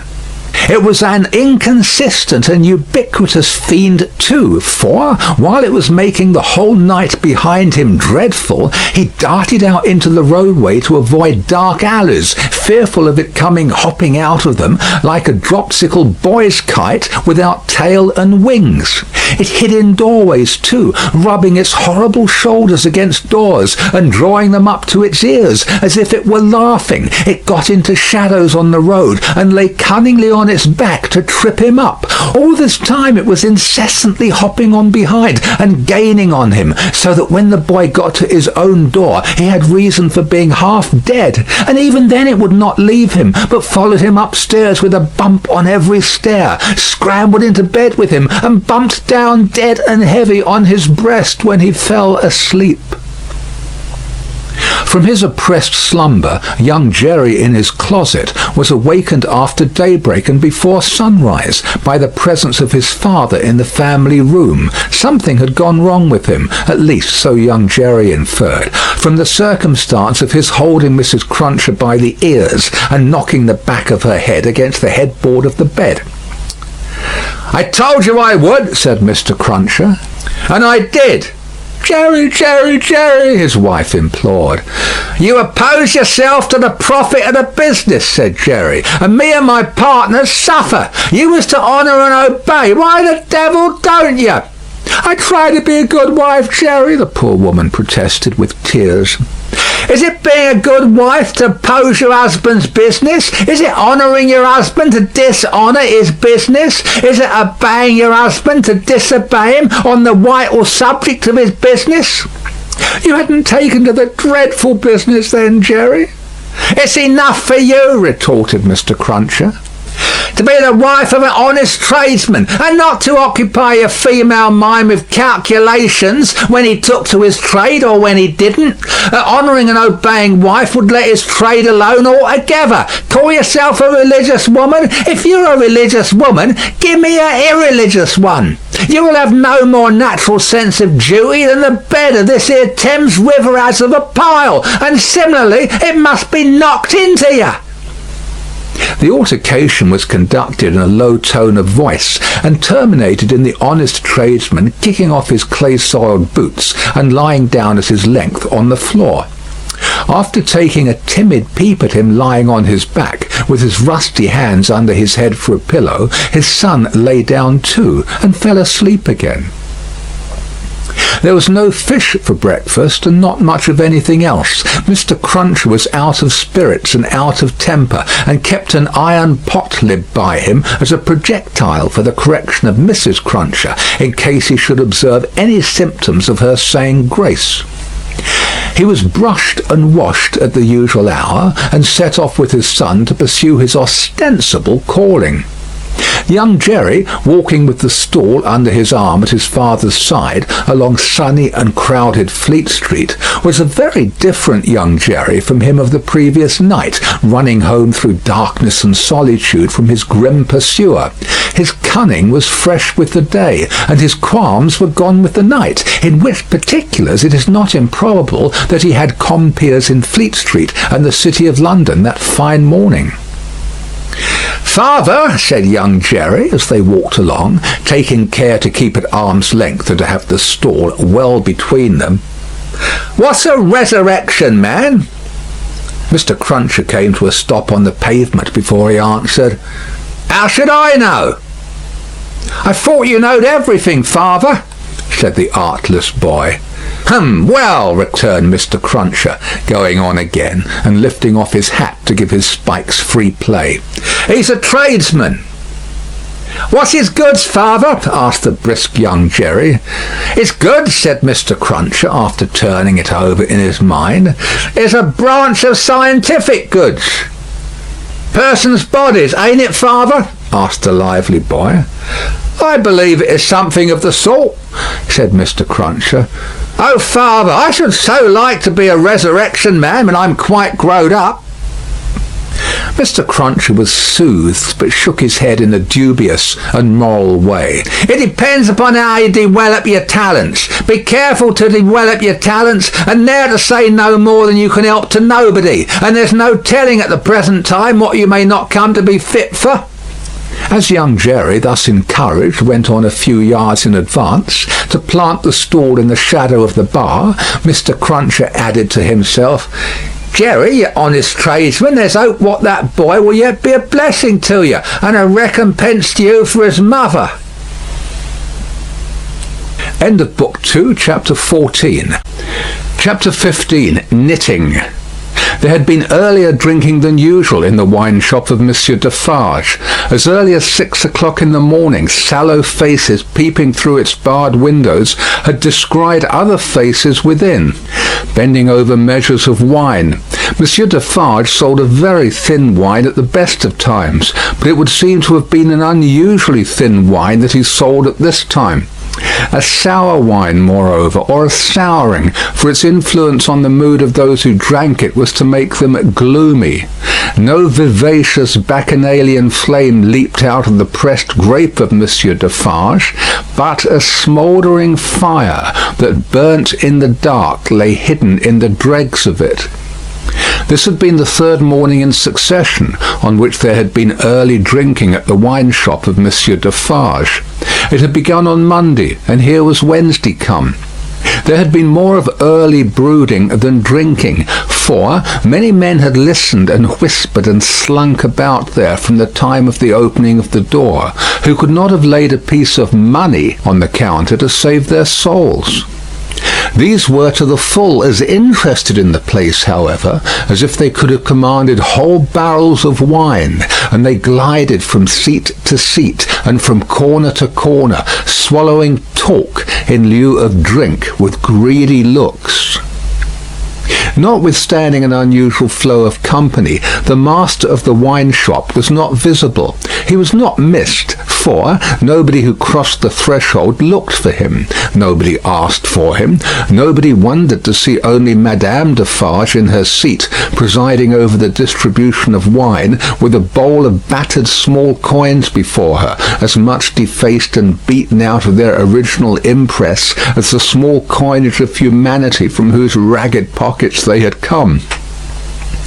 A suspended interest and a prevalent absence of mind were perhaps observed by the spies who looked in at the wine shop, as they looked in at every place, high and low, from the king's palace to the criminal's jail.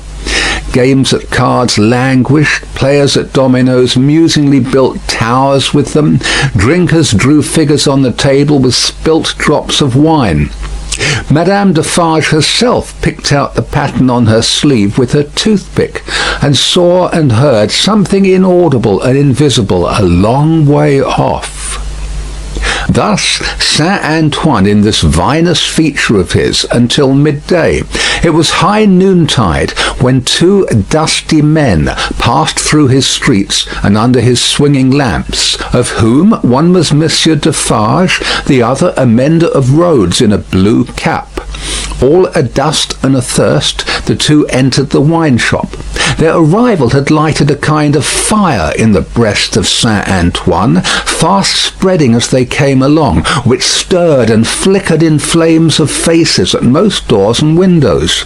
Yet no one had followed them, and no man spoke when they entered the wine shop, though the eyes of every man there were turned upon them. "Good day, gentlemen," said Monsieur Defarge. It may have been a signal for loosening the general tongue. It elicited an answering chorus of "Good day." "It is bad weather, gentlemen," said Defarge, shaking his head. Upon which every man looked at his neighbour, and then all cast down their eyes and sat silent, except one man, who got up and went out. "My wife," said Defarge aloud, addressing Madame Defarge, "I have travelled certain leagues with this good mender of roads, called Jacques. I met him by accident a day and a half's journey out of Paris. He is a good child, this mender of roads, called Jacques. Give him to drink, my wife." A second man got up and went out. Madame Defarge set wine before the mender of roads called Jacques, who doffed his blue cap to the company, and drank. In the breast of his blouse he carried some coarse dark bread. He ate of this between whiles, and sat munching and drinking near Madame Defarge's counter. A third man got up and went out. Defarge refreshed himself with a draught of wine, but he took less than was given to the stranger, as being himself a man to whom it was no rarity, and stood waiting until the countryman had made his breakfast. He looked at no one present, and no one now looked at him, not even Madame Defarge, who had taken up her knitting and was at work. "Have you finished your repast, friend?" he asked, in due season. "Yes, thank you." "Come then, you shall see the apartment that I told you you could occupy. It will suit you to a marvel." Out of the wine shop into the street, out of the street into a courtyard, out of the courtyard up a steep staircase, out of the staircase into a garret, formerly the garret where a white-haired man sat on a low bench, stooping forward and very busy, making shoes. No white-haired man was there now, but the three men were there who had gone out of the wine shop singly, and between them and the white-haired man afar off was the one small link that they had once looked in at him through the chinks in the wall. Defarge closed the door carefully and spoke in a subdued voice. "Jacques 1, Jacques 2, Jacques 3. This is the witness encountered by appointment by me, Jacques 4. He will tell you all. Speak, Jacques 5. The mender of roads, blue cap in hand, wiped his swarthy forehead with it, and said, "Where shall I commence, monsieur?" "Commence," was Monsieur Defarge's not unreasonable reply, "at the commencement." "I saw him then, messieurs," began the mender of roads, "a year ago this running summer, underneath the carriage of the Marquis, hanging by the chain. Behold the manner of it. I leaving my work on the road, the sun going to bed, the carriage of the Marquis slowly ascending the hill, he hanging by the chain, like this." Again the mender of roads went through the whole performance, in which he ought to have been perfect by that time, seeing that it had been the infallible resource and indispensable entertainment of his village during a whole year. Jacques 1 struck in, and asked if he had ever seen the man before. "Never," answered the mender of roads, recovering his perpendicular. Jacques 3 demanded how he afterwards recognized him then. "By his tall figure," said the mender of roads, softly, and with his finger at his nose. When Monsieur the Marquis demands that evening, "Say, what is he like?" I make response, "Tall as a spectre." "You should have said short as a dwarf," returned Jacques 2. But what did I know? The deed was not then accomplished, neither did he confide in me. Observe, under those circumstances even, I do not offer my testimony. Monsieur the Marquis indicates me with his finger, standing near our little fountain, and says, "To me, bring that rascal." My faith, messieurs, I offer nothing. "He is right there, Jacques," murmured Defarge to him who had interrupted. "Go on." "Good," said the mender of roads with an air of mystery. "The tall man is lost, and he is sought. How many months? 9, 10, 11? "No matter the number," said Defarge. "He is well hidden, but at last he is unluckily found. Go on." "I am again at work upon the hillside, and the sun is again about to go to bed. I am collecting my tools to descend to my cottage down in the village below, where it is already dark, when I raise my eyes and see coming over the hill 6 soldiers. In the midst of them is a tall man with his arms bound, tied to his sides, like this." With the aid of his indispensable cap, he represented a man with his elbows bound fast at his hips, with cords that were knotted behind him. "I stand aside, messieurs, by my heap of stones, to see the soldiers and their prisoner pass, for it is a solitary road that, where any spectacle is well worth looking at. And at first, as they approach, I see no more than that they are 6 soldiers with a tall man bound, and that they are almost black to my sight, except on the side of the sun going to bed, where they have a red edge, messieurs. Also, I see that their long shadows are on the hollow ridge on the opposite side of the road, and are on the hill above it, and are like the shadows of giants. Also, I see that they are covered with dust, and that the dust moves with them as they come, tramp, tramp. But when they advance quite near to me, I recognize the tall man, and he recognizes me. Ah, but he will be well content to precipitate himself over the hillside once again, as on the evening when he and I first encountered, close to the same spot." He described it as if he were there, and it was evident that he saw it vividly. Perhaps he had not seen much in his life. "I do not show the soldiers that I recognize the tall man. He does not show the soldiers that he recognizes me. We do it, and we know it, with our eyes. "Come on," says the chief of that company, pointing to the village. "Bring him fast to his tomb," and they bring him faster. I follow. His arms are swelled because of being bound so tight. His wooden shoes are large and clumsy, and he is lame. Because he is lame, and consequently slow, they drive him with their guns, like this." He imitated the action of a man's being impelled forward by the butt ends of muskets. "As they descend the hill like madmen running a race, he falls. They laugh and pick him up again. His face is bleeding and covered with dust, but he cannot touch it. Thereupon they laugh again. They bring him into the village. All the village runs to look. They take him past the mill and up to the prison. All the village sees the prison gate open in the darkness of the night and swallow him, like this." He opened his mouth as wide as he could and shut it with the sounding snap of his teeth. Observant of his unwillingness to mar the effect by opening it again, Defarge said, "Go on, Jacques." "All the village," pursued the mender of roads on tiptoe and in a low voice, "withdraws. All the village whispers by the fountain. All the village sleeps. All the village dreams of that unhappy one within the locks and bars of the prison on the crag, and never to come out of it except to perish.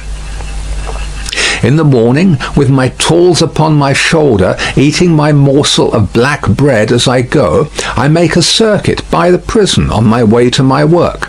There I see him, high up behind the bars of the lofty iron cage, bloody and dusty as last night, looking through. He has no hand free to wave to me. I dare not call to him. He regards me like a dead man." Defarge and the three glanced darkly at one another. The looks of all of them were dark, repressed, and revengeful as they listened to the countryman's story. The manner of all of them, while it was secret, was authoritative too.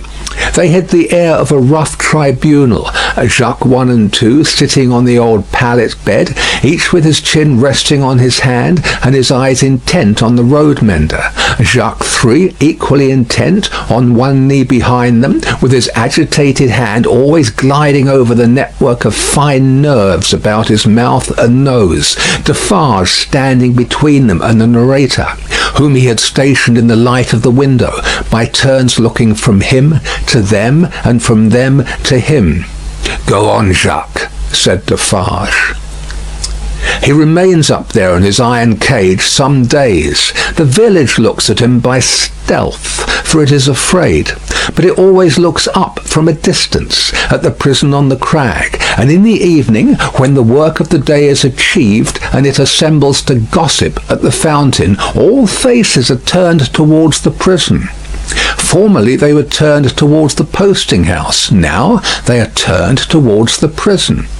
They whisper at the fountain that although condemned to death, he will not be executed. They say that petitions have been presented in Paris, showing that he was enraged and made mad by the death of his child. They say that a petition has been presented to the king himself.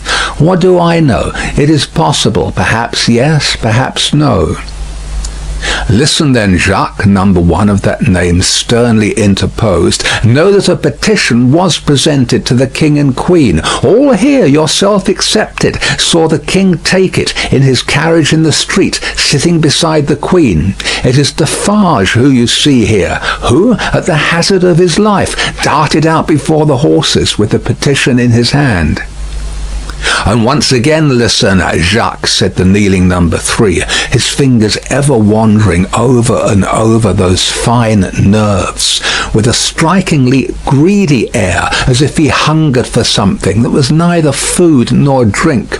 "The guard, horse and foot, surrounded the petitioner and struck him blows. You hear?" "I hear, messieurs." "Go on then," said Defarge. "Again, on the other hand, they whisper at the fountain," resumed the countryman, "that he is brought down into our country to be executed on the spot, and that he will very certainly be executed. They even whisper that because he has slain Monseigneur, and because Monseigneur is the father of his tenants, serfs, what you will, he will be executed as a parricide.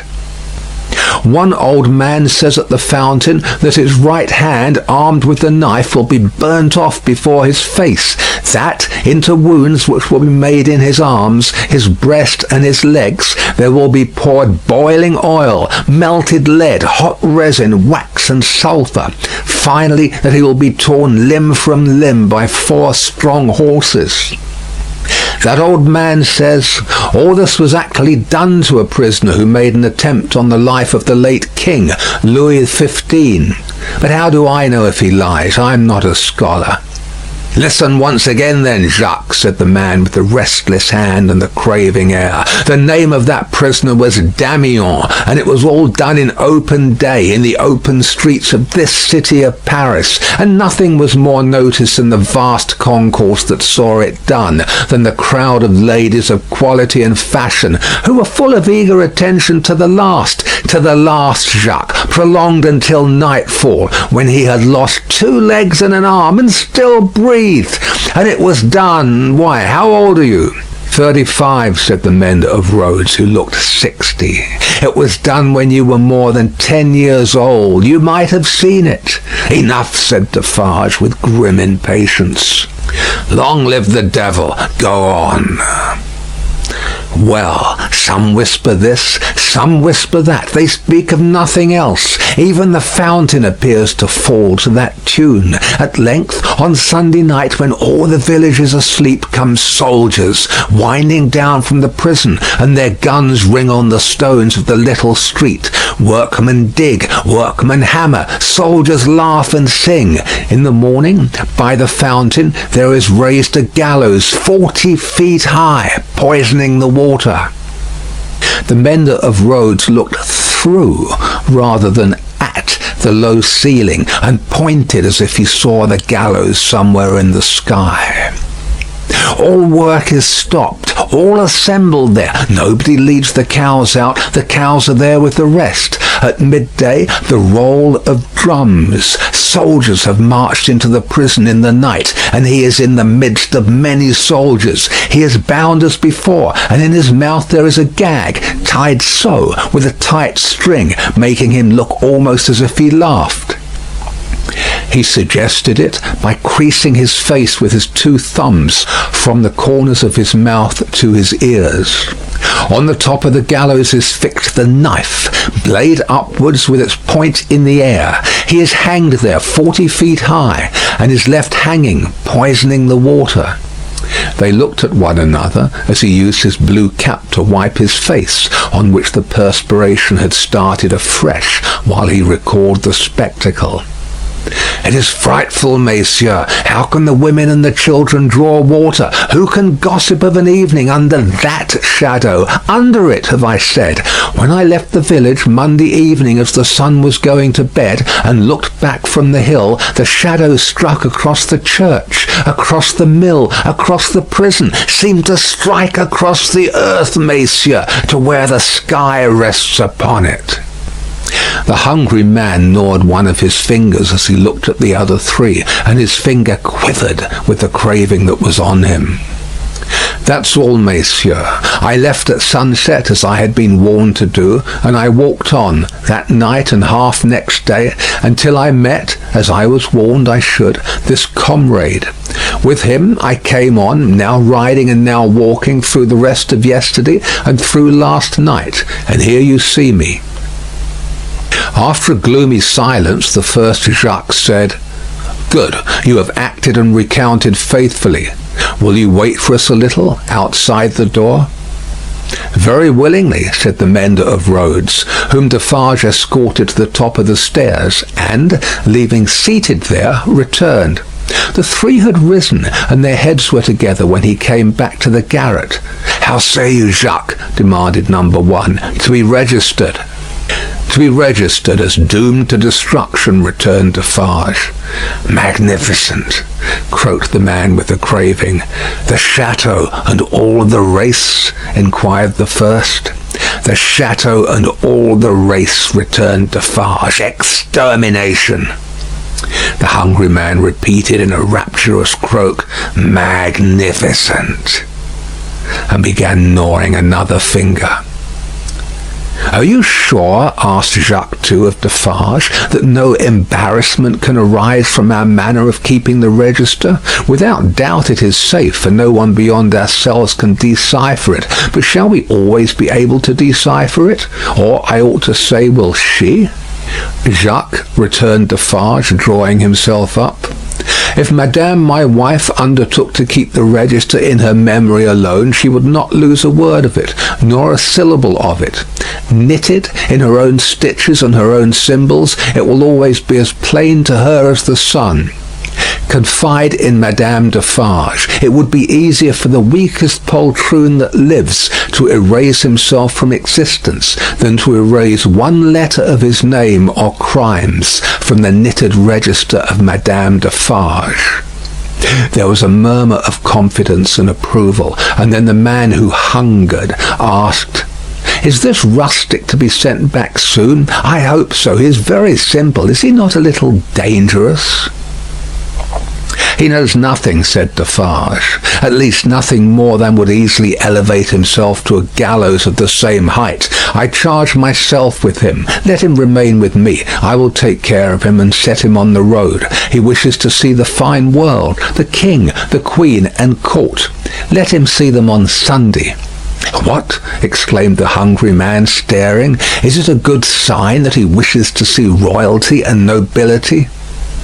"Jacques," said Defarge, "judiciously show a cat milk if you wish her to thirst for it. Judiciously show a dog his natural prey if you wish him to bring it down one day."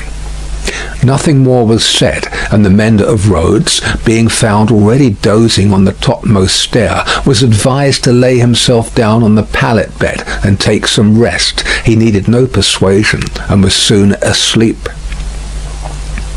Worse quarters than Defarge's wine shop could easily have been found in Paris for a provincial slave of that degree. Saving for a mysterious dread of Madame, by which he was constantly haunted, his life was very new and agreeable. But Madame sat all day at her counter, so expressly unconscious of him, and so particularly determined not to perceive that his being there had any connection with anything below the surface, that he shook in his wooden shoes whenever his eye lighted on her. For he contended with himself that it was impossible to foresee what that lady might pretend next, and he felt assured that if she should take it into her brightly ornamented head to pretend that she had seen him do a murder, and afterwards flay the victim, she would infallibly go through with it until the play was played out. Therefore, when Sunday came, the mender of roads was not enchanted, though he said he was, to find that Madame was to accompany Monsieur and himself to Versailles. It was additionally disconcerting to have Madame knitting all the way there in a public conveyance. It was additionally disconcerting yet to have Madame in the crowd in the afternoon, still with her knitting in her hands, as the crowd waited to see the carriage of the King and Queen. "You work hard, Madame," said a man near her. "Yes," answered Madame Defarge, "I have a good deal to do." "What do you make, Madame?" "Many things. For instance?" "For instance," returned Madame Defarge composedly, "shrouds." The man moved a little further away as soon as he could, and the mender of roads fanned himself with his blue cap, feeling it mightily close and oppressive. If he needed a king and queen to restore him, he was fortunate in having his remedy at hand, for soon the large-faced king and the fair-faced queen came in their golden coach, attended by the shining bull's-eye of their court, a glittering multitude of laughing ladies and fine lords, and in jewels and silks and powder and splendour, and elegantly spurning figures and handsomely disdainful faces of both sexes. The mender of roads bathed himself, so much to his temporary intoxication, that he cried, "Long live the king! Long live the queen! Long live everybody and everything!" as if he had never heard of ubiquitous Jacques in his time. Then there were gardens, courtyards, terraces, fountains, green banks, more king and queen, more bull's-eye, more lords and ladies, more long live they all, until he absolutely wept with sentiment. During the whole of this scene, which lasted some 3 hours, he had plenty of shouting and weeping and sentimental company, and throughout Defarge held him by the collar, as if to restrain him from flying at the objects of his brief devotion and tearing them to pieces. "Bravo," said Defarge, clapping him on the back when it was over like a patron. "You're a good boy." The mender of roads was now coming to himself, and was mistrustful of having made a mistake in his late demonstrations. But no. "You are the fellow we want," said Defarge in his ear. "You make these fools believe that it will last forever. Then they are the more insolent, and it is the nearer ended." "Hey!" cried the mender of roads reflectively. "That's true. These fools know nothing, while they despise your breath, and would stop it for ever and ever, in you or in 100 like you, rather than in one of their own horses or dogs. They only know what your breath tells them. Let it deceive them then a little longer. It cannot deceive them too much." Madame Defarge looked superciliously at the client, and nodded in confirmation. "As to you," said she, "you would shout and shed tears for anything if it made a show and a noise. Say, would you not?" "Truly, Madame, I think so, for the moment." If you were shown a great heap of dolls, and were set upon them to pluck them to pieces, and despoil them for your own advantage, you would pick out the richest and gayest, say, would you not? Truly yes, madame. Yes, and if you were shown a flock of birds unable to fly, and were set upon them to strip them of their feathers for your own advantage, you would set upon the birds with the finest feathers, would you not? It is true, madame. You have seen both dolls and birds today, said Madame Defarge, with a wave of her hand towards the place where they had last been apparent. Now, go home. End of chapter 15 of book 2. Chapter 16, Still Knitting.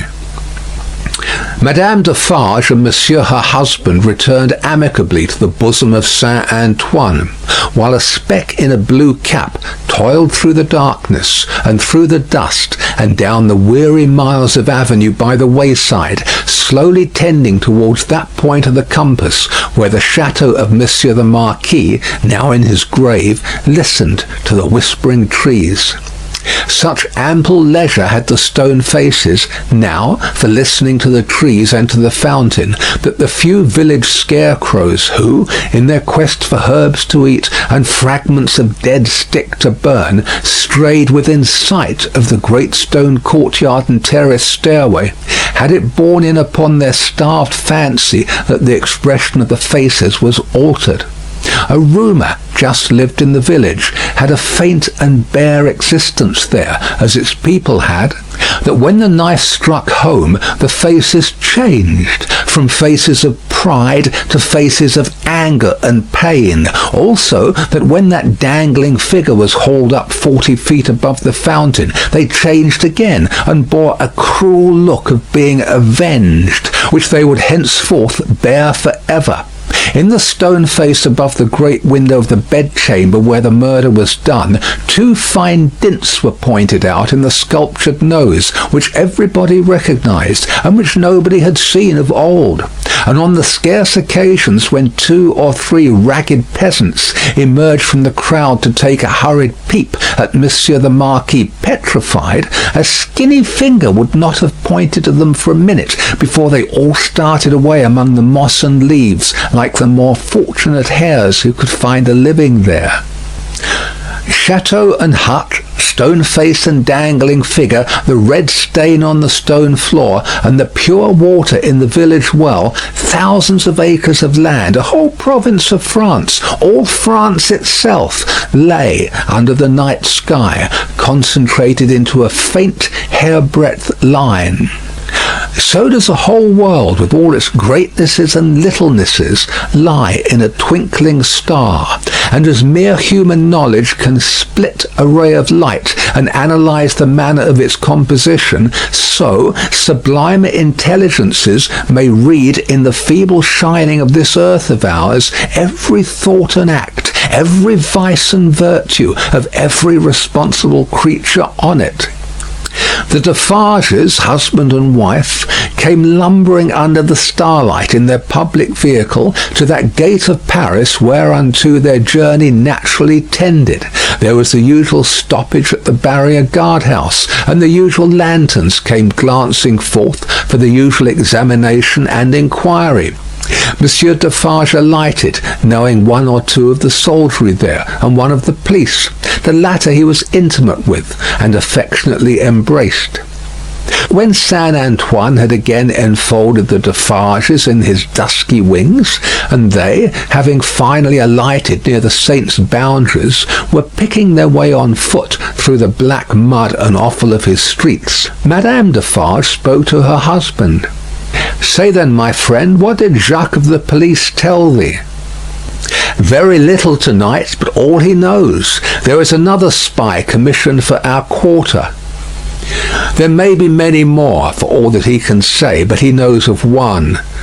"Eh well," said Madame Defarge, raising her eyebrows with a cool business air. "It is necessary to register him. How do they call that man?" "He is English." "So much the better. His name?" Bassard, said Defarge, making it French by pronunciation. But he had been so careful to get it accurately that he then spelt it with perfect correctness. Barsad, repeated Madame. Good. Christian name? John. John Barsad, repeated Madame, after murmuring it once to herself. Good. His appearance, is it known? Age about 40 years, height about 5 feet 9, black hair, complexion dark, generally rather handsome visage, eyes dark, face thin, long and sallow, nose aquiline but not straight, having a peculiar inclination towards the left cheek, expression therefore sinister. "Eh, my faith, it is a portrait," said Madame, laughing. "He shall be registered tomorrow." They turned into the wine shop, which was closed, for it was midnight, and where Madame Defarge immediately took her post at her desk, counted the small moneys that had been taken during her absence, examined the stock, went through the entries in the book, made other entries of her own, checked the serving man in every possible way, and finally dismissed him to bed. Then she turned out the contents of the bowl of money for the second time, and began knotting them up in her handkerchief in a chain of separate knots for safe keeping through the night.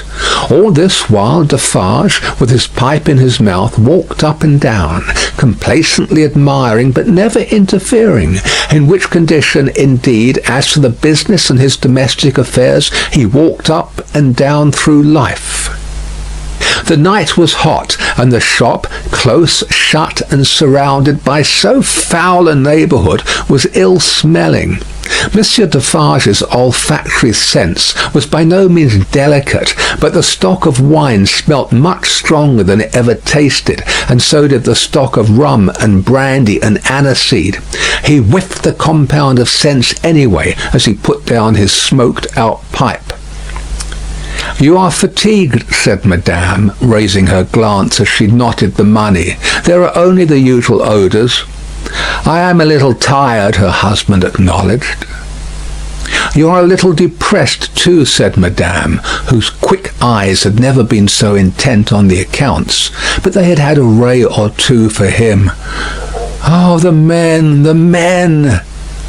"But my dear," began Defarge. "But, my dear," repeated Madame, nodding firmly. "But, my dear, you are faint of heart tonight, my dear."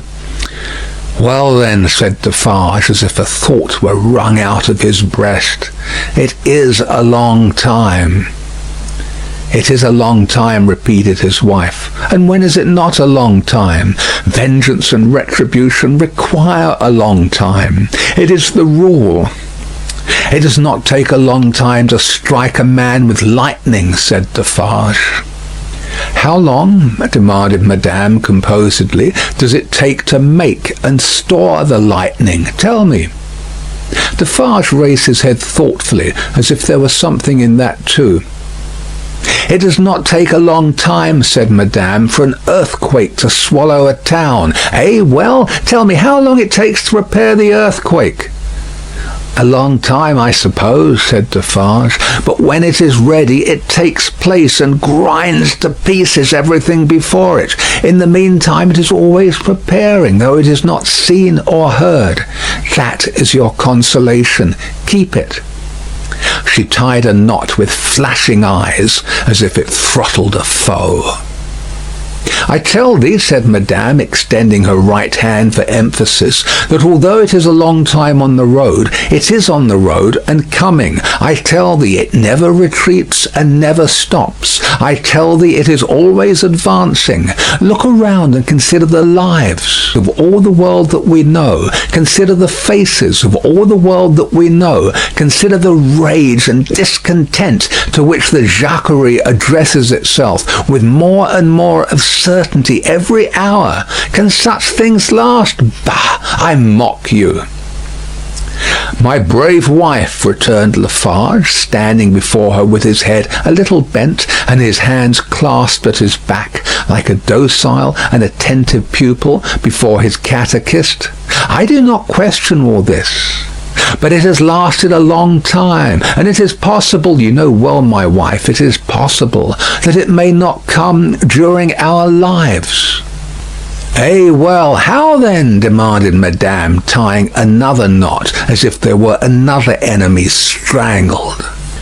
"Well," said Defarge, with a half-complaining and half-apologetic shrug, "we shall not see the triumph." "We shall have helped it," returned Madame, with her extended hand in strong action. "Nothing that we do is done in vain. I believe with all my soul that we shall see the triumph. But even if not, even if I knew certainly not, show me the neck of an aristocrat and tyrant, and still I would—" Then Madame, with her teeth set, tied a very terrible knot indeed. "Hold!" cried Defarge, reddening a little, as if he felt charged with cowardice.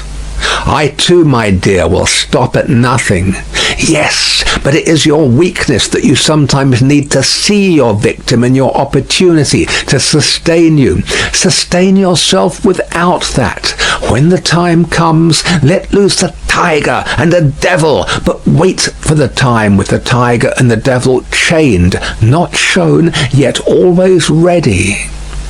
Madame enforced the conclusion of this piece of advice by striking her little counter with her chain of money, as if she knocked its brains out, and then gathering the heavy handkerchief under her arm in a serene manner, and observing that it was time to go to bed. Next noontide saw the admirable woman in her usual place in the wine shop, knitting away assiduously. A rose lay beside her, and if she now and then glanced at the flower, it was with no infraction of her usual preoccupied air. There were a few customers drinking or not drinking, standing or seated, sprinkled about. The day was very hot, and heaps of flies, who were extending their inquisitive and adventurous perquisitions into all the glutinous little glasses near Madame, fell dead at the bottom. Their deceased made no impression on the other flies out promenading, who looked at them in the coolest manner, as if they themselves were elephants or something as far removed, until they met the same fate. Curious to consider how heedless flies are. Perhaps they thought as much at court that sunny summer day. A figure entering at the door threw a shadow on Madame Defarge, which she felt to be a new one. She laid down her knitting and began to pin her rose in her headdress before she looked at the figure. It was curious. The moment Madame Defarge took up the rose, the customers ceased talking and began gradually to drop out of the wine shop. "Good day, Madame," said the newcomer. "Good day, Monsieur." She said it aloud, but added to herself as she resumed her knitting, "Ha, good day, age about 40, height about 5'9", black hair, generally rather handsome visage, complexion dark, eyes dark, thin, long and shallow face, aquiline nose but not straight, having a peculiar inclination towards the left cheek, which imparts a sinister expression. Good day, one and all." "Have the goodness to give me a little glass of old cognac and a mouthful of cool fresh water, Madame." Madame complied with a polite air.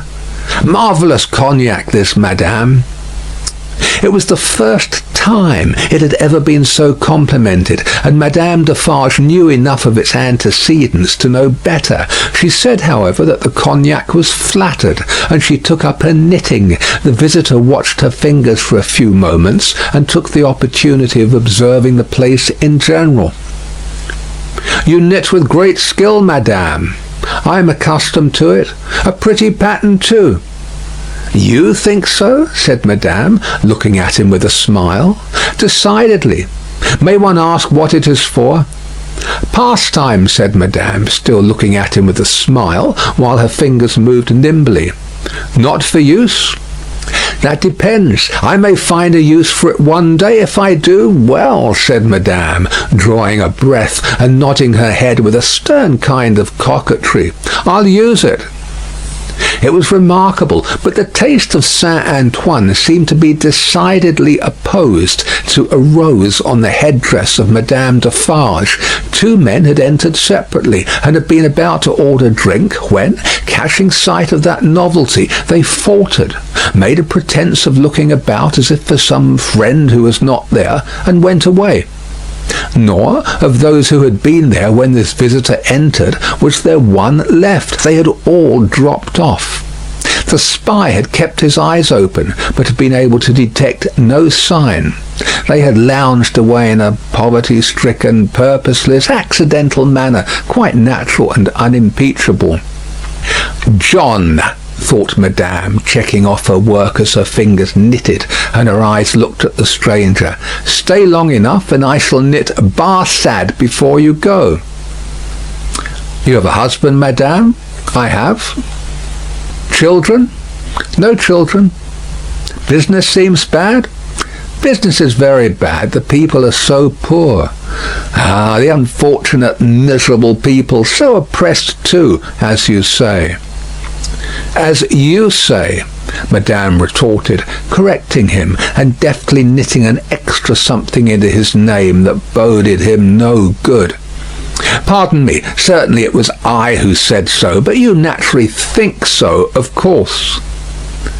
I think, returned Madame in a high voice, I and my husband have enough to do to keep this wine shop open without thinking. All we think here is how to live. That is the subject we think of, and it gives us from morning to night enough to think about without embarrassing our heads concerning others.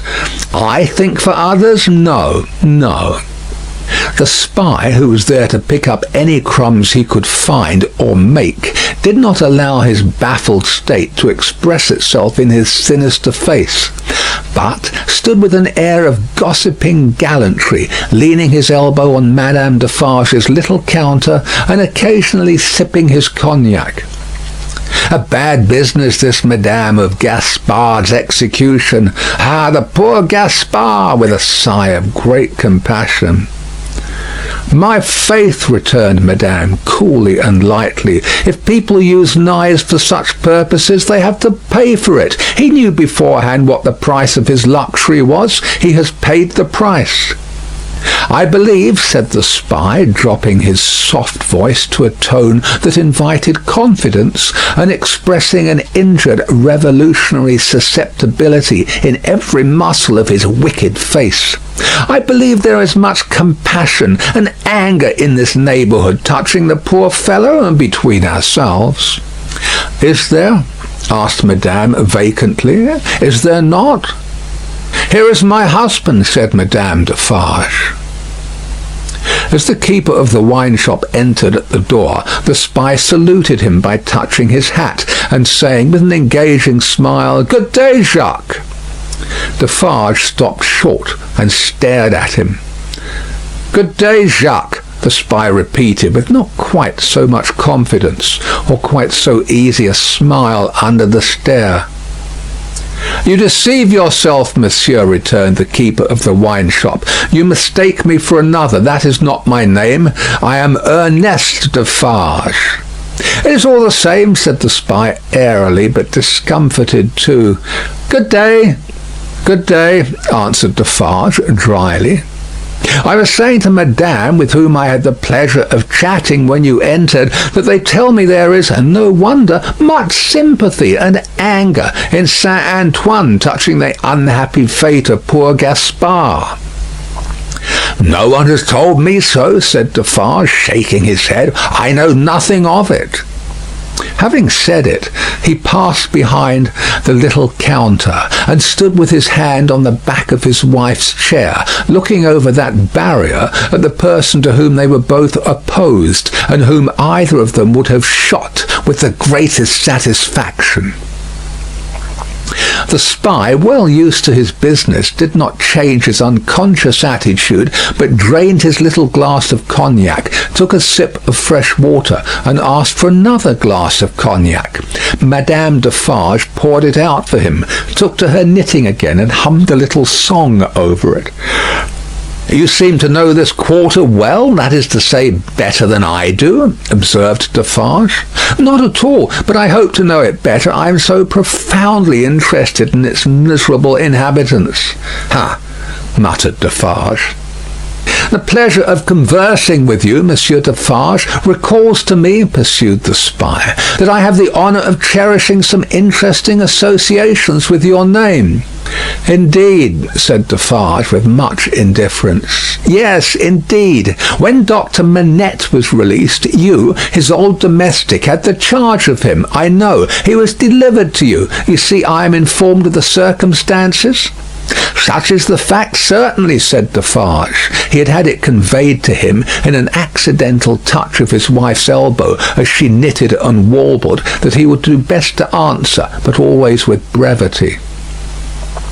It was to you, said the spy, that his daughter came, and it was from your care that his daughter took him, accompanied by a neat brown monsieur. How is he called in a little wig lorry of the Bank of Telson and Company, over to England? Such is the fact, repeated Defarge. Very interesting remembrances, said the spy. I have known Dr. Manette and his daughter in England. Yes, said Defarge. You don't hear much about them now, said the spy. No, said Defarge. In effect, Madame struck in, looking up from her work and her little song, we never hear about them. We received the news of their safe arrival and perhaps another letter, or perhaps two, but since then they have gradually taken their road in life, we ours, and we have held no correspondence. Perfectly so, Madame, replied the spy. She is going to be married. Going? Echoed Madame. She was pretty enough to have been married long ago. You English are cold, it seems to me. Oh, you know I am English? I perceive your tongue is, returned Madame, and what the tongue is, I suppose the man is. He did not take the identification as a compliment, but he made the best of it and turned it off with a laugh. After sipping his cognac to the end, he added, Yes, Miss Manette is going to be married, but not to an Englishman, to one who, like herself, is French by birth. And speaking of Gaspard, poor Gaspard, it was cruel, cruel. It is a curious thing that she is going to marry the nephew of Monsieur the Marquis, for whom Gaspard was exalted to that height of so many feet. In other words, the present Marquis. But he lives unknown in England. He is no Marquis there. He is Mr. Charles Darnay. D'aulnay is the name of his mother's family. Madame Defarge knitted steadily, but the intelligence had a palpable effect upon her husband. Do what he would behind the little counter as to the striking of a light and the lighting of his pipe, he was troubled, and his hand was not trustworthy. The spy would have been no spy if he had failed to see it or to record it in his mind. Having made at least this one hit, whatever it might prove to be worth, and no customers coming in to help him to any other, Mr. Barsad paid for what he had drunk and took his leave, taking occasion to say in a genteel manner before he departed that he looked forward to the pleasure of seeing Monsieur and Madame Defarge again. For some minutes after he had emerged into the outer presence of Saint Antoine, the husband and wife remained exactly as he had left them, lest he should come back. Can it be true, said Defarge in a low voice, looking down at his wife as he stood smoking with his hand on the back of her chair, what he has said of Mademoiselle Manette? As he has said it, returned Madame, lifting her eyebrows a little, it is probably false, but it may be true. If it is, Defarge began, and stopped. If it is, repeated his wife. And if it does come, while we live to see it triumph, I hope for her sake destiny will keep her husband out of France. Her husband's destiny, said Madame Defarge, with her usual composure, will take him where he is to go, and will lead him to the end that is to end him. That is all I know. "But it is very strange, now at least, is it not very strange?" said Defarge, rather pleading with his wife to induce her to admit it, "that, after all our sympathy for Monsieur her father and herself, her husband's name should be prescribed under your hand at this moment by the side of that infernal Dogs who has just left us?" "Stranger things than that will happen when it does come," answered Madame. "I have them both here of a certainty, and they are both here for their merits. That is enough."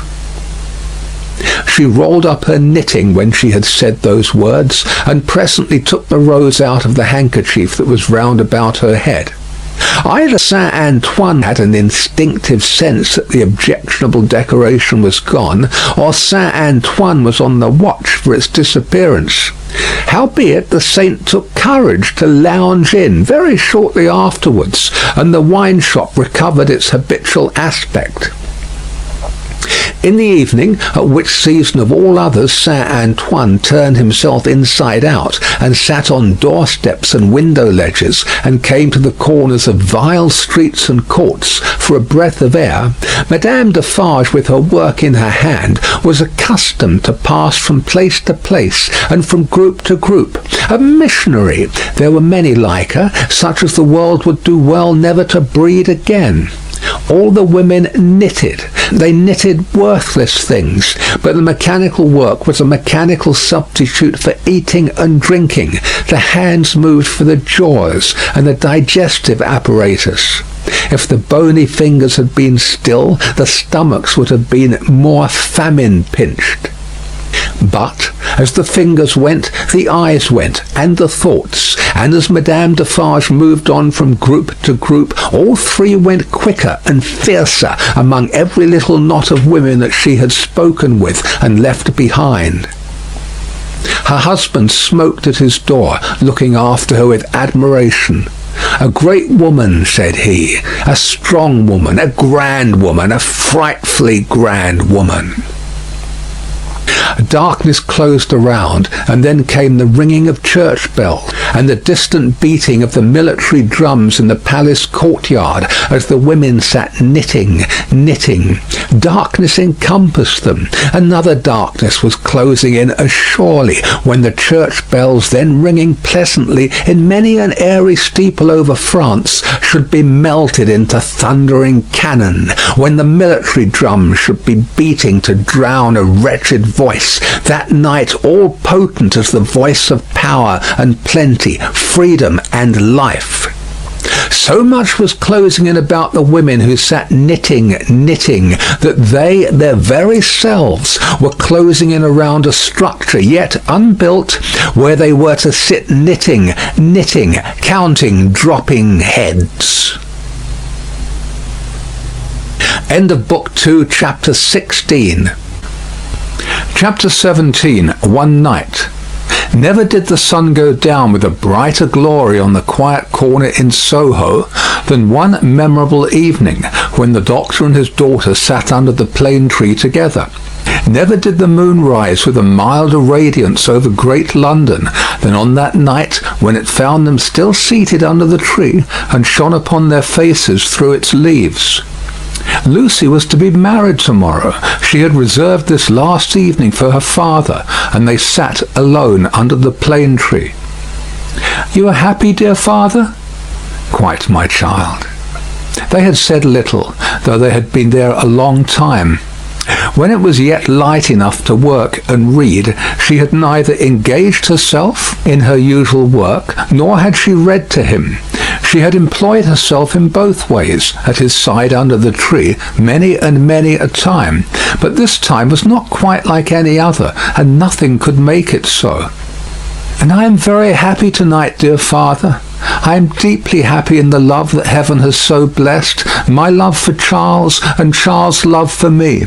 But if my life were not to be still consecrated to you, or if my marriage was so arranged as that it would part us even by the length of a few of these streets, I should be more unhappy and self-reproachful now than I can tell you.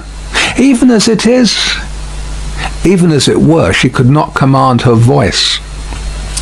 In the sad moonlight she clasped him by the neck and laid her face upon his breast.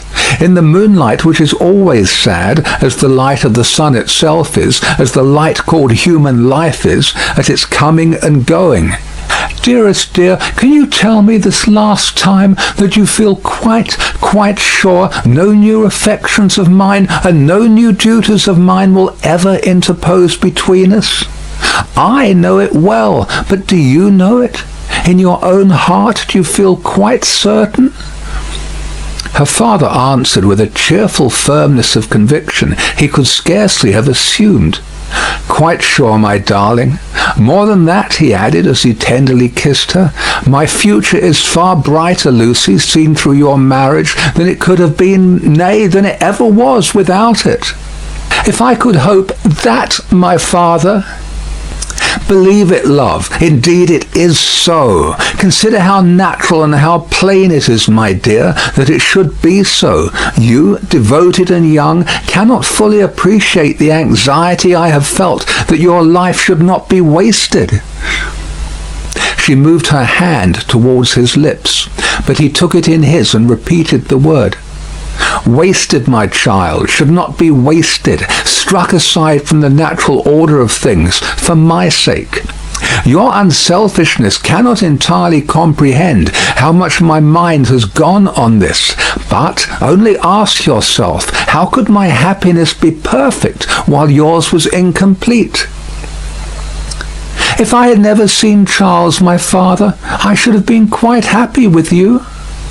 He smiled at her unconscious admission that she would have been unhappy without Charles, having seen him, and replied, my child, you did see him, and it is Charles. If it had not been Charles, it would have been another. Or, if it had been no other, I should have been the cause, and then the dark part of my life would have cast its shadow beyond myself, and would have fallen on you. It was the first time, except at the trial, of her ever hearing him refer to the period of his suffering. It gave her a strange, a new sensation, while his words were in her ears, and she remembered it long afterwards. See, said the doctor of Beauvais, raising his hand towards the moon, I have looked at her from my prison window when I could not bear her light. I have looked at her when it has been such torture to me to think of her shining upon what I had lost, that I have beaten my head against my prison walls. I have looked at her in a state so dun and lethargic that I have thought of nothing but the number of horizontal lines I could draw across her at the full, and the number of perpendicular lines with which I could intersect them. He added in his inward and pondering manner as he looked at the moon, it was 20 either way, I remember, and the 20th was difficult to squeeze in. The strange thrill with which she heard him go back to that time deepened as he dwelt upon it, but there was nothing to shock her in the manner of his reference. He only seemed to contrast his present cheerfulness and felicity with the dire endurance that was over. I have looked at her, speculating thousands of times upon the unborn child from whom I had been rent, whether it was alive, whether it had been born alive, or the poor mother's shock had killed it, whether it was a son who would some day avenge his father. There was a time in my imprisonment when my desire for vengeance was unbearable. Whether it was a son who would never know his father's story, who might even live to weigh the possibility of his father's having disappeared of his own will and act, whether it was a daughter who would grow to be a woman. She drew closer to him and kissed his cheek and his hand. I have pictured my daughter to myself as perfectly forgetful of me, rather altogether ignorant of me and unconscious of me. I have cast up the years of her age, year after year. I have seen her married to a man who knew nothing of my fate. I have altogether perished from the remembrance of the living, and in the next generation my place was a blank. My father, even to hear that you had such thoughts of a daughter who never existed strikes to my heart as if I had been that child. You, Lucy? It is out of the consolation and restoration you have brought to me that these remembrances arise and pass between us and the moon on this last night. What did I say just now? She knew nothing of you. She cared nothing for you. So, but on other moonlight nights, when the sadness and the silence have touched me in a different way, have affected me with something as like a sorrowful sense of peace as any emotion that had pain for its foundations could, I have imagined her as coming to me in my cell and leading me out into the freedom beyond the fortress. I have seen her image in the moonlight often, as I now see you, except that I never held her in my arms. It stood between the little grated window and the door. But you understand that that was not the child I am speaking of? The figure was not the image, the fancy? No, that was another thing. It stood before my disturbed sense of sight, but it never moved. The phantom that my mind pursued was another and more real child. Of her outward appearance I know no more than that she was like her mother. The other had that likeness too, as you have, but was not the same. Can you follow me, Lucy? Hardly, I think. I doubt you must have been a solitary prisoner to understand these perplexed distinctions. His collected and calm manner could not prevent her blood from running cold as he thus tried to anatomize his old condition.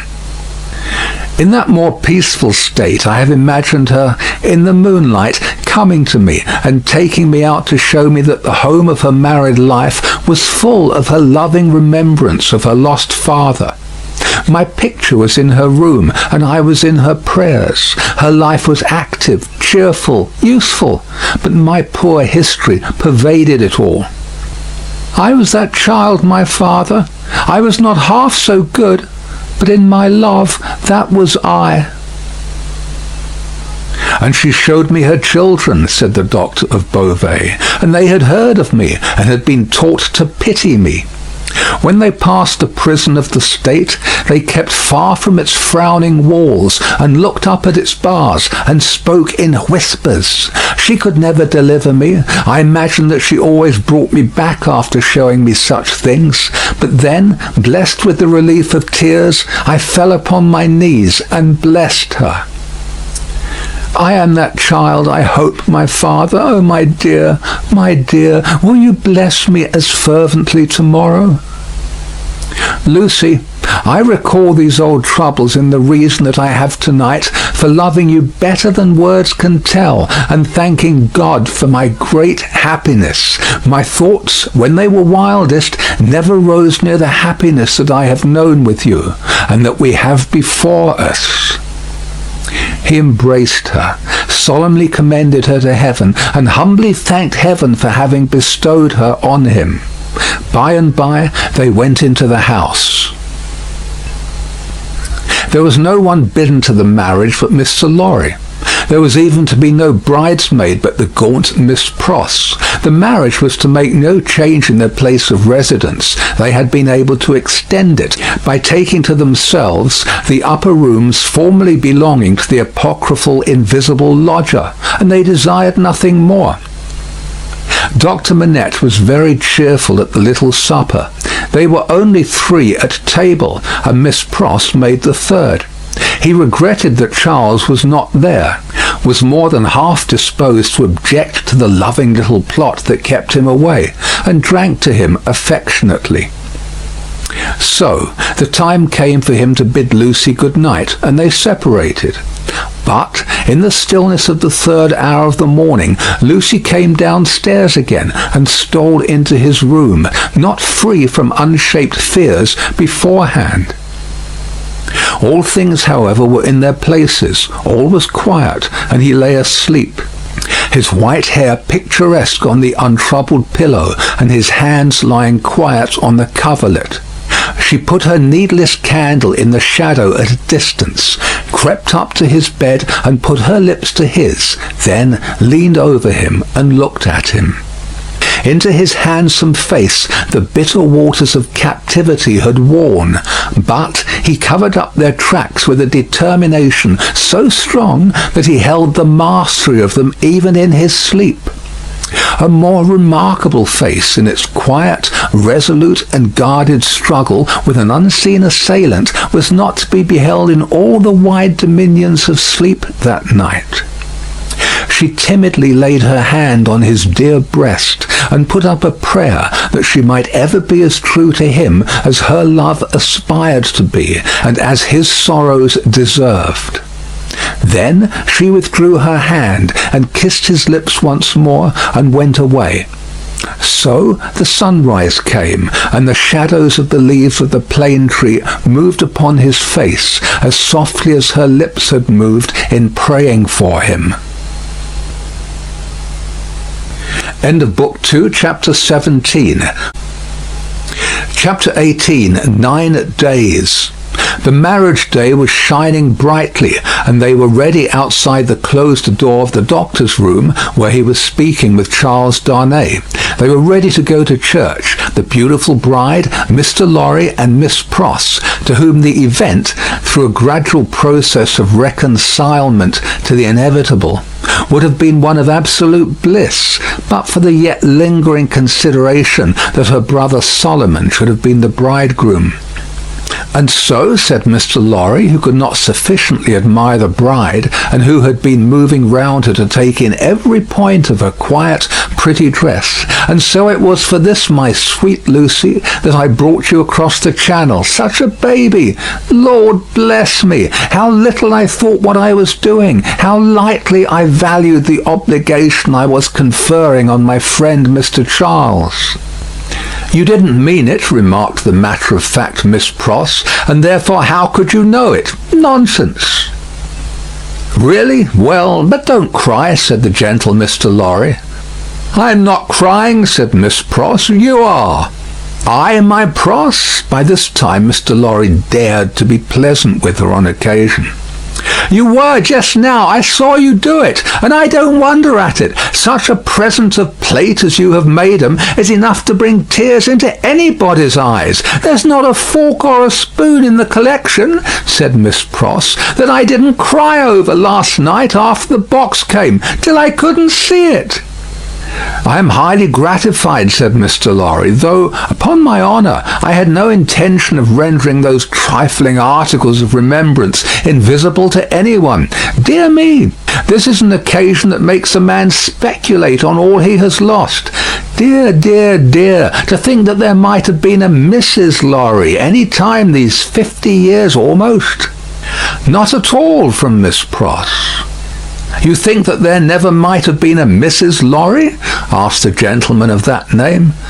Pooh, rejoined Miss Pross, you were a bachelor in your cradle. Well, observed Mr. Lorry, beamingly adjusting his little wig, that seems probable too. And you were cut out for a bachelor, pursued Miss Pross, before you were put in your cradle. Then I think, said Mr. Lorry, that I was very unhandsomely dealt with, and that I ought to have had a voice in the selection of my pattern. Enough. Now, my dear Lucy, drawing his arms soothingly round her waist, I hear them moving in the next room, and Miss Pross and I, as two formal folks of business, are anxious not to lose the final opportunity of saying something to you that you wish to hear. You leave your good father, my dear, in hands as earnest and as loving as your own. He shall be taken every conceivable care of during the next fortnight while you are in Warwickshire and thereabouts. Even Tellson shall go to the wall, comparatively speaking, before him. And when, at the fortnight's end, he comes to join you and your beloved husband on your other fortnight's trip in Wales, you shall say that we have sent him to you in the best health and in the happiest frame. Now, I hear somebody's step coming to the door. Let me kiss my dear girl with an old-fashioned bachelor blessing before somebody comes to claim his own. For a moment he held the fair face from him to look at the well-remembered expression on the forehead.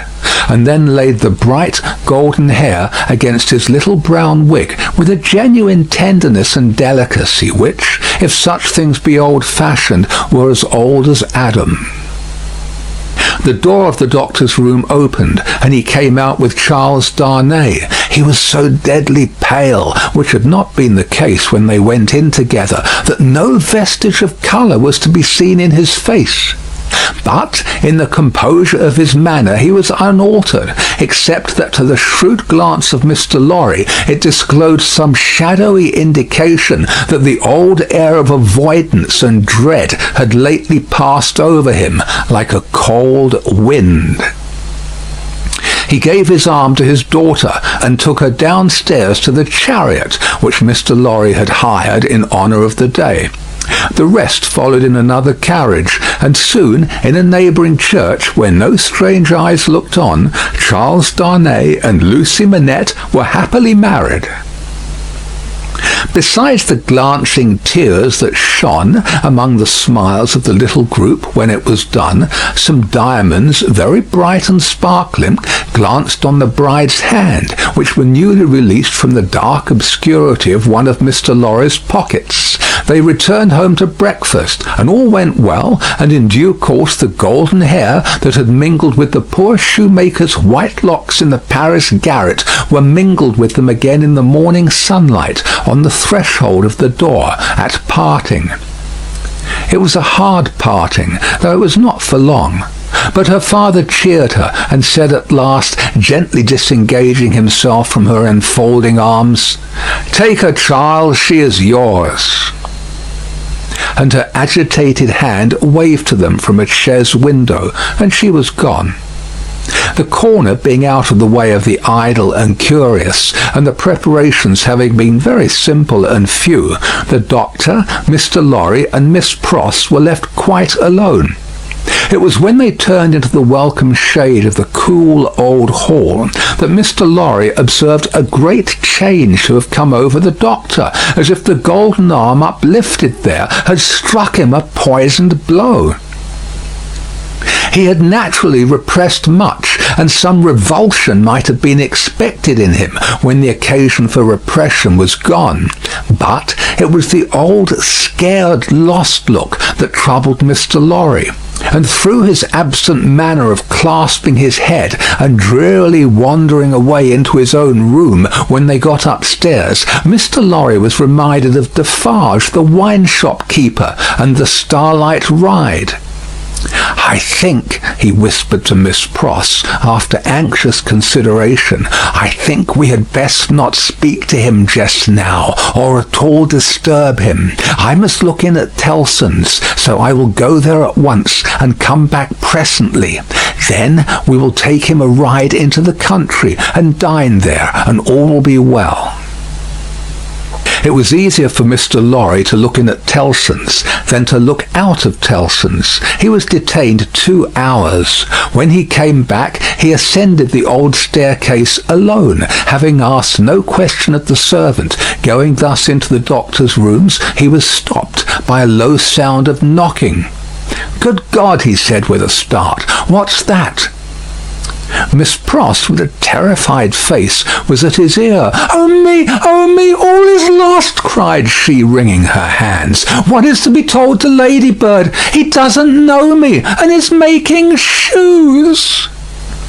Mr. Lorry said what he could to calm her, and went himself into the doctor's room. The bench was turned towards the light, as it had been when he had seen the shoemaker at his work before, and his head was bent down, and he was very busy. "Dr. Manette, my dear friend, Dr. Manette!"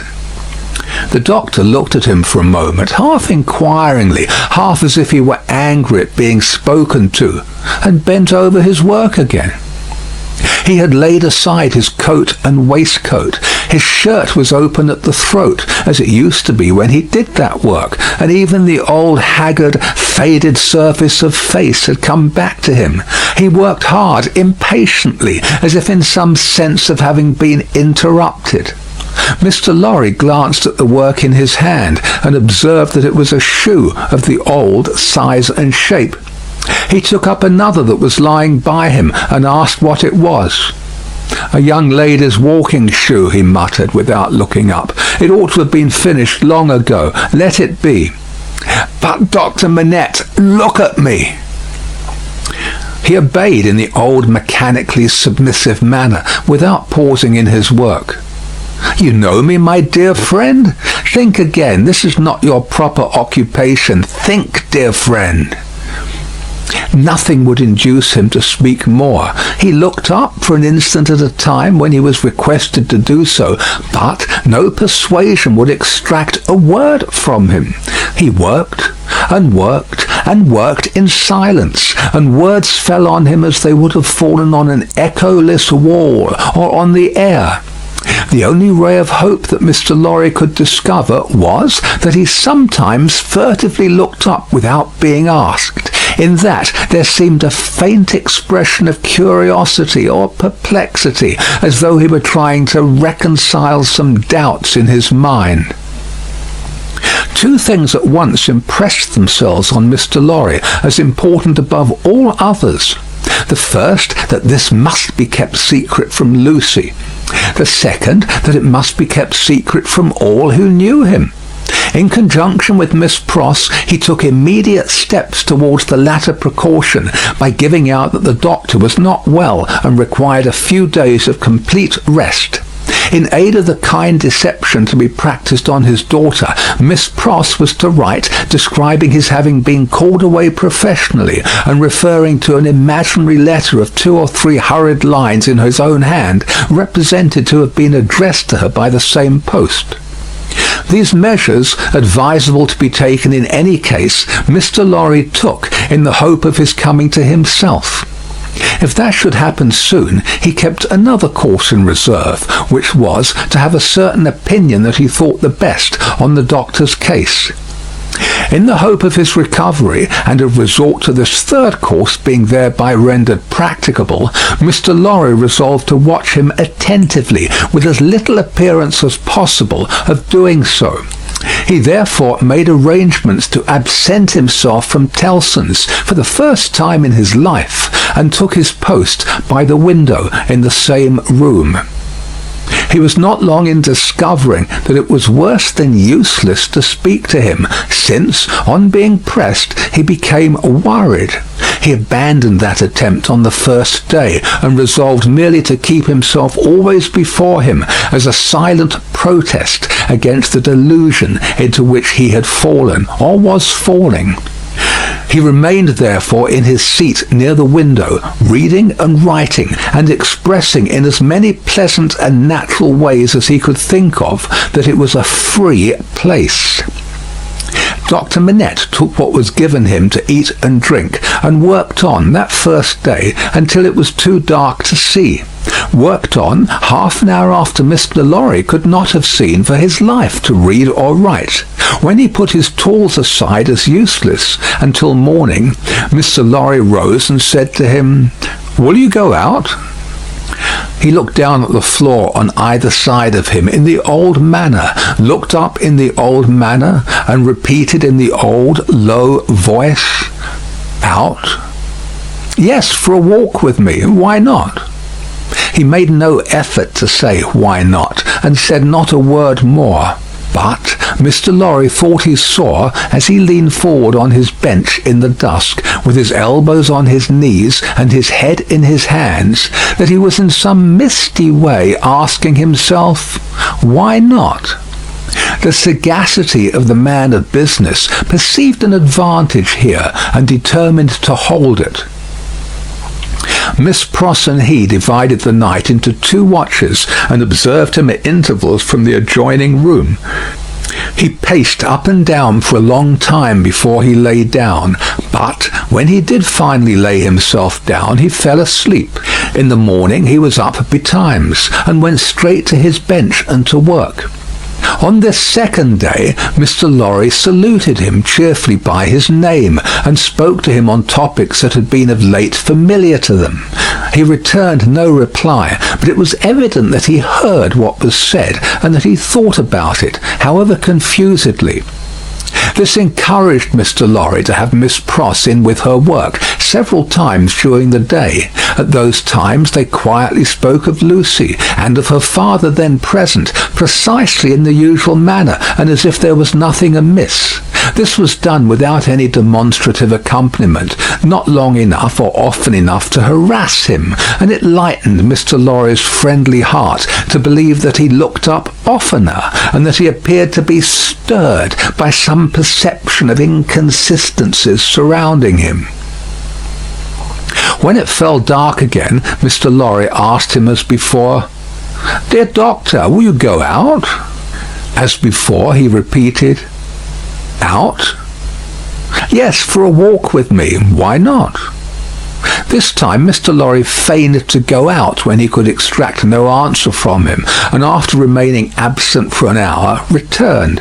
In the meanwhile the doctor had removed to the seat in the window, and had sat there looking down at the plane tree, but on Mr. Lorry's return he slipped away to his bench. The time went very slowly on, and Mr. Lorry's hope darkened, and his heart grew heavier again, and grew yet heavier and heavier every day. The third day came and went, the fourth, the fifth, 5 days, 6 days, 7 days, 8 days, 9 days.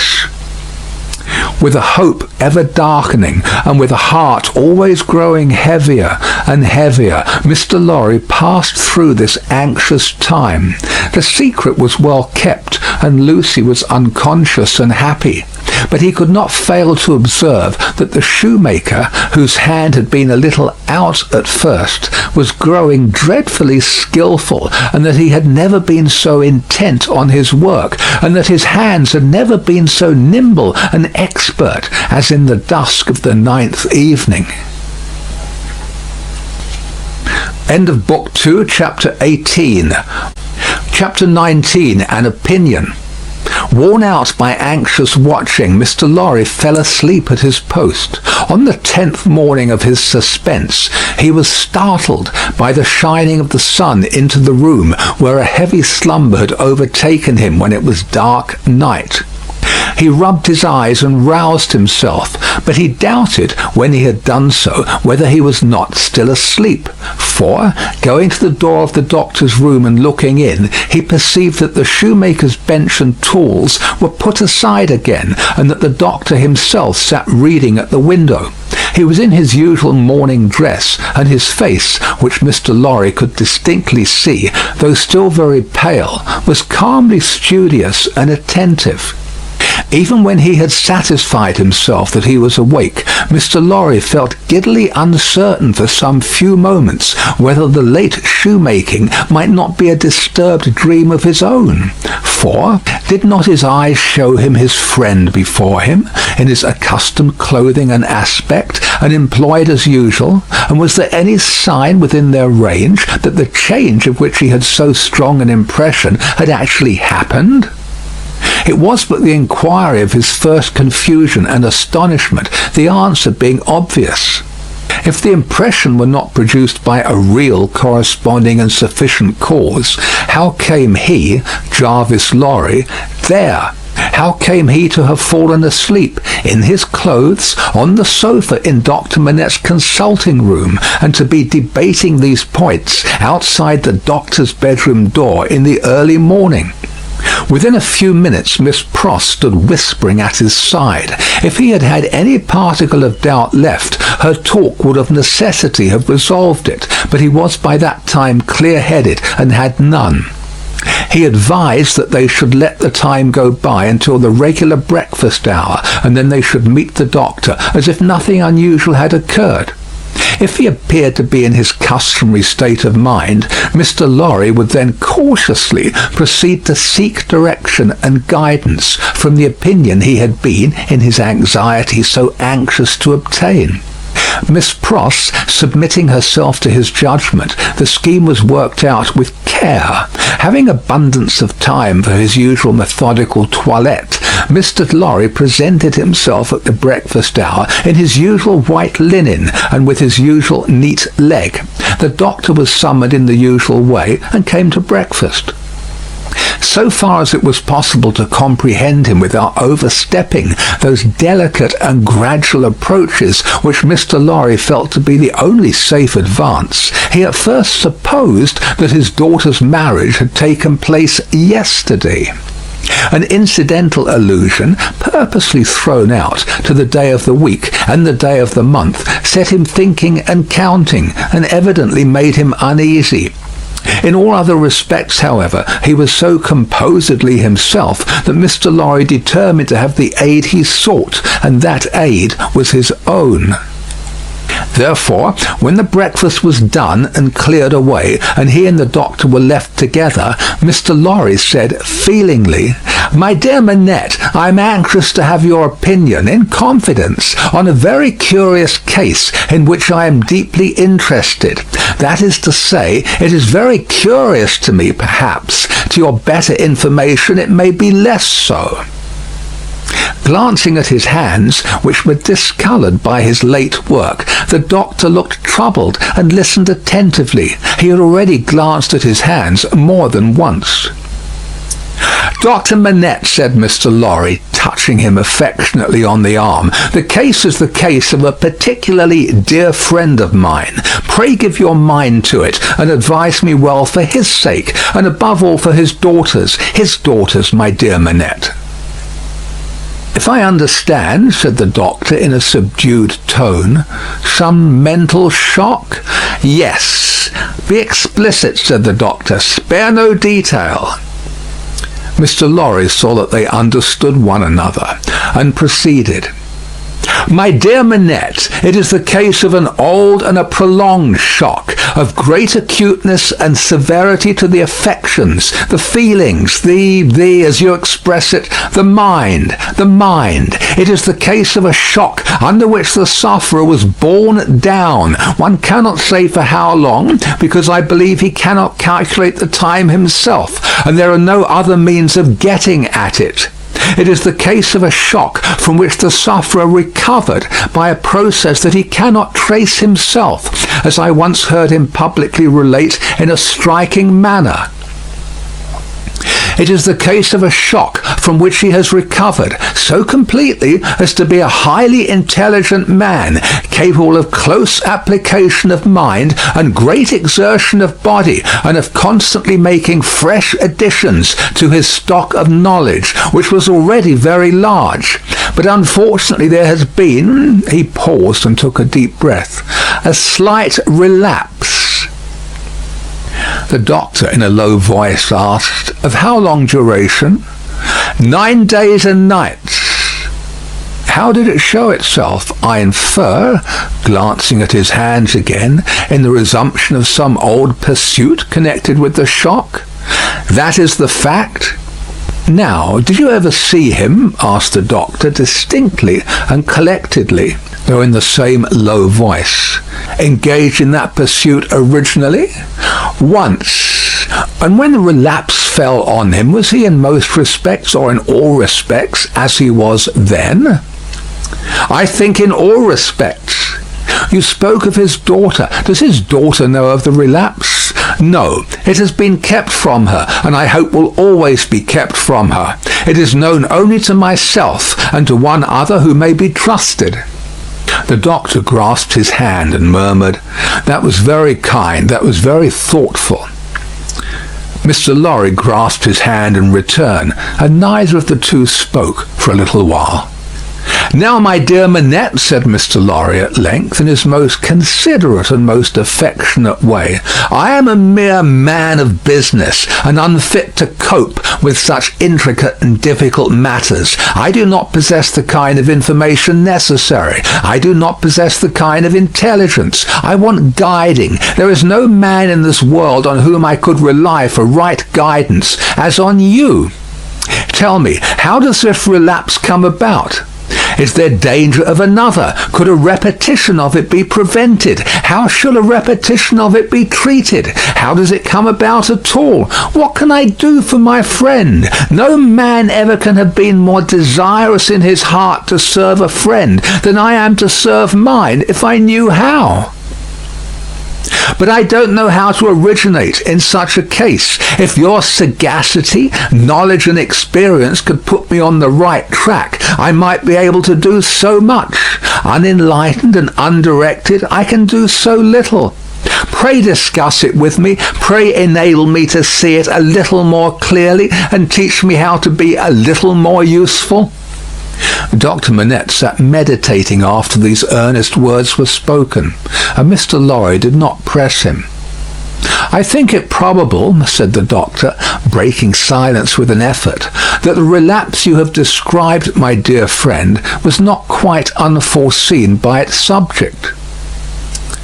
"Was it dreaded by him?" Mr. Lorry ventured to ask. "Very much," he said it with an involuntary shudder.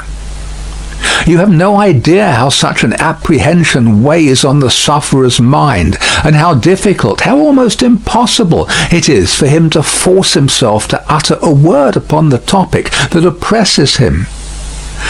"Would he," asked Mr. Lorry, "be sensibly relieved if he could prevail upon himself to impart that secret brooding to anyone when it is on him?" "I think so, but it is, as I have told you, next to impossible. I even believe it, in some cases, to be quite impossible." "Now," said Mr. Lorry, gently laying his hand on the doctor's arm again, after a short silence on both sides, "to what would you refer this attack?" "I believe," returned Dr. Manette, "that there had been a strong and extraordinary revival of the train of thought and remembrance that was the first cause of the malady. Some intense associations of a most distressing nature were vividly recalled, I think. It is probable that there had long been a dread lurking in his mind that those associations would be recalled, say, under certain circumstances, say, on a particular occasion. He tried to prepare himself in vain. Perhaps the effort to prepare himself made him less able to bear it." "Would he remember what took place in the relapse?" asked Mr. Lorry with natural hesitation. The doctor looked desolately round the room, shook his head, and answered in a low voice, "Not at all." "Now, as to the future?" hinted Mr. Lorry. "As to the future," said the doctor, recovering firmness, "I should have great hope. As it pleased heaven in its mercy to restore him so soon, I should have great hope. He, yielding under the pressure of a complicated something, long dreaded and long vaguely foreseen and contended against, and recovering after the cloud had burst and passed, I should hope that the worst was over." "Well, well, that's good comfort. I am thankful," said Mr. Lorry. "I am thankful," repeated the doctor, bending his head with reverence. "There are two other points," said Mr. Lorry, "on which I am anxious to be instructed. I may go on?" "You cannot do your friend a better service." The doctor gave him his hand. "To the first, then. He is of a studious habit and unusually energetic. He applies himself with great ardour to the acquisition of professional knowledge, to the conducting of experiments, to many things. Now, does he do too much?" "I think not. It may be the character of his mind to be always in singular need of occupation. That may be in part natural to it, in part the result of affliction. The less it was occupied with healthy things, the more it would be in danger of turning in the unhealthy direction. He may have observed himself and made the discovery." "You are sure that he is not under too great a strain?" "I think I am quite sure of it." "My dear Manette, if he were overworked now?" "My dear Lorry, I doubt if that could easily be. There has been a violent stress in one direction, and it needs a counterweight." "Excuse me, as a persistent man of business, assuming for a moment that he was overworked, it would show itself in some renewal of this disorder?" "I do not think so. I do not think," said Dr. Manette with the firmness of self-conviction, that anything but the one train of association would renew it. I think that henceforth nothing but some extraordinary jarring of that cord could renew it. After what has happened, and after his recovery, I find it difficult to imagine any such violent sounding of that string again. I trust, and I almost believe, that the circumstances likely to renew it are exhausted. He spoke with the diffidence of a man who knew how slight a thing would overset the delicate organisation of the mind, and yet with the confidence of a man who had slowly won his assurance out of personal endurance and distress. It was not for his friend to abate that confidence. He professed himself more relieved and encouraged than he really was, and approached his second and last point. He felt it to be the most difficult of all, but, remembering his old Sunday morning conversation with Miss Pross, and remembering what he had seen in the last 9 days, he knew that he must face it. The occupation resumed under the influence of this passing affliction, so happily recovered from, said Mr. Lorry, clearing his throat, we will call blacksmith's work. We will say, to put a case and for the sake of illustration, that he had been used in his bad time to work at a little forge. We will say that he was unexpectedly found at his forge again. Is it not a pity that he should keep it by him? The doctor shaded his forehead with his hand and beat his foot nervously on the ground. He has always kept it by him, said Mr. Lorry, with an anxious look at his friend. Now, would it not be better that he should let it go? Still the doctor, with shaded forehead, beat his foot nervously on the ground. You do not find it easy to advise me, said Mr. Lorry. I quite understand it to be a nice question, and yet I think—" and there he shook his head and stopped. "You see," said Dr. Manette, turning to him after an uneasy pause, "it is very hard to explain consistently the innermost workings of this poor man's mind. He once yearned so frightfully for that occupation, and it was so welcome when it came. No doubt it relieved his pain so much by substituting the perplexity of the fingers for the perplexity of the brain, and by substituting, as he became more practised, the ingenuity of the hands for the ingenuity of the mental torture, that he has never been able to bear the thought of putting it quite out of his reach. Even now, when I believe he is more hopeful of himself than he has ever been, and even speaks of himself with a kind of confidence, the idea that he might need that old employment and not find it gives him a sudden sense of terror, like that which one may fancy strikes to the heart of a lost child." He looked like his illustration as he raised his eyes to Mr. Lorry's face. "But may not mind, I ask for information as a plodding man of business who only deals with such material objects as guineas, shillings, and banknotes. May not the retention of the thing involve the retention of the idea? If the thing were gone, my dear Manette, might not the fear go with it? In short, is it not a concession to the misgiving to keep the forge?" There was another silence. "You see, too," said the doctor, tremulously, "it is such an old companion." "I would not keep it," said Mr. Lorry, shaking his head, for he gained in firmness as he saw the doctor disquieted. "I would recommend him to sacrifice it. I only want your authority. I am sure it does no good. Come, give me your authority, like a dear, good man, for his daughter's sake, my dear Manette." Very strange to see what a struggle there was within him.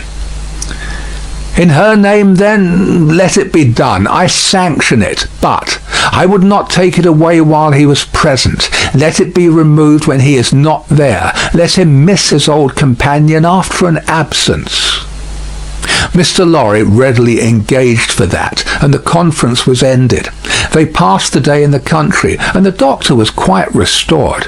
On the 3 following days he remained perfectly well, and on the 14th day he went away to join Lucy and her husband. The precaution that had been taken to account for his silence, Mr. Lorry had previously explained to him, and he had written to Lucy in accordance with it, and she had no suspicions. On the night of the day on which he left the house, Mr. Lorry went into his room with a chopper, saw, chisel, and hammer, attended by Miss Pross carrying a light. There, with closed doors and in a mysterious and guilty manner, Mr. Lorry hacked the shoemaker's bench to pieces, while Miss Pross held the candle as if she were assisting at a murder, for which, indeed, in her grimness, she was no unsuitable figure. The burning of the body, previously reduced to pieces convenient for the purpose, was commenced without delay in the kitchen fire, and the tools, shoes, and leather were buried in the garden. So wicked do destruction and secrecy appear to honest minds, that Mr. Lorry and Miss Pross, while engaged in the commission of their deed and in the removal of its traces, almost felt and almost looked like accomplices in a horrible crime. End of Book 2, Chapter 19. Chapter 20, A Plea. When the newly married pair came home, the first person who appeared to offer his congratulations was Sidney Carton. They had not been at home many hours when he presented himself. He was not improved in habits, or in looks, or in manner, but there was a certain rugged air of fidelity about him, which was new to the observation of Charles Darnay. He watched his opportunity of taking Darnay aside into a window, and of speaking to him when no one overheard. "Mr. Darnay," said Carton, "I wish we might be friends." "We are already friends, I hope." "You are good enough to say so as a fashion of speech, but I don't mean any fashion of speech. Indeed, when I say I wish we might be friends, I scarcely mean quite that either." Charles Darnay, as was natural, asked him, in all good humour and good fellowship, what he did mean. "Upon my life," said Carton, smiling, "I find that easier to comprehend in my own mind than to convey to yours. However, let me try. You remember a certain famous occasion when I was more drunk than usual?" "I remember a certain famous occasion when you forced me to confess that you had been drinking." "I remember it too. The curse of those occasions is heavy upon me, for I always remember them. I hope it may be taken into account one day, when all days are at an end for me. Don't be alarmed, I am not going to preach." "I am not at all alarmed. Earnestness in you is anything but alarming to me." "Ah," said Carton, with a careless wave of his hand, as if he waved that away. "On the drunken occasion in question, one of a large number, as you know, I was insufferable about liking you and not liking you. I wish you would forget it." "I forgot it long ago." Fashion of speech again. "But, Mr. Darnay, oblivion is not so easy to me as you represent it to be to you. I have by no means forgotten it, and a light answer does not help me to forget it." "If it was a light answer," returned Darnay, "I beg your forgiveness for it. I had no other object than to turn a slight thing, which, to my surprise, seems to trouble you too much, aside. I declare to you, on the faith of a gentleman, that I have long dismissed it from my mind." "Good heaven, what was there to dismiss? Have I nothing more important to remember in the great service you rendered me that day?" "As to the great service," said Carton, "I am bound to avow to you, when you speak of it in that way, that it was mere professional claptrap. I don't know that I cared what became of you when I rendered it. Mind, I say when I rendered it, I am speaking of the past." "You make light of the obligation," returned Darnay, "but I will not quarrel with your light answer." "Genuine truth, Mr. Darnay. Trust me, I have gone aside from my purpose. I was speaking about our being friends. Now, you know me. You know I am incapable of all the higher and better flights of men. If you doubt it, ask Stryver, and he'll tell you so. I prefer to form my own opinion without the aid of his. Well, at any rate, you know me as a dissolute dog who has never done any good and never will. I don't know that you never will, but I do, and you must take my word for it. Well, if you could endure to have such a worthless fellow, and a fellow of such indifferent reputation, coming and going at odd times, I should ask that I might be permitted to come and go as a privileged person here, that I might be regarded as a useless, and I would add, if it were not for the resemblance I detected between you and me, an unornamental piece of furniture, tolerated for its old service, and taken no notice of. I doubt if I should abuse the permission. It is 100 to 1 if I should avail myself of it 4 times in a year.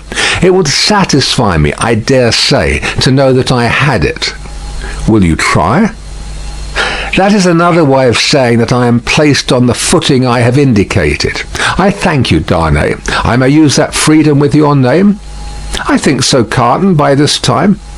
They shook hands upon it, and Sidney turned away. Within a minute afterwards he was, to all outward appearance, as unsubstantial as ever. When he was gone, and in the course of an evening passed with Miss Pross, the doctor, and Mr. Lorry, Charles Darnay made some mention of this conversation in general terms, and spoke of Sidney Carton as a problem of carelessness and recklessness. He spoke of him, in short, not bitterly, or meaning to bear hard upon him, but as anybody might who saw him as he showed himself.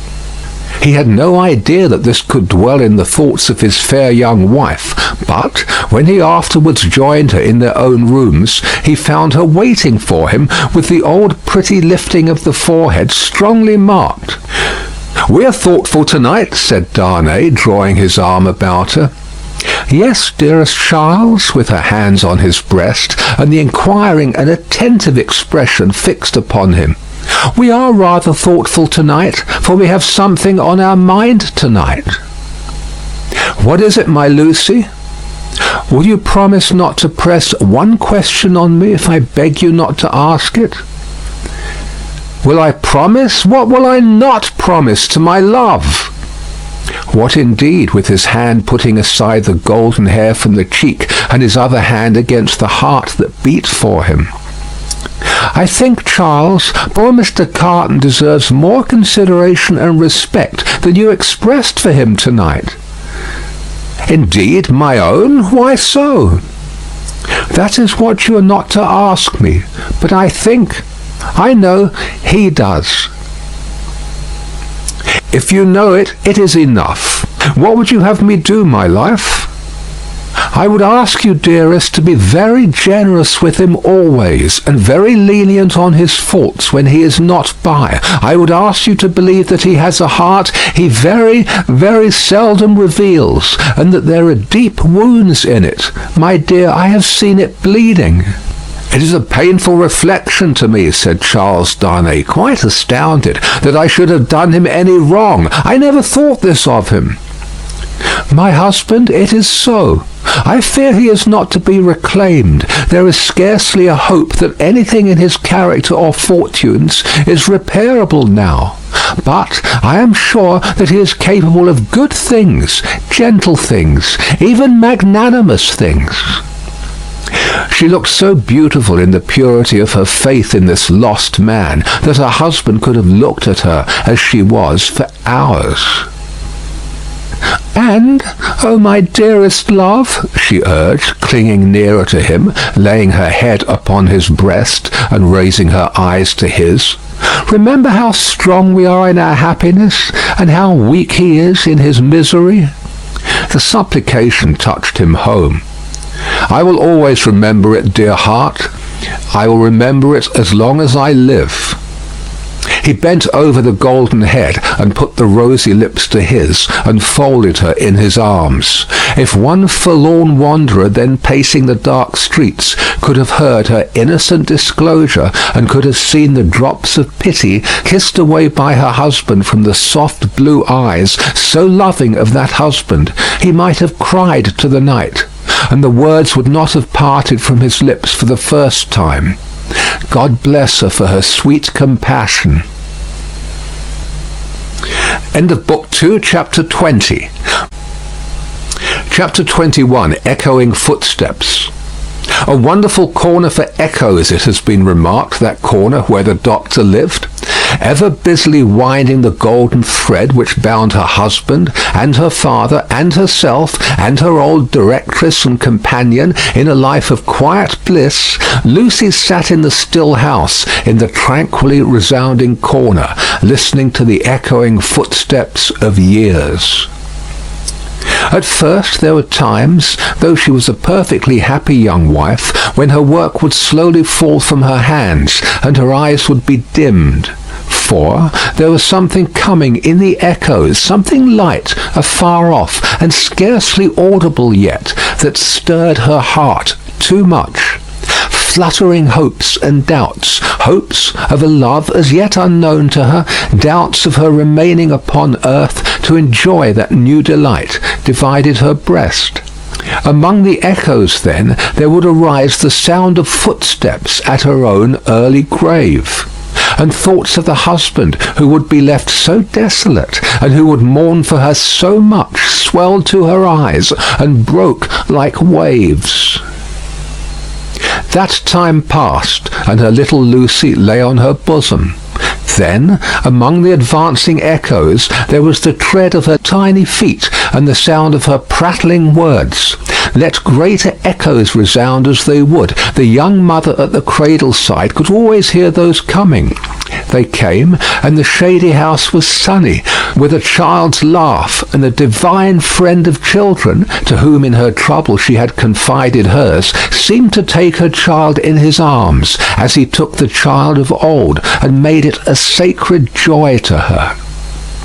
Ever busily winding the golden thread that bound them all together, weaving the service of her happy influence through the tissue of all their lives, and making it predominate nowhere, Lucy heard in the echoes of years none but friendly and soothing sounds. Her husband's step was strong and prosperous among them, her father's firm and equal. Lo, Miss Pross, in harness of string, awakening the echoes as an unruly charger, whip-corrected, snorting, and pawing the earth under the plane tree in the garden. Even when there were sounds of sorrow among the rest, they were not harsh nor cruel. Even when golden hair, like her own, lay in a halo on a pillow round the worn face of a little boy, and he said with a radiant smile, "Dear Papa and Mamma, I am very sorry to leave you both, and to leave my pretty sister, but I am cold, and I must go." Those were not tears all of agony that wetted his young mother's cheek as the spirit departed from her embrace that had been entrusted to it. Suffer them and forbid them not. They see my father's face. O Father, blessed words. Thus the rustling of an angel's wings got blended with the other echoes, and they were not wholly of earth, but had in them that breath of heaven. Sighs of the winds that blew over a little garden tomb were mingled with them also, and both were audible to Lucy in a hushed murmur, like the breathing of a summer sea asleep upon a sandy shore. As the little Lucy, comically studious at the task of the morning, or dressing a doll at her mother's footstool, chattered in the tongues of the two cities that were blended in her life. The echoes rarely answered to the actual tread of Sidney Carton. Some half-dozen times a year, at most, he claimed his privilege of coming in uninvited, and would sit among them through the evening as he had once done often. He never came there heated with wine. And one other thing regarding him was whispered in the echoes, which has been whispered by all true echoes for ages and ages. No man ever really loved a woman, lost her, and knew her with a blameless though an unchanged mind when she was a wife and a mother, but her children had a strange sympathy with him, an instinctive delicacy of pity for him. What fine hidden sensibilities are touched in such a case, no echoes tell. But it is so, and it was so here. Carton was the first stranger to whom little Lucy held out her chubby arms, and he kept his place with her as she grew. The little boy had spoken of him almost at the last. "Poor Carton, kiss him for me." Mr. Stryver shouldered his way through the law like some great engine forcing itself through turbid water, and dragged his useful friend in his wake like a boat towed astern. As the boat so favoured is usually in a rough plight and mostly under water, so Sidney had a swamped life of it. But easier and strong custom, unhappily so much easier and stronger in him than any stimulating sense of desert or disgrace, made it the life he was to lead, and he no more thought of emerging from his state of lion's jackal than any real jackal may be supposed to think of rising to be a lion. Stryver was rich, had married a florid widow with property and 3 boys, who had nothing particularly shining about them but the straight hair of their dumpling heads. These 3 young gentlemen, Mr. Stryver, exuding patronage of the most offensive quality from every pore, had walked before him like 3 sheep to the quiet corner in Soho, and had offered as pupils to Lucy's husband, delicately saying, "Halloa, here are 3 lumps of bread and cheese towards your matrimonial picnic, Darnay." The polite rejection of the 3 lumps of bread and cheese had quite bloated Mr. Stryver with indignation, which he afterwards turned to account in the training of the young gentlemen, by directing them to beware of the pride of beggars like that tutor fellow. He was also in the habit of declaiming to Mrs. Stryver, over his full-bodied wine, on the arts Mrs. Darnay had once put in practice to catch him, and on the diamond-cut diamond arts in himself, madam, which had rendered him not to be caught. Some of his King's Bench familiars, who were occasionally parties to the full-bodied wine and the lie, excused him for the latter by saying that he had told it so often that he believed it himself, which is surely such an incorrigible aggravation of an originally bad offence as to justify any such offenders being carried off to some suitably retired spot and there hanged out of the way. There were among the echoes to which Lucy, sometimes pensive, sometimes amused and laughing, listened in the echoing corner until her little daughter was 6 years old. How near to her heart the echoes of her child's tread came, and those of her own dear father's, always active and self-possessed, and those of her dear husband's, need not be told. Nor how the lightest echo of their united home, directed by herself with such a wise and elegant thrift that it was more abundant than any waste, was music to her, nor how there were echoes all about her, sweet in her ears, of the many times her father had told her that he found her more devoted to him married, if that could be, than single, and of the many times her husband had said to her that no cares and duties seemed to divide her love for him or her help to him, and asked her, "What is the magic secret, my darling, of your being everything to all of us, as if there were only one of us, yet never seeming to be hurried or to have too much to do?" But there were other echoes from a distance that rumbled menacingly in the corner all through the space of time, and it was now about little Lucy's 6th birthday that they began to have an awful sound, as of a great storm in France with a dreadful sea rising. On a night in mid-July 1789, Mr. Lorry came in late from Tellson's and sat himself down by Lucy and her husband in the dark window. It was a hot, wild night, and they were all 3 reminded of the old Sunday night when they had looked at the lightning from the same place. "I began to think," said Mr. Lorry, pushing his brown wig back, "that I should have to pass the night at Tellson's. We have been so full of business all day that we have not known what to do first, or which way to turn. There is such an uneasiness in Paris that we have actually a run of confidence upon us." Our customers over there seem not to be able to confide their property to us fast enough. There is positively a mania among some of them for sending it to England." "That has a bad look," said Darnay. "A bad look, you say, my dear Darnay?" "Yes, but we don't know what reason there is in it. People are so unreasonable. Some of us at Tellson's are getting old, and we really can't be troubled out of the ordinary course without due occasion." "Still," said Darnay, "you know how gloomy and threatening the sky is." "I know that, to be sure," assented Mr. Lorry, trying to persuade himself that his sweet temper was soured and that he grumbled. "But I'm determined to be peevish after my long day's botheration. Where is Manette?" "Here he is," said the doctor, entering the dark room at the moment. "I'm quite glad you are at home, for these hurries and forebodings by which I have been surrounded all day long have made me nervous without reason. You're not going out, I hope?" "No, I'm going to play backgammon with you, if you like," said the doctor. "I don't think I do like. If I may speak my mind, I am not fit to be pitted against you tonight. Is the tea-board still there, Lucy? I can't see." "Of course, it has been kept for you." "Thank ye, my dear. The precious child is safe in bed?" "And sleeping soundly."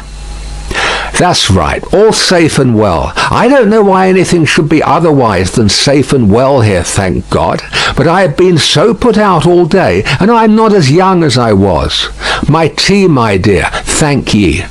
Now, come and take your place in the circle, and let us sit quiet and hear the echoes about which you have your theory." "Not a theory, it was a fancy." "A fancy, then, my wise pet," said Mr. Lorry, patting her hand. "They are very numerous and very loud, though, are they not? Only hear them." Headlong, mad, and dangerous footsteps to force their way into anybody's life, footsteps not easily made clean again, if once stained red, the footsteps raging in Saint Antoine afar off as the little circle sat in the dark London window. Saint Antoine had been that morning a vast dusky mass of scarecrows, heaving to and fro, with frequent gleams of light above the billowy heads, where steel blades and bayonets shone in the sun. A tremendous roar arose from the throat of Saint Antoine, and a forest of naked arms struggled in the air like shriveled branches of trees in a winter wind, all the fingers convulsively clutching at every weapon or semblance of a weapon that was thrown up from the depths below, no matter how far off. Who gave them out? Whence they last came? Where they began? Through what agency they crookedly quivered and jerked, scores at a time, over the heads of the crowd, like a kind of lightning? No eye in the throng could have told, but muskets were being distributed, so were cartridges, powder and ball, bars of iron and wood, knives, axes, pikes, every weapon that distracted ingenuity could discover or devise. People who could lay hold of nothing else set themselves with bleeding hands to force stones and bricks out of their places in walls. Every pulse and heart in Saint Antoine was on high fever strain and at high fever heat. Every living creature there held life as of no account and was demented with a passionate readiness to sacrifice it. As a whirlpool of boiling waters has a centre point, so all this raging circled round Defarge's wine shop, and every human drop in the cauldron had a tendency to be sucked towards the vortex, where Defarge himself, already begrimed with gunpowder and sweat, issued orders, issued arms, thrust this man back, dragged this man forward, disarmed one to arm another, laboured and strove in the thickest of the uproar. "Keep near to me, Jacques 3, cried Defarge, "and do you, Jacques 1 and 2, separate and put yourselves at the head of as many of these patriots as you can. Where is my wife?" "Eh, well, here you see me," said Madame, composed as ever, but not knitting today. Madame's resolute right hand was occupied with an axe in place of the usual softer implements, and in her girdle were a pistol and a cruel knife. "Where do you go, my wife?" "I go," said Madame, "with you at present. You shall see me at the head of women by and by." "Come then," said Defarge in a resounding voice. "Patriots and friends, we are ready. The Bastille!" With a roar that sounded as if all the breath in France had been shaped into the detested word, the living sea rose, wave on wave, depth on depth, and overflowed the city to that point. Alarm bells ringing, drums beating, the sea raging and thundering on its new beach, the attack began. Deep ditches, double drawbridge, massive stone walls, 8 great towers, cannon, muskets, fire and smoke, through the fire and through the smoke, in the fire and in the smoke, for the sea cast him up against a cannon, and on the instant he became a cannoneer. Defarge of the wine shop worked like a manful soldier. 2 fierce hours. Deep ditch, single drawbridge, massive stone walls, 8 great towers, cannon, muskets, fire and smoke, 1 drawbridge down. Work, comrades all, work! Work, Jacques 1, Jacques 2, Jacques 1000, Jacques 2000, Jacques 25,000, in the name of all the angels or the devils, which you prefer, work! Thus Defarge of the wine shop, still at his gun, which had long grown hot. "To me, women!" cried Madame, his wife. "What? We can kill as well as the men when the place is taken!" And to her, with a shrill, thirsty cry, trooping women variously armed, but all armed alike in hunger and revenge. Cannon, muskets, fire and smoke, but still the deep ditch, the single drawbridge, the massive stone walls and the 8 great towers, slight displacements of the raging sea made by the falling wounded, flashing weapons, blazing torches, smoking wagon loads of wet straw, hard work at neighbouring barricades in all directions, shrieks, volleys, execrations, bravery without stint, boom, smash and rattle, and the furious sounding of the living sea, but still the deep ditch and the single drawbridge and the massive stone walls and the 8 great towers, and still Defarge of the wine shop at his gun, grown doubly hot by the service of 4 fierce hours. A white flag from within the fortress, and the parley, this dimly perceptible through the raging storm, nothing audible in it. Suddenly the sea rose immeasurably wider and higher, and swept Defarge of the wine shop over the lower drawbridge, past the massive stone outer walls, in among the 8 great towers, surrendered.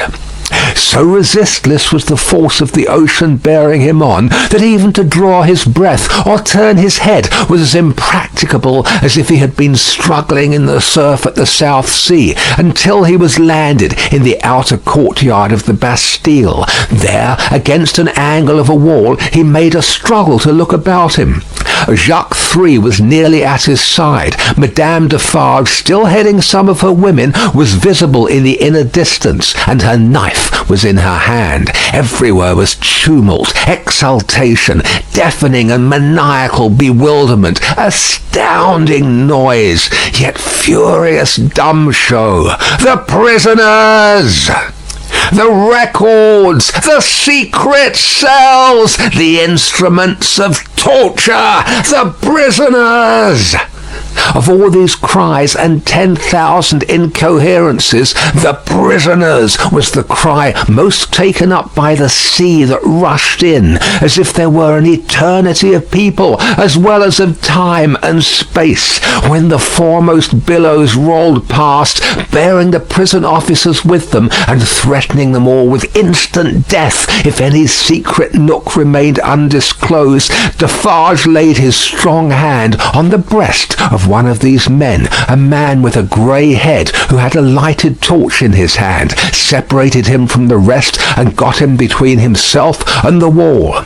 "Show me the North Tower," said Defarge. "Quick!" "I will faithfully," replied the man, "if you will come with me, but there is no one there."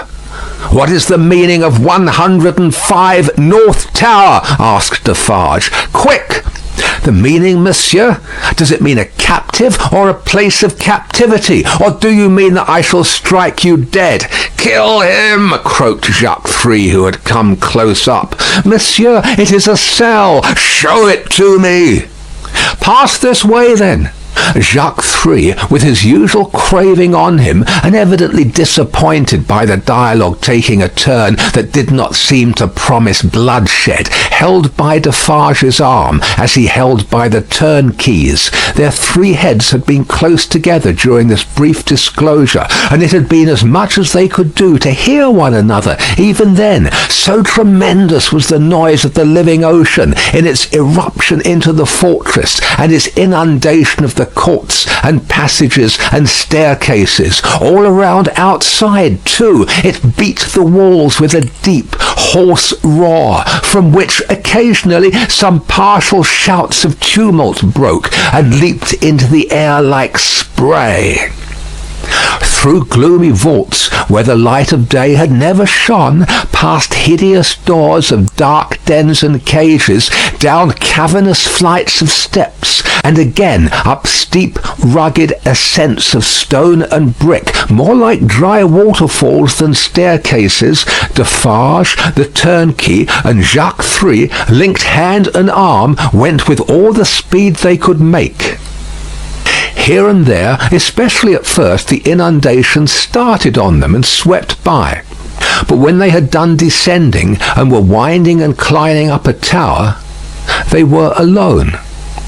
Hemmed in here by the massive thickness of walls and arches, the storm within the fortress and without was only audible to them in a dull, subdued way, as if the noise out of which they had come had almost destroyed their sense of hearing. The turnkey stopped at a low door, put a key in a clashing lock, swung the door slowly open, and said, as they all bent their heads and passed in, 105 North Tower. There was a small, heavily grated, unglazed window high in the wall, with a stone screen before it, so that the sky could be only seen by stooping low and looking up. There was a small chimney, heavily barred across, a few feet within. There was a heap of old feathery wood ashes on the hearth. There was a stool and table and a straw bed.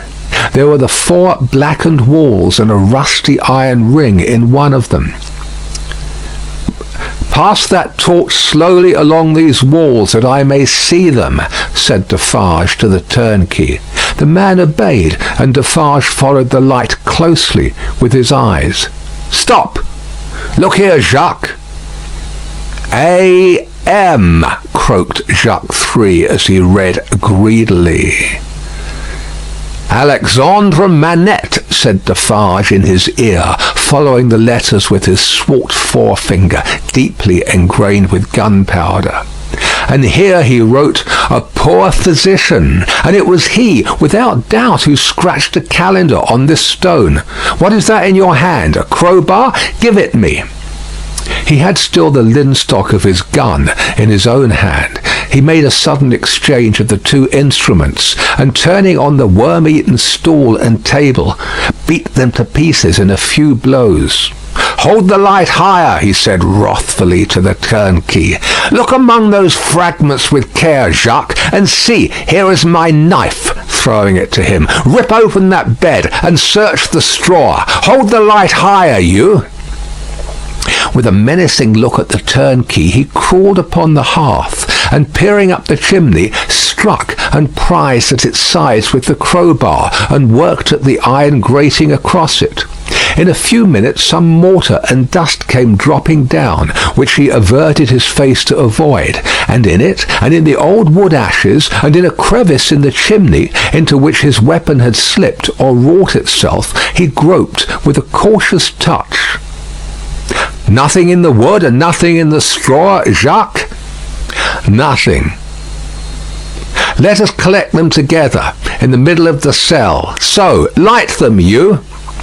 The turnkey fired the little pile, which blazed high and hot. Stooping again to come out at the low arched door, they left it burning and retraced their way to the courtyard, seeming to recover their sense of hearing as they came down, until they were in the raging flood once more. They found it surging and tossing, in quest of Defarge himself. Saint Antoine was clamorous to have its wine-shop keeper foremost in the guard upon the governor who had defended the Bastille and shot the people.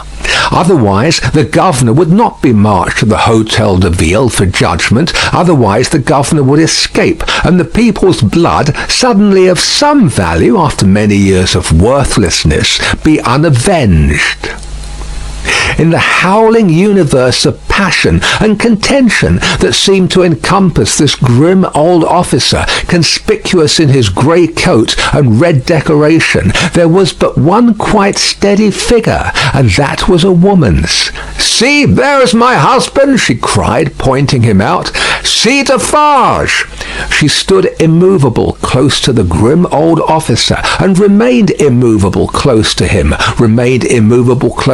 through the streets, as Defarge and the rest bore him along, remained immovable close to him when he was got near his destination, and began to be struck at from behind, remained immovable close to him when the long-gathering rain of stabs and blows fell heavy, was so close to him when he dropped dead under it, that, suddenly animated, she put her foot upon his neck, and with her cruel knife, long ready, hewed off his head. The hour was come when Saint Antoine was to execute his horrible idea of hoisting up men for lamps to show what he could be and do. Saint Antoine's blood was up, and the blood of tyranny and domination by the iron hand was down. Down on the steps of the Hôtel de Ville, where the governor's body lay, down on the sole of the shoe of Madame Defarge, where she had trodden on the body to steady it for mutilation. "Lower the lamp yonder!" cried Saint Antoine, after glaring round for a new means of death. "Here is one of his soldiers to be left on guard." The swinging sentinel was posted, and the sea rushed on. The sea of black and threatening waters, and of destructive upheaving of wave against wave, whose depths were yet unfathomed, and whose forces were yet unknown. The remorseless sea of turbulently swaying shapes, voices of vengeance, and faces hardened in the furnaces of suffering, until the touch of pity could make no mark on them. But in the ocean of faces, where every fierce and furious expression was in vivid life, there were two groups of faces, each 7 in number, so fixedly contrasting with the rest that never did sea roll which bore more memorable wrecks with it. 7 faces of prisoners, suddenly released by the storm that had burst their tomb, were carried high overhead, all scared, all lost, all wondering and amazed, as if the last day were come, and those who rejoiced around them were lost spirits. Other 7 faces there were, carried higher, 7 dead faces, whose drooping eyelids and half-seen eyes awaited the last day. Impassive faces, yet with a suspended, not an abolished, expression on them. Faces, rather, in a fearful pause, as having yet to raise the dropped lids of the eyes, and bear witness with the bloodless lips, "Thou didst it." 7 prisoners released, 7 gory heads on pikes, the keys of the accursed fortress of the 8 strong towers, some discovered letters and other memorials of prisoners of old time, long dead of broken hearts, such and such like. The loudly echoing footsteps of Saint Antoine escort through the Paris streets in mid-July, 1789. Now, heaven defeat the fancy of Lucy Darnay, and keep these feet far out of her life, for they are headlong, mad, and dangerous, and in the years so long after the breaking of the cask at Defarge's wine-shop door, they are not easily purified when once stained red. End of Book 2, Chapter 21. Chapter 22, The Sea Still Rises.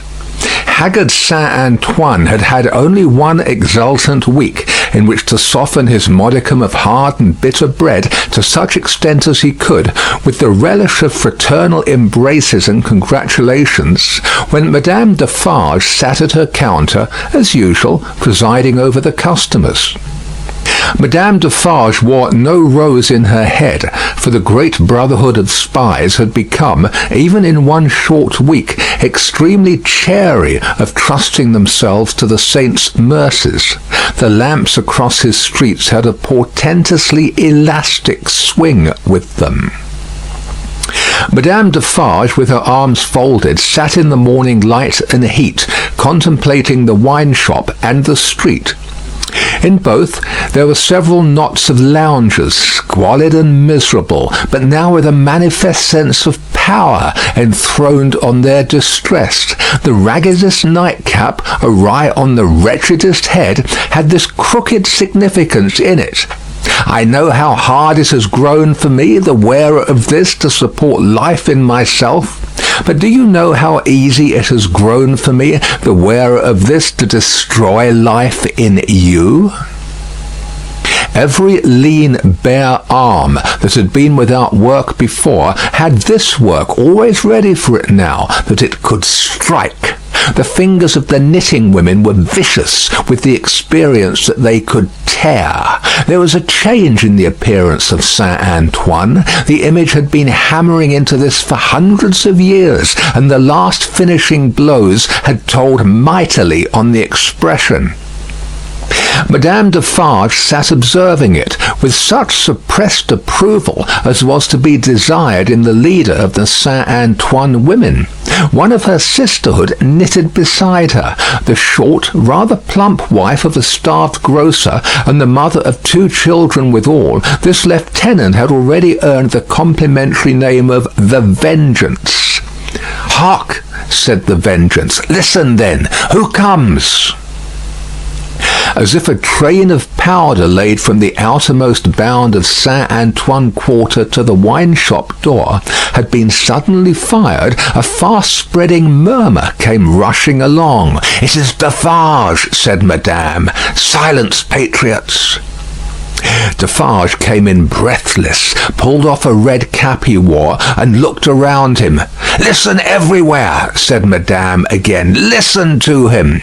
Defarge stood, panting, against a background of eager eyes and open mouths formed outside the door. All those within the wine-shop had sprung to their feet. "Say then, my husband, what is it?" "News from the other world." "How then?" cried Madame contemptuously. "The other world?" Does everybody here recall old Foulon, who told the famished people that they might eat grass, and who died and went to hell? Everybody, from all throats. The news is of him. He is among us.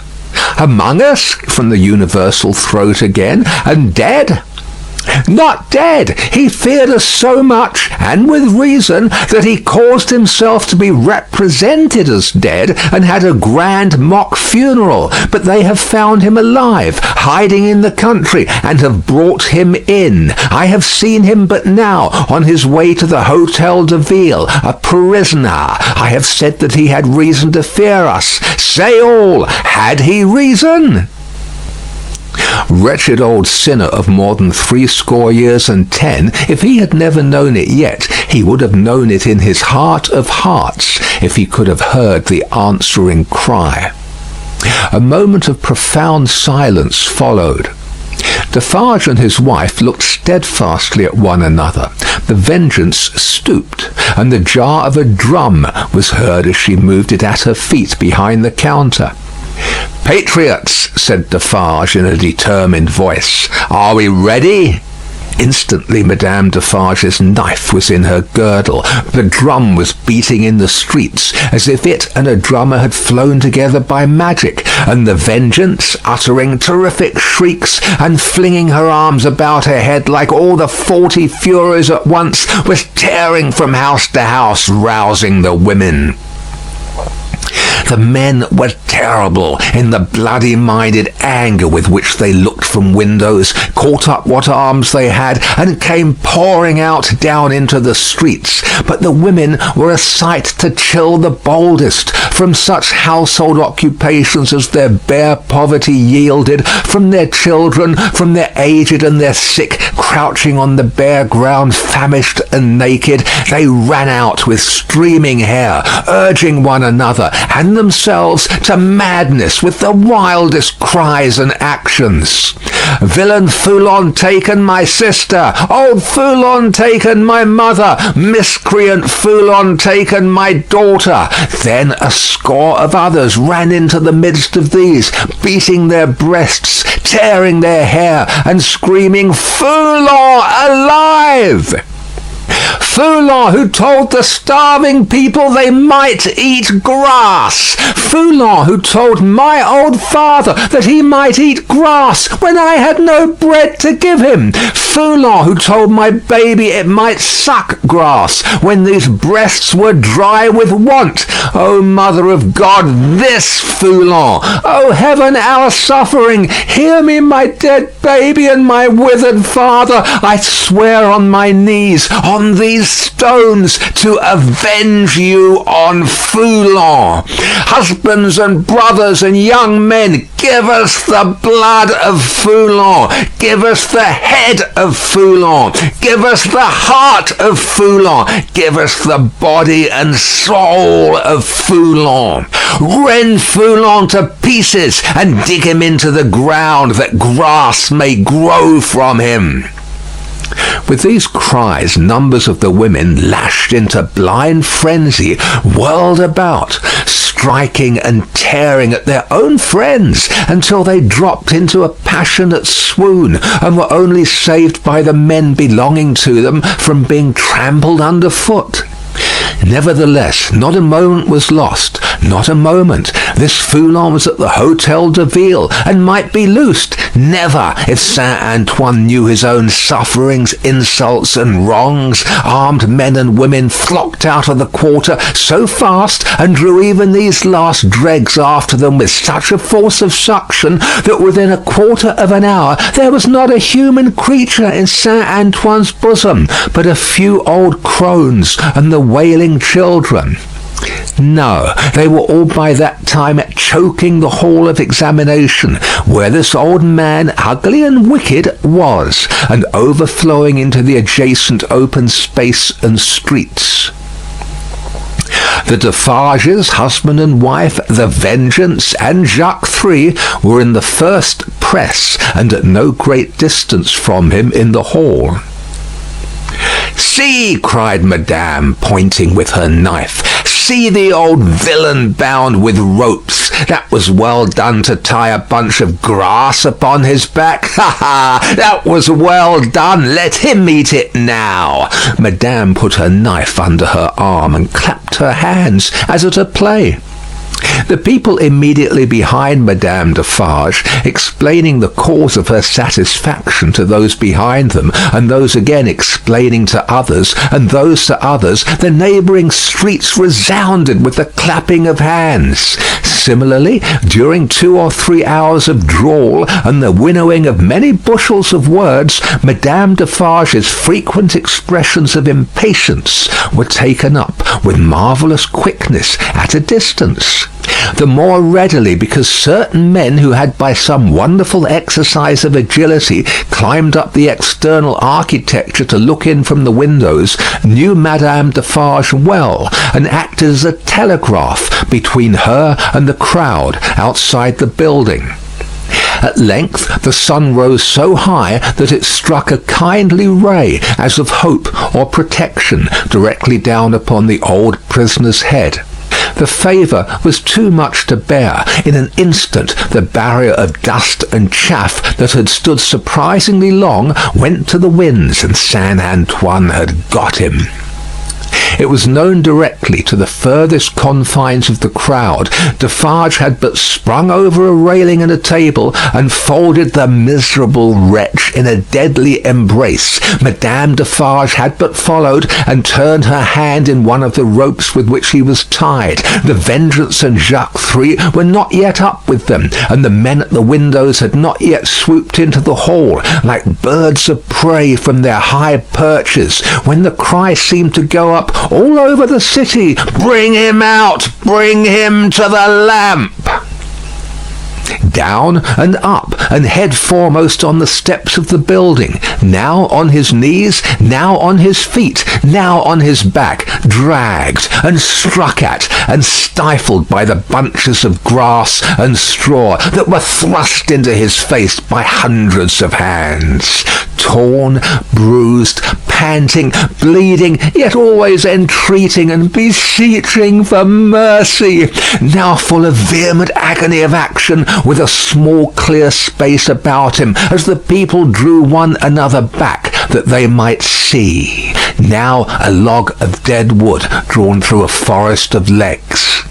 He was hauled to the nearest street corner, where one of the fatal lamps swung, and there Madame Defarge let him go, as a cat might have done to a mouse, and silently and composedly looked at him while they made ready, and while he besought her, the women passionately screeching at him all the time, and the men sternly calling out to have him killed with grass in his mouth.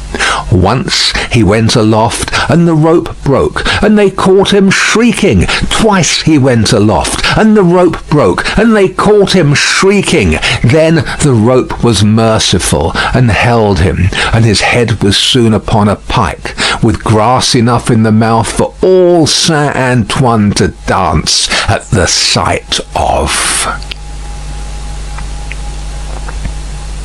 Nor was this the end of the day's bad work, for Saint Antoine so shouted and danced his angry blood up that it boiled again on hearing, when the day closed in, that the son-in-law of the dispatched, another of the people's enemies and insulters, was coming into Paris under a guard 500 strong in cavalry alone. Saint Antoine wrote his crimes on flaring sheets of paper, seized him, would have torn him out of the breast of an army to bear Foulon company, set his head and heart on pikes, and carried the three spoils of the day in wolf procession through the streets. Not before dark night did the men and women come back to the children, wailing and breadless. Then the miserable bakers' shops were beset by long files of them, patiently waiting to buy bad bread, and while they waited with stomachs faint and empty, they beguiled the time by embracing one another on the triumphs of the day, and achieving them again in gossip. Gradually these strings of ragged people shortened and frayed away, and then poor lights began to shine in high windows, and slender fires were made in the streets, at which neighbours cooked in common, afterwards supping at their doors. Scanty and insufficient suppers those, and innocent of meat, as of most other sauce to wretched bread. Yet human fellowship infused some nourishment into the flinty viands, and struck some sparks of cheerfulness out of them. Fathers and mothers who had had their full share in the worst of the day played gently with their meagre children, and lovers with such a world around them and before them loved and hoped. It was almost morning when Defarge's wine shop parted with its last knot of customers, and Monsieur Defarge said to Madame his wife, in husky tones, while fastening the door, "At last it is come, my dear." "Eh, well," returned Madame, "almost." Saint Antoine slept. The Defarges slept. Even the Vengeance slept with her starved grocer, and the drum was at rest. The drums was the only voice in Saint Antoine that blood and hurry had not changed. The Vengeance, as custodian of the drum, could have wakened him up and had the same speech out of him as before the Bastille fell, or old Foulon was seized. Not so with the hoarse tones of the men and women in Saint Antoine's bosom. End of Book 2, Chapter 22. Chapter 23, Fire Rises. There was a change on the village where the fountain fell, and where the mender of roads went forth daily to hammer out of the stones on the highway such morsels of bread as might serve for patches to hold his poor ignorant soul and his poor reduced body together. The prison on the crag was not so dominant as of yore. There were soldiers to guard it, but not many. There were officers to guard the soldiers, but not one of them knew what his men would do, beyond this, that it would probably not be what he was ordered. Far and wide lay a ruined country, yielding nothing but desolation. Every green leaf, every blade of grass and blade of grain was as shrivelled and poor as the miserable people. Everything was bowed down, dejected, oppressed, and broken. Habitations, fences, domesticated animals, men, women, children, and the soil that bore them, all worn out. Monseigneur, often a most worthy individual gentleman, was a national blessing, gave a chivalrous tone to things, was a polite example of luxurious and shining life, and a great deal more to equal purpose. Nevertheless, Monseigneur as a class had, somehow or other, brought things to this. Strange that creation, designed expressly for Monseigneur, should be so soon wrung dry and squeezed out. There must be something short-sighted in the eternal arrangements, surely. Thus it was, however, and the last drop of blood having been extracted from the flints, and the last screw of the rack having been turned so often that its purchase crumbled, and it now turned and turned with nothing to bite, Monseigneur began to run away from a phenomenon so low and unaccountable. But this was not the change on the village, and on many a village like it. For scores of years gone by, Monseigneur had squeezed it and wrung it, and had seldom graced it with his presence, except for the pleasures of the chase, now found in hunting the people, now found in hunting the beasts, for whose preservation Monseigneur made edifying spaces of barbarous and barren wilderness. No, the change consisted in the appearance of strange faces of low caste, rather than in the disappearance of the high caste, chiselled and otherwise beautified and beautifying features of Monseigneur. For, in these times, as the mender of roads worked, solitary, in the dust, not often troubling himself to reflect that dust he was, and to dust he must return, being for the most part too much occupied in thinking how little he had for supper, and how much more he would eat if he had it.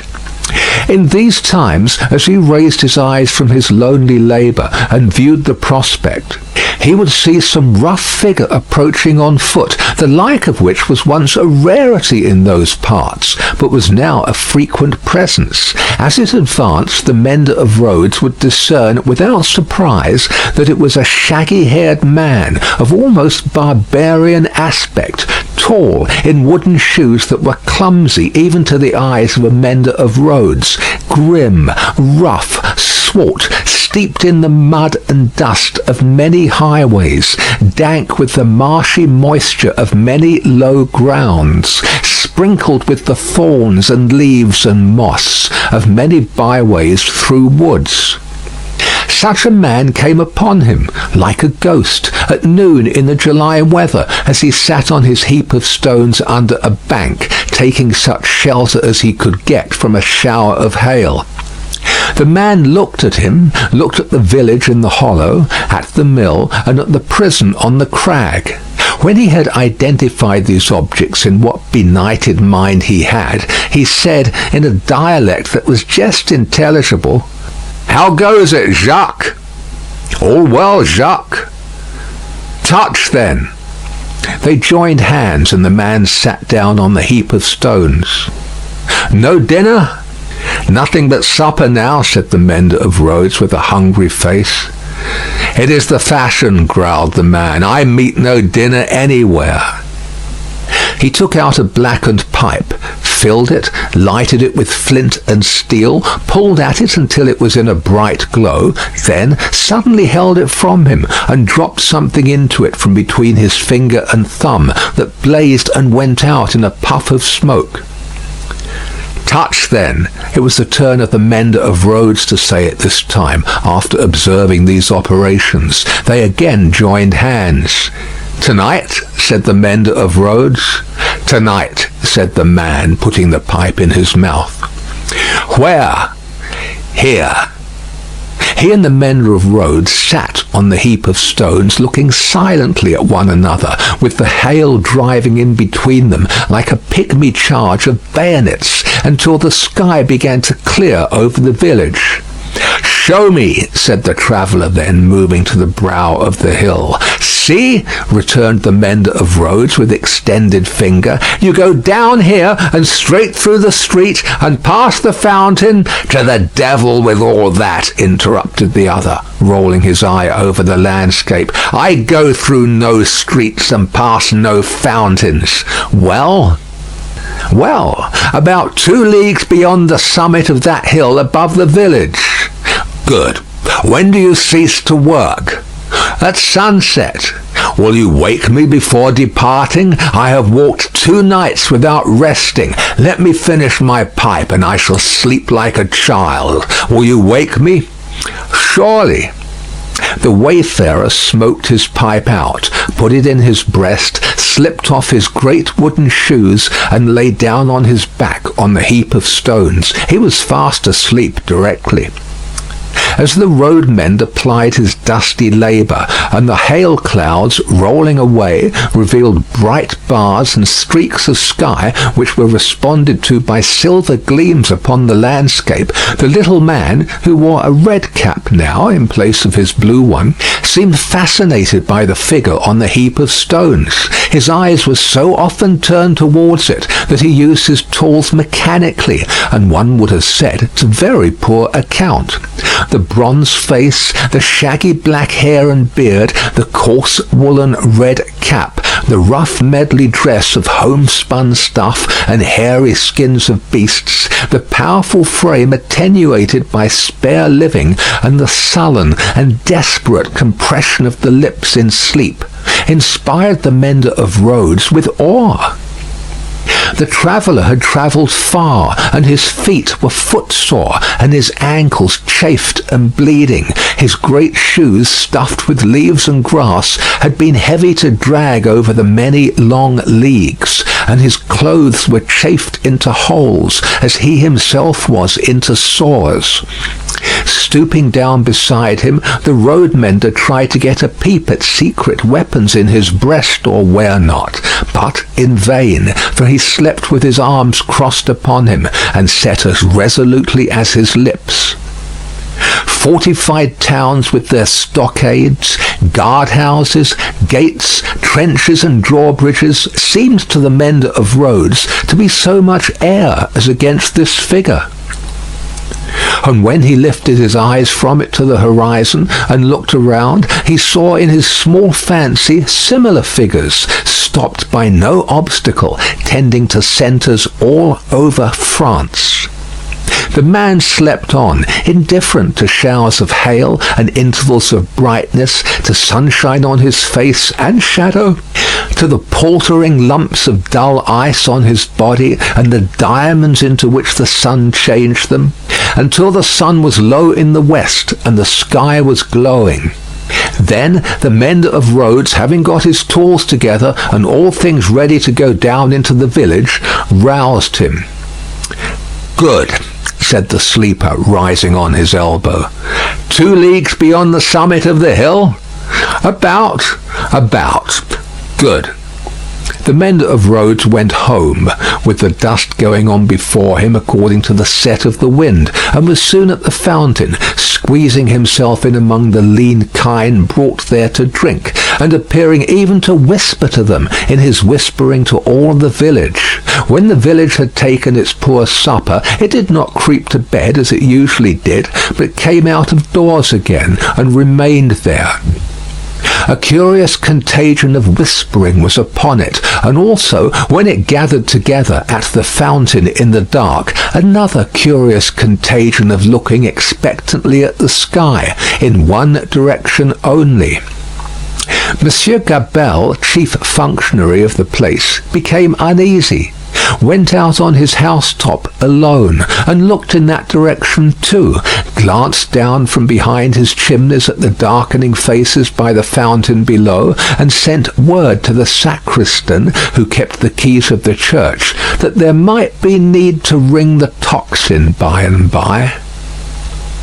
The night deepened. The trees environing the old chateau, keeping its solitary state apart, moved in a rising wind, as though they threatened the pile of building massive and dark in the gloom. Up the 2 terrace flights of steps the rain ran wildly and beat at the great door like a swift messenger rousing those within. Uneasy rushes of wind went through the hall among the old spears and knives, and passed lamenting up the stairs, and shook the curtains of the bed where the last Marquis had slept. East, west, north, and south, through the woods, 4 heavy-treading, unkempt figures crushed the high grass and cracked the branches, striding on cautiously to come together in the courtyard. 4 lights broke out there and moved away in different directions, and all was black again. But not for long. Presently the chateau began to make itself strangely visible by some light of its own, as though it were growing luminous. Then a flickering streak played behind the architecture of the front, picking out transparent places and showing where balustrades, arches, and windows were. Then it soared higher and grew broader and brighter. Soon from a score of the great windows flames burst forth, and the stone faces awakened, stared out of fire. A faint murmur arose about the house from the few people who were left there, and there was a saddling of a horse and riding away. There was spurring and splashing through the darkness, and bridle was drawn in the space by the village fountain, and the horse in a foam stood at Monsieur Gabelle's door. "Help, Gabelle! Help, everyone!" The tocsin rang impatiently, but other help, if there were any, there was none. The mender of roads and 250 particular friends stood with folded arms at the fountain, looking at the pillar of fire in the sky. "It must be 40 feet high," said they grimly, and never moved. The rider from the chateau and the horse in a foam clattered away through the village and galloped up the stony steep to the prison on the crag. At the gate a group of officers were looking at the fire. Removed from them a group of soldiers. "Help, gentlemen, officers! The chateau is on fire! Valuable objects may be saved from the flames by timely aid! Help! Help!" The officers looked towards the soldiers, who looked at the fire, gave no orders, and answered with shrugs and biting of lips, "It must burn." As the rider rattled down the hill again and through the street, the village was illuminating. The mender of roads and the 250 particular friends, inspired as one man and woman by the idea of lighting up, had darted into their houses and were putting candles in every dull little pane of glass. The general scarcity of everything occasioned candles to be borrowed in a rather peremptory manner of Monsieur Gabelle, and in a moment of reluctance and hesitation on that functionary's part, the mender of roads, once so submissive to authority, had remarked that carriages were good to make bonfires with, and that post-horses would roast. The chateau was left to itself to flame and burn. In the roaring and raging of the conflagration, a red-hot wind, driving straight from the infernal regions, seemed to be blowing the edifice away. With the rising and falling of the blaze, the stone faces showed as if they were in torment. When great masses of stone and timber fell, the face with the two dints in the nose became obscured. Anon struggled out of the smoke again, as if it were the face of the cruel Marquis, burning at the stake and contending with the fire. The chateau burned. The nearest trees, laid hold of by the fire, scorched and shriveled. Trees at a distance, fired by the four fierce figures, begirt the blazing edifice with a new forest of smoke. Molten lead and iron boiled in the marble basin of the fountain. The water ran dry. The extinguisher tops of the towers vanished like ice before the heat, and trickled down into four rugged wells of flame. Great rents and splits branched out in the solid walls like crystallization. Stupefied birds wheeled about and dropped into the furnace. Four fierce figures trudged away, east, west, north, and south, along the night-enshrouded roads, guided by the beacon they had lighted towards their next destination. The illuminated village had seized hold of the tocsin, and, abolishing the lawful ringer, rang for joy. Not only that, but the village, light-headed with famine, fire, and bell-ringing, and bethinking itself that Monsieur Gabelle had to do with the collection of rent and taxes, though it was but a small instalment of taxes and no rent at all, that Gabelle had got in those latter days, became impatient for an interview with him, and surrounding his house, summoned him to come forth for personal conference. Whereupon Monsieur Gabelle did heavily bar his door and retire to hold counsel with himself. The result of that conference was that Gabelle again withdrew himself to his housetop behind his stack of chimneys, this time resolved, if his door was broken in, he was a small southern man of retaliative temperament, to pitch himself head foremost over the parapet and crush a man or two below. Probably Monsieur Gabelle passed a long night up there, with the distant chateau for fire and candle, and the beating at his door, combined with the joy-ringing for music. Not to mention his having an ill-omened lamp slung across the road before his posting-house gate, which the village showed a lively inclination to displace in his favour.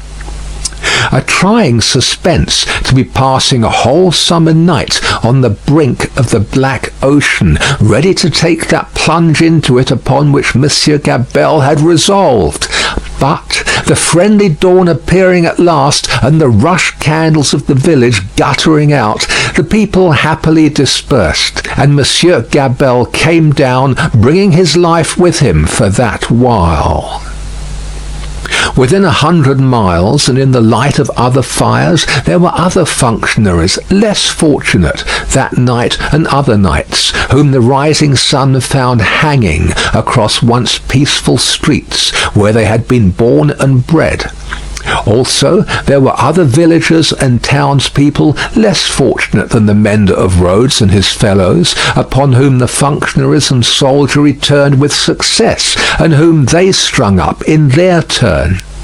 But the fierce figures were steadily wending east, west, north, and south, be that as it would, and whosoever hung, fire burned.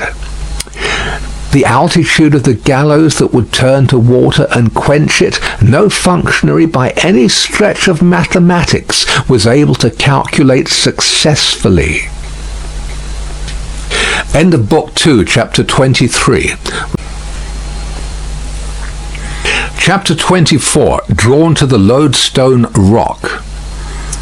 In such risings of fire and risings of sea, the firm earth shaken by the rushes of an angry ocean, which had now no ebb, but was always on the flow higher and higher, to the terror and wonder of the beholders on the shore, 3 years of tempest were consumed. 3 more birthdays of little Lucy had been woven by the golden thread into the peaceful tissue of the life of her home. Many a night and many a day had its inmates listened to the echoes in the corner, with hearts that failed them when they heard the thronging feet. For the footsteps had become to their minds as the footsteps of a people, tumultuous under a red flag, and with their country declared in danger, changed into wild beasts by terrible enchantment long persisted in. Monseigneur, as a class, had dissociated himself from the phenomenon of his not being appreciated, of his being so little wanted in France as to incur considerable danger of receiving his dismissal from it, and this life together. Like the fabled rustic who raised the devil with infinite pains, and was so terrified at the sight of him that he could ask the enemy no question, but immediately fled, so Monseigneur, after boldly reading the Lord's Prayer backwards for a great number of years, and performing many other potent spells for compelling the evil one, no sooner beheld him in his terrors than he took to his noble heels. The shining bullseye of the court was gone, or it would have been the mark for a hurricane of national bullets. It had never been a good eye to see with, had long had the mote in it of Lucifer's pride, Sardanapalus' luxury, and a mole's blindness, but it had dropped out and was gone. The court, from that exclusive inner circle to its outermost rotten ring of intrigue, corruption, and dissimulation, was all gone together.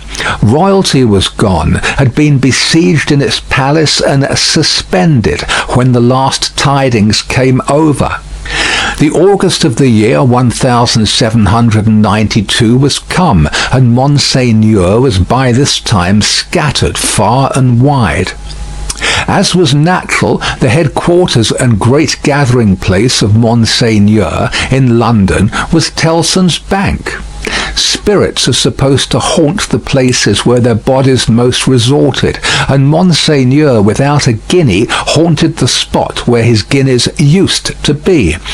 Moreover, it was the spot to which such French intelligence as was most to be relied upon came quickest. Again, Tellson's was a munificent house, and extended great liberality to old customers who had fallen from their high estate.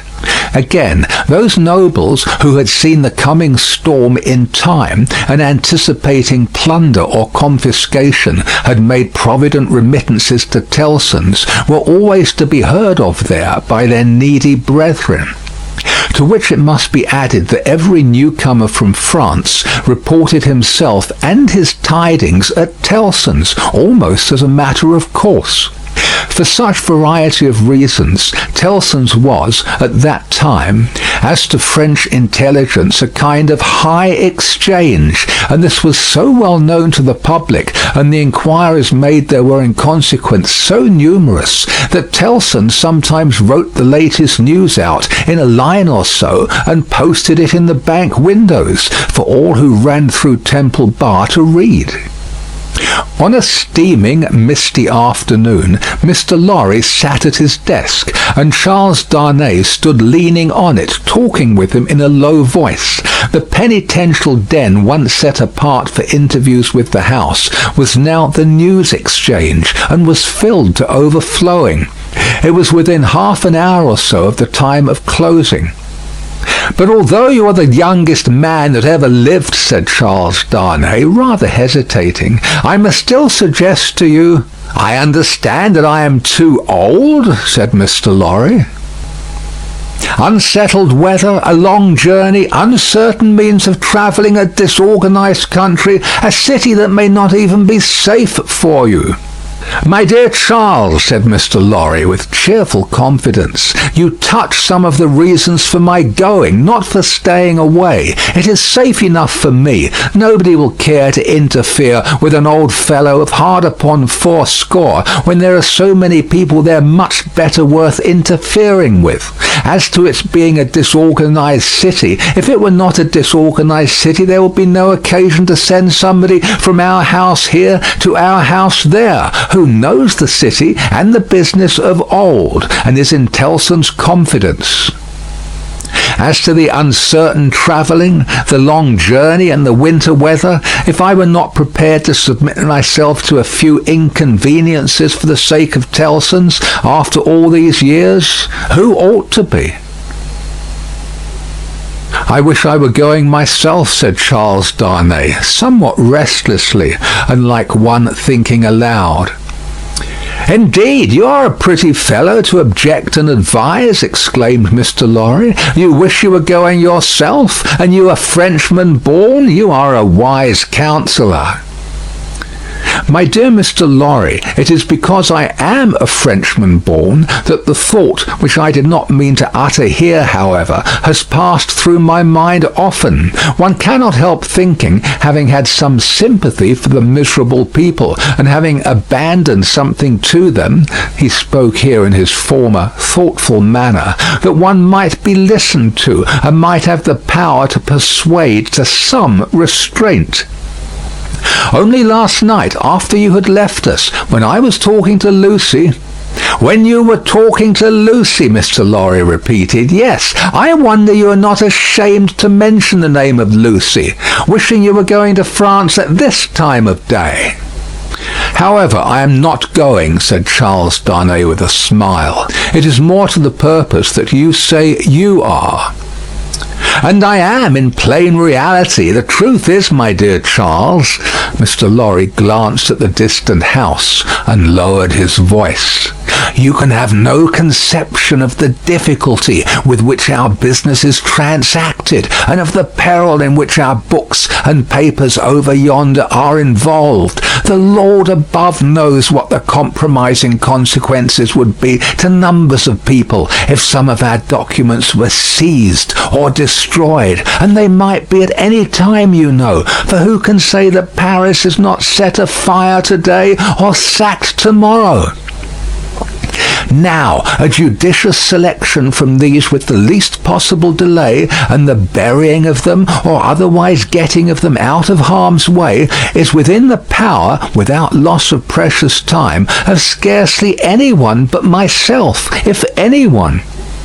And shall I hang back when Tellson's knows this and says this, Tellson's whose bread I have eaten these 60 years, because I am a little stiff about the joints? Why, I am a boy, sir, to half a dozen old codgers here. How I admire the gallantry of your youthful spirit, Mr. Lorry. Tut, nonsense, sir.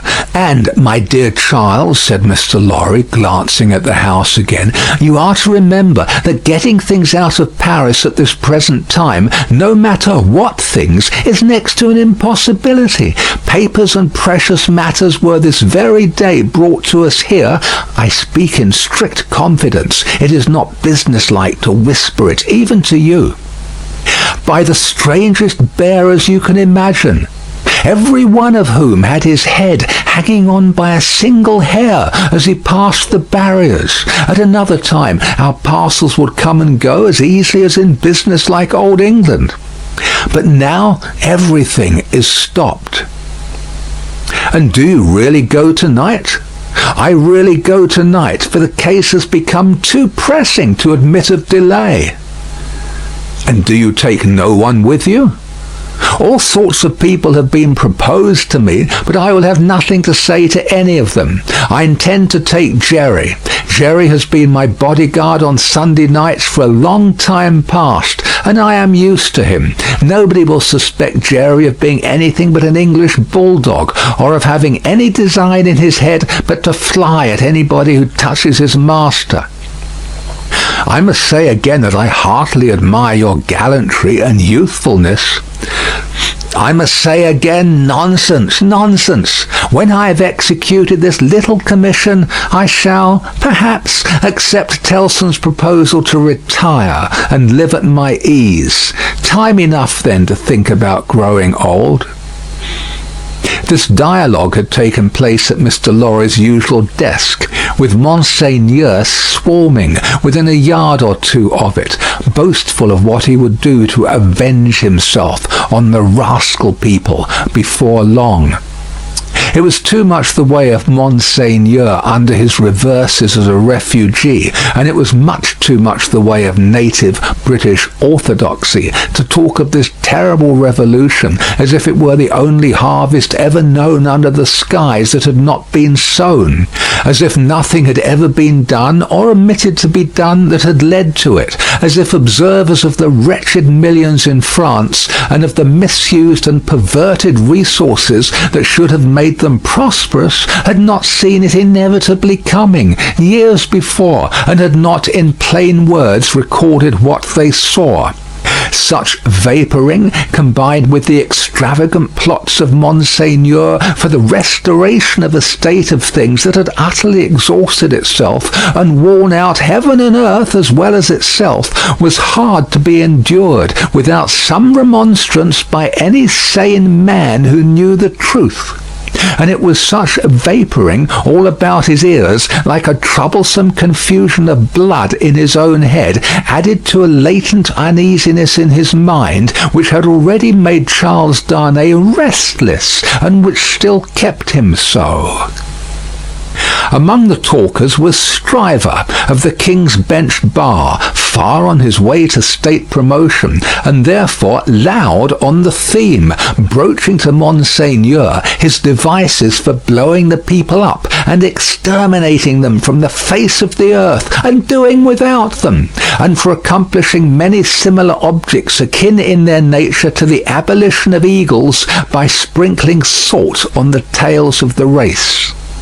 Him Darnay heard with a particular feeling of objection, and Darnay stood divided between going away that he might hear no more, and remaining to interpose his word, when the thing that was to be went on to shape itself out.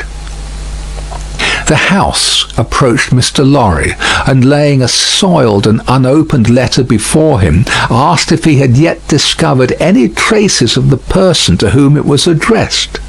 The House laid the letter down so close to Darnay that he saw the direction, the more quickly because it was his own right name.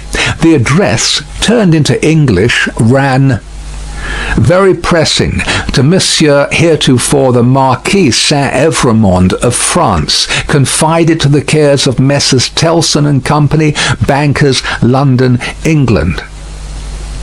On the marriage morning, Dr. Manette had made it his one urgent and express request to Charles Darnay that the secret of this name should be, unless he, the doctor, dissolved the obligation, kept inviolate between them.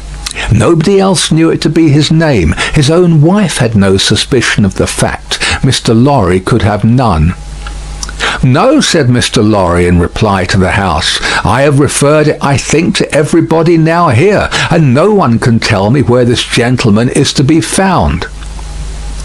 The hands of the clock verging upon the hour of closing the bank, there was a general set of the current of talkers past Mr. Lorry's desk. He held the letter out inquiringly, and Monseigneur looked at it in the person of this plotting and indignant refugee, and Monseigneur looked at it in the person of that plotting and indignant refugee, and this, that, and the other all had something disparaging to say, in French or in English, concerning the Marquis, who was not to be found. Nephew, I believe, but in any case degenerate successor of the polished Marquis who was murdered, said one. Happy to say I never knew him. A craven who abandoned his post, said another. This Monseigneur had been got out of Paris, legs uppermost and half suffocated in a load of hay, some years ago. Infected with the new doctrines, said a third, eyeing the direction through his glass in passing. Set himself in opposition to the last Marquis, abandoned the estates when he inherited them, and left them to the ruffian herd. They will recompense him now, I hope, as he deserves. Hey, cried the blatant Stryver. Did he, though? Is that the sort of fellow? Let us look at his infamous name. Damn the fellow! Darnay, unable to restrain himself any longer, touched Mr. Stryver on the shoulder and said, I know the fellow. Do you, by Jupiter, said Stryver. I am sorry for it. Why? Why, Mr. Darnay? Do you hear what he said? Don't ask why in these times. But I do ask why. Then I tell you again, Mr. Darnay, I am sorry for it. I am sorry to hear you putting any such extraordinary questions. Here is a fellow who, infected by the most pestilent and blasphemous code of devilry that ever was known, abandoned his property to the vilest scum of the earth that ever did murder by wholesale, and you ask me why I am sorry that a man who instructs youth knows him? Well, but I'll answer you. I am sorry because I believe there is contamination in such a scoundrel. That's why. Mindful of the secret, Darnay with great difficulty checked himself and said, You may not understand the gentleman. I understand how to put you in a corner, Mr. Darnay, said Bully Stryver, and I'll do it. If this fellow is a gentleman, I don't understand him. You may tell him so with my compliments. You may also tell him from me that after abandoning his worldly goods and position to this butcherly mob, I wonder he is not at the head of them. But no, gentlemen, said Stryver, looking all round and snapping his fingers. I know something of human nature, and I tell you that you'll never find a fellow like this fellow, trusting himself to the mercies of such precious protégés. No, gentlemen, he'll always show him a clean pair of heels very early in the scuffle and sneak away. With those words and a final snap of his fingers, Mr. Stryver shouldered himself into Fleet Street amidst the general approbation of his hearers. Mr. Lorry and Charles Darnay were left alone at the desk in the general departure from the bank. Will you take charge of the letter? Said Mr. Lorry. You know where to deliver it? I do. Will you undertake to explain that we suppose it to have been addressed here on the chance of our knowing where to forward it, and that it has been here some time? I will do so. Do you start for Paris from here? From here at 8. I will come back to see you off. Very ill at ease with himself, and with Stryver and most other men, Darnay made the best of his way into the quiet of the Temple, opened the letter, and read it. These were its contents. Prison of the Abbaye, Paris, June 21, 1792. Monsieur heretofore the Marquis.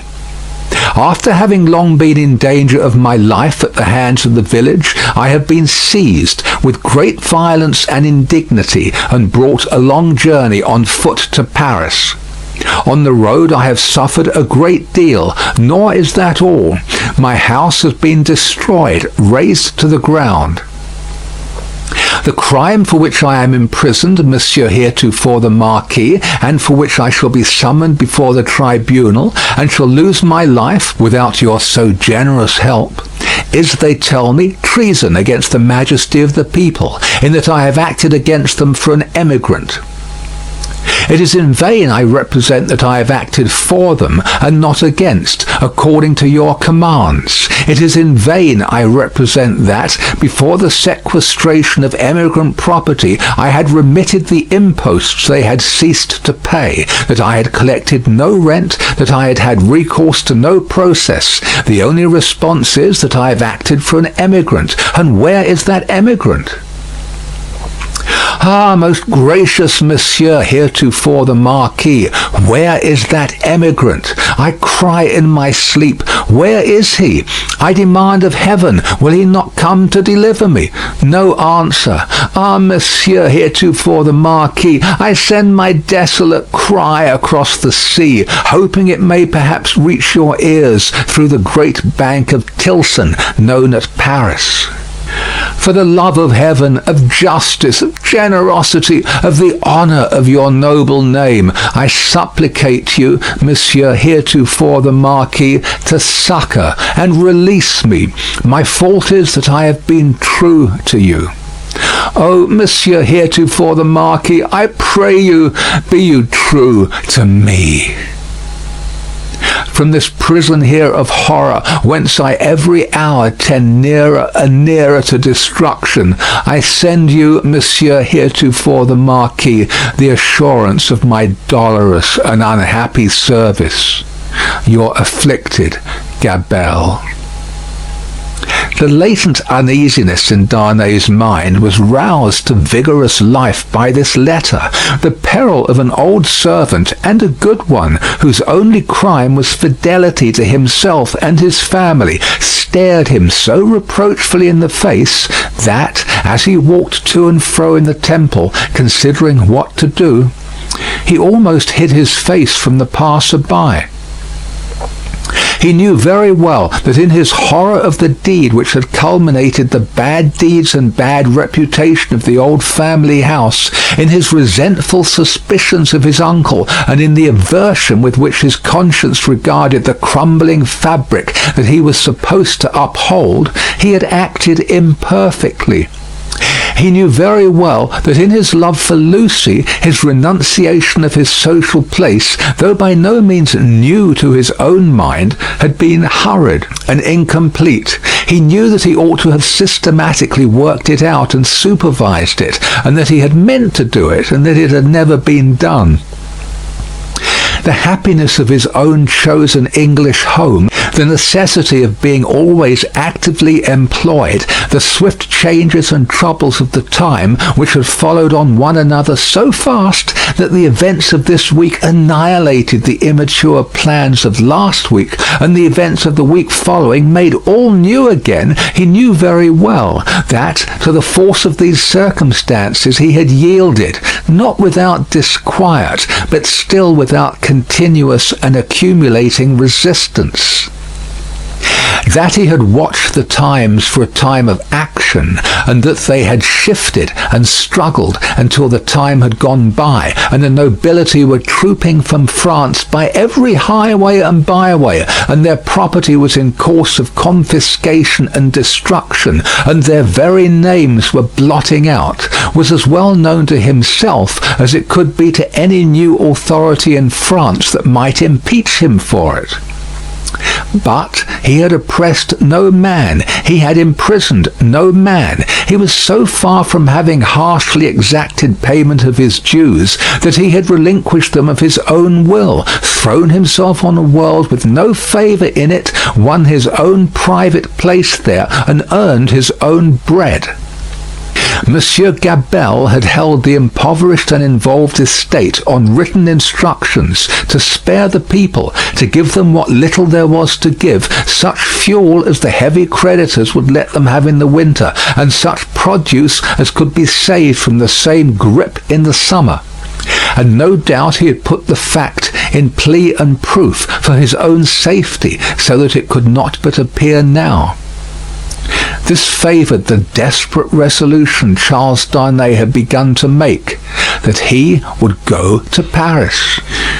Yes, like the mariner in the old story, the winds and streams had driven him within the influence of the lodestone rock, and it was drawing him to itself, and he must go. Everything that arose before his mind drifted him on, faster and faster, more and more steadily, to the terrible attraction. His latent uneasiness had been that bad aims were being worked out in his own unhappy land by bad instruments, and that he, who could not fail to know that he was better than they, was not there, trying to do something to stay bloodshed and assert the claims of mercy and humanity. With this uneasiness half stifled and half reproaching him, he had been brought to the pointed comparison of himself with the brave old gentleman in whom duty was so strong. Upon that comparison, injurious to himself, had instantly followed the sneers of Monseigneur, which had stung him bitterly, and those of Stryver, which above all were coarse and galling for old reasons.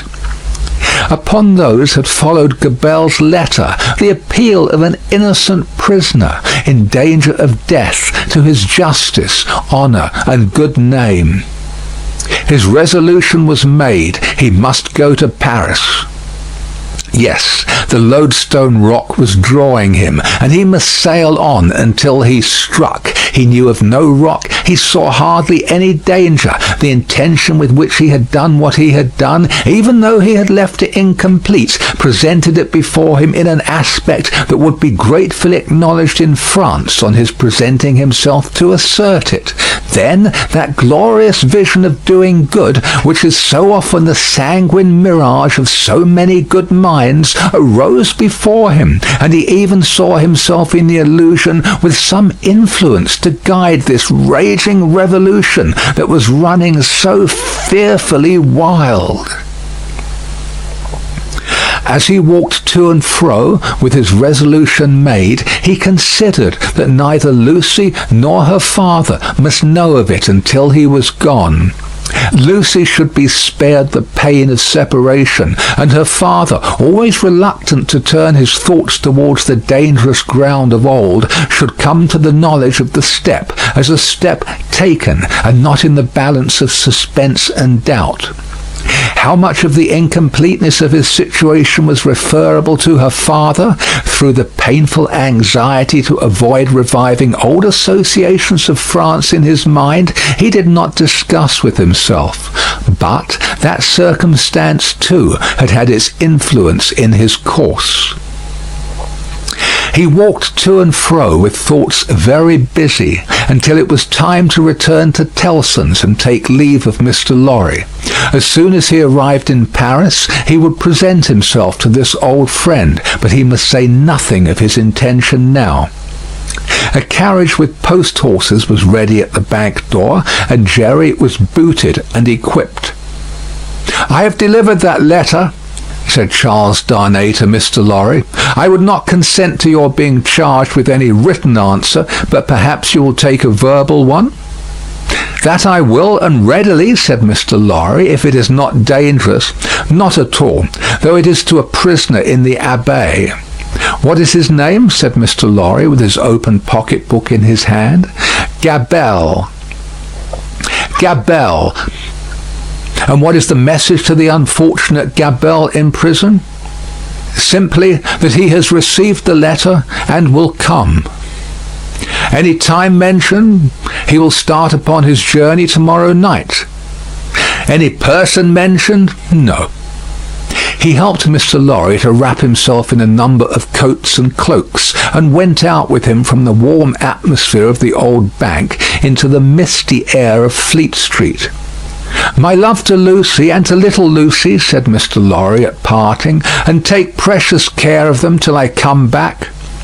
Charles Darnay shook his head and doubtfully smiled as the carriage rolled away.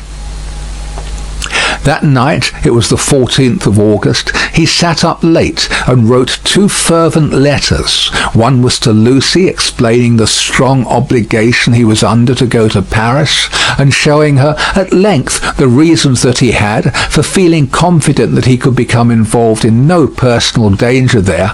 The other was to the doctor, confiding Lucy and their dear child to his care, and dwelling on the same topics with the strongest assurances. To both he wrote that he would dispatch letters in proof of his safety immediately after his arrival.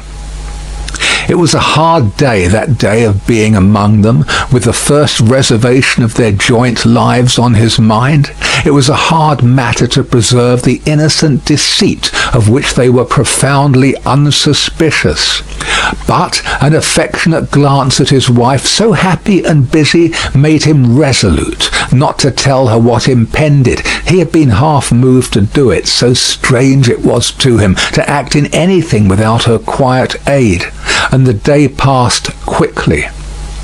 Early in the evening he embraced her and her scarcely less dear namesake, pretending that he would return by and by. An imaginary engagement took him out, and he had secreted a valise of clothes ready, and so he emerged into the heavy mist of the heavy streets with a heavier heart. The unseen force was drawing him fast to itself now, and all the tides and winds were setting straight and strong towards it. He left his 2 letters with the trusty porter to be delivered half an hour before midnight, and no sooner took horse for Dover and began his journey. For the love of heaven, of justice, of generosity, of the honour of your noble name, was the poor prisoner's cry with which he strengthened his sinking heart as he left all that was dear on earth behind him and floated away for the Lodestone Rock.